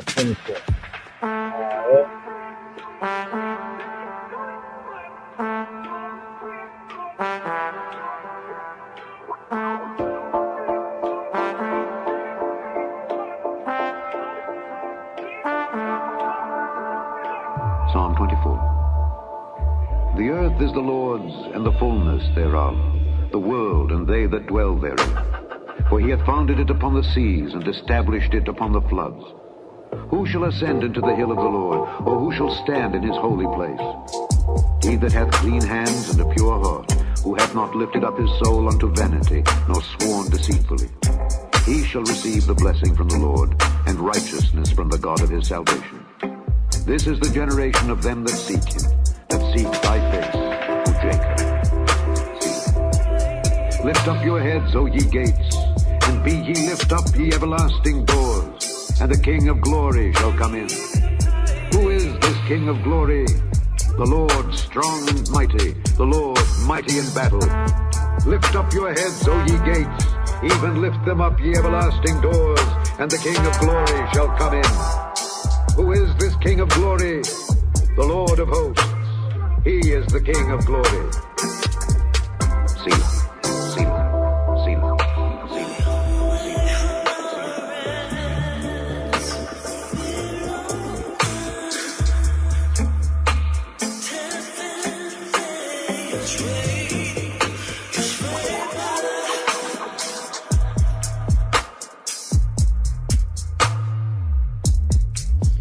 מזמור כ"ד לדוד מזמור. לאדוני הארץ ומלואה, תבל ויושבבה. כי הוא על ימים יסדה, ועל נהרות יכונניה. מי יעלה בהר אדוני, ומי יקום במקום קודשו. נקי כפיים ובר לבב, אשר לא נשא לשווא נפשי, ולא נשבע למרמה. יישא ברכה מאת אדוני, וצדקה מאלוהי ישעו. זה דור דורשיו, מבקש את פניך יעקב סלע. שאו שערים ראשיכם, והינשאו פתחי עולם, ויבוא מלך הכבוד. מי זה מלך הכבוד? אדוני עזוז וגיבור, אדוני גיבור מלחמה. שאו שערים ראשיכם, ושאו פתחי עולם, ויבוא מלך הכבוד. מי הוא זה מלך הכבוד? אדוני צבאות, הוא מלך הכבוד סלע.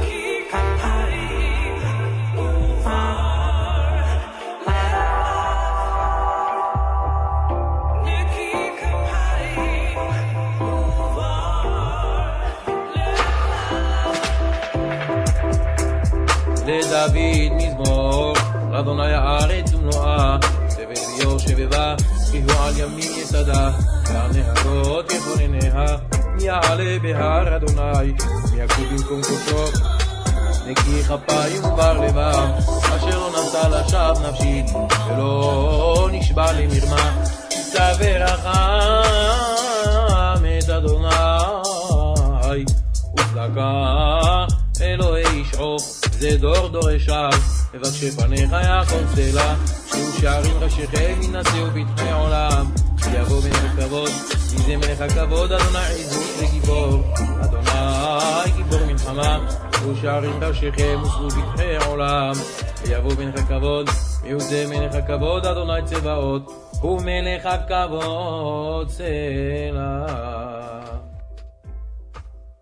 Yes, yes, yes. Evening psalm for the first day, Psalm 24. Here to seal with 141. Psalm for this new day. The daily psalm coming forward for the new day is Psalm 141. Psalm 141. Psalm 141. מזמור קמ"א, מזמור לדוד. מזמור לדוד, מזמור לדוד, מזמור לדוד, מזמור לדוד, מזמור לדוד, מזמור לדוד. Lord, אדוני, אדוני, אדוני, אדוני, אדוני, אדוני. I cry unto thee. Make haste unto me. Make haste unto me. Make haste unto me. Make haste unto me. Make haste unto me. אדוני קראתיך חושה לי, חושה לי, חושה לי, חושה לי, חושה לי, חושה לי. Give ear unto my voice when I cry unto thee. Cry unto thee. האזינה קולי בקוראי לך, בקוראי לך, בקוראי לך, בקוראי לך, בקוראי לך, בקוראי לך, בקוראי לך. Let my prayer be set forth before thee as incense, as incense, as incense, as incense. תיכון תפילתי כתורת לפניך, לפניך, לפניך, לפניך, לפניך, לפניך, לפניך.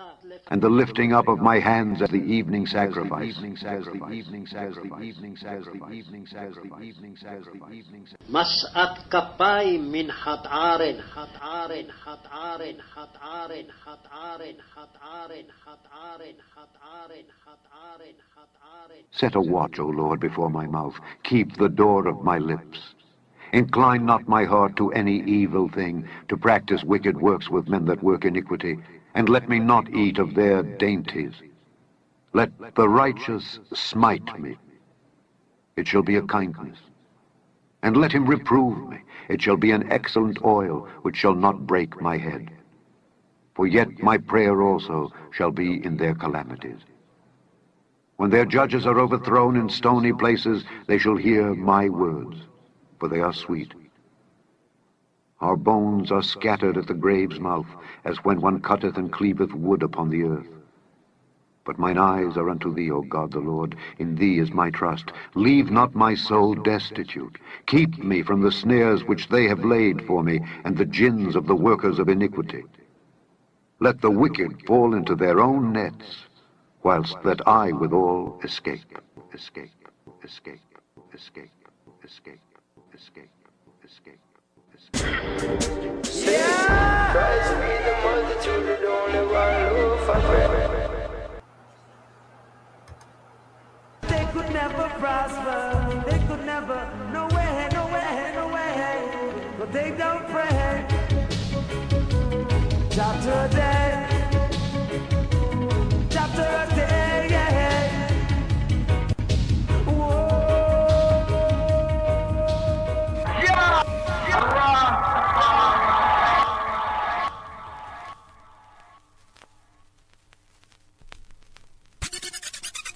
Lion of Judah Society.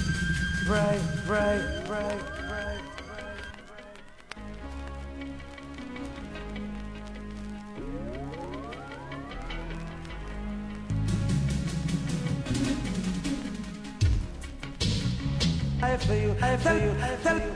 מזמור קמ"א, מזמור לדוד. אדוני קראתיך חושה לי, האזינה קולי בקוראי לך. תיכון תפילתי כתורת לפניך, משאת כפיים מנחת ערן. שיטה אדוני שמרה לפי, נצרה על דל שפתי. אל תת ליבי לדבר רע, להתעולל עלילות ברשע, את אישים פועלי אבן, ובל אלחם במנעמיהם. יהלמני צדיק חסד, ויוכיחני שמן ראש על ימי ראשי, כי עוד ותפילתי ברעותיהם. נשמטו בידי סלע שופטיהם, ושמעו אמרי כי נעמו. כמו פולח ובוקע בארץ, נפזרו עצמנו לפי שאול. יאליך אלוהים אדוני עיני, בך חסיתי אל תער נפשי. שומרני מדי פח יקישו לי, ומוקשות פועלי אבן. יפלו במחמוריו רשעים, יחד אנוכי עד אעבור.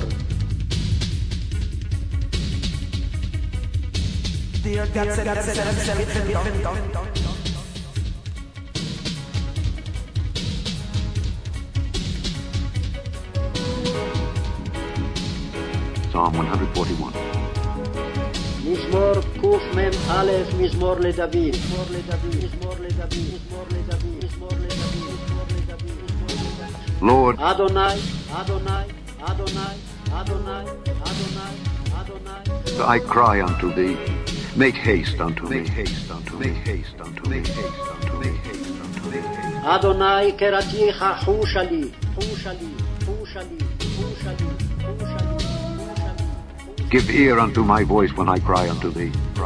האזינה קולי בקוראי לך.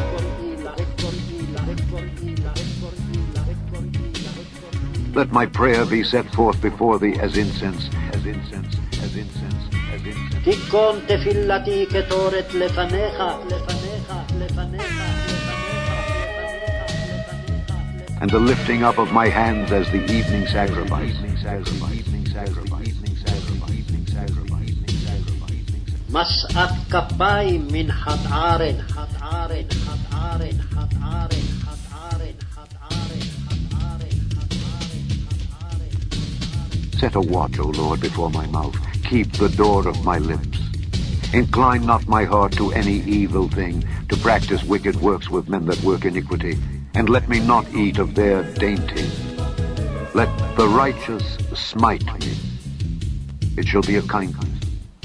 And let him reprove me. It shall be an excellent oil, which shall not break my head. For yet my prayer also shall be in their calamity. When their judges are overthrown in stony places, they shall hear my words, for they are sweet. Our bones are scattered at the grave's mouth, as when one cutteth and cleaveth wood upon the earth. But mine eyes are unto thee, O God the Lord. In thee is my trust. Leave not my soul destitute. Keep me from the snares which they have laid for me, and the gins of the workers of iniquity. Let the wicked fall into their own nets, whilst that I withal escape.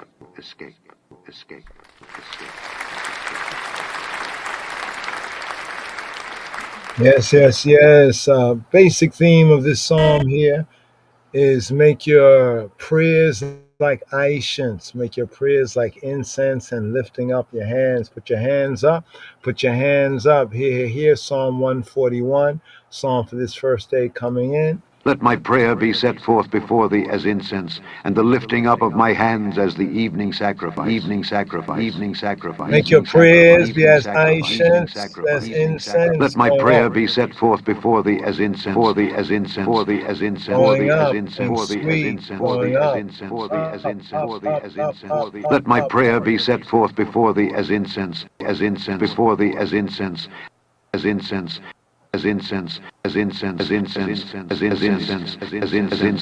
and the lifting up of my hands as the evening sacrifice,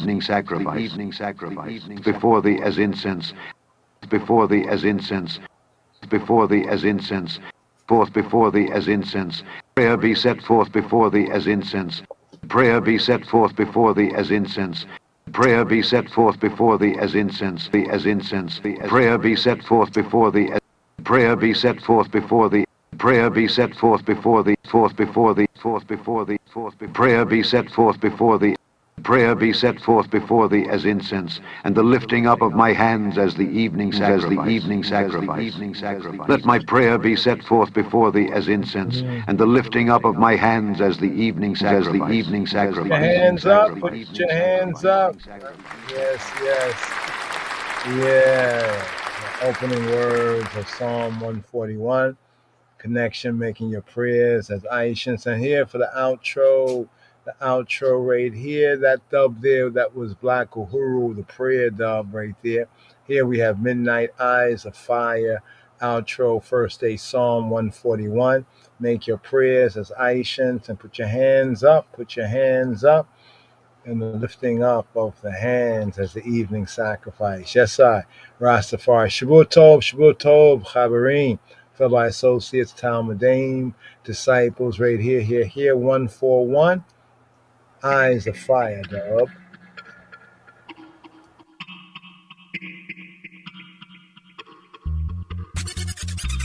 Lion of Judah Society.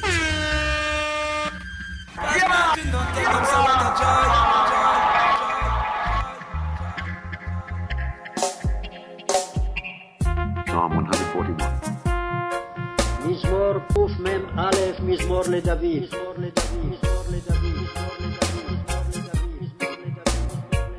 Lord, Adonai.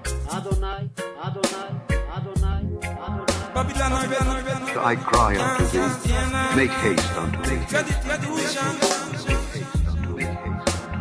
Adonai קראתיך חושה לי. Give ear unto my voice when I cry unto thee. האזינה קולי בקוראי לך.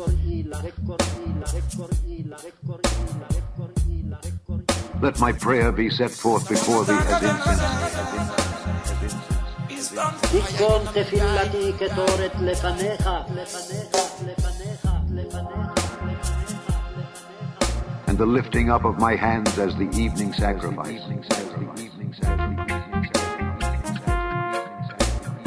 משאת כפיים מנחת ערן.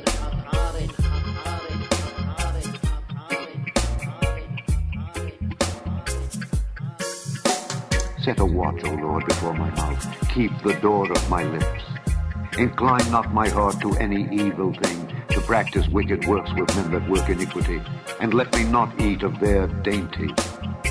Let the righteous smite me. It shall be a kindness. And let him reprove me. It shall be an excellent oil, which shall not break my head. For yet my prayer also shall be in their calamities. When their judges are overthrown in stony places, they shall hear my words, for they are sweet.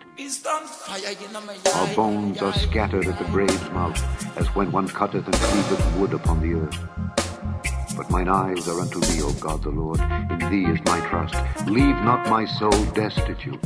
Keep me from the snares which they have laid for me, and the gins of the workers of iniquity. Let the wicked fall into their own nets, whilst that I withal escape.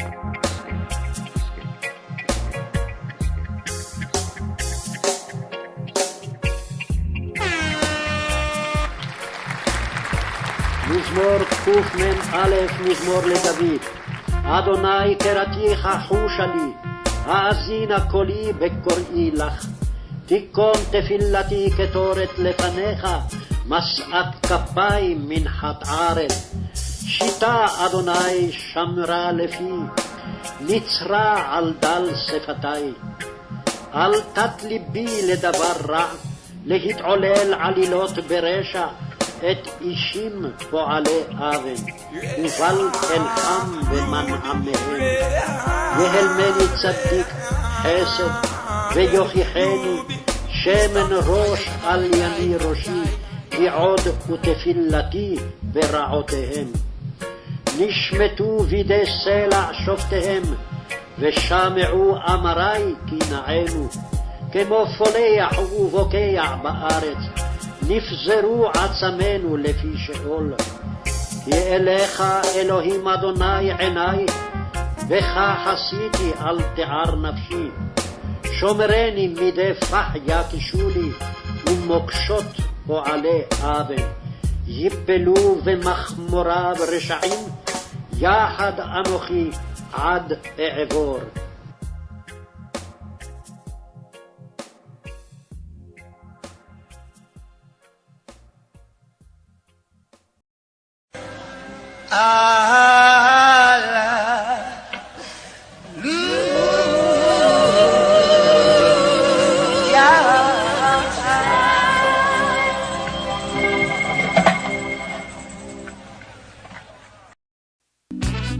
Thank you for whatever you have done. Thank you, my brethren, for all your contributions. This discipleship radio broadcast has been made possible by donations from audience and listeners like you. Give thanks. Thank you very much, Miss Ghana. This discipleship radio broadcast has been made possible by donations from audience and listeners like you. Give thanks. Thank you very much, Miss Ghana. Thank you for whatever you have done.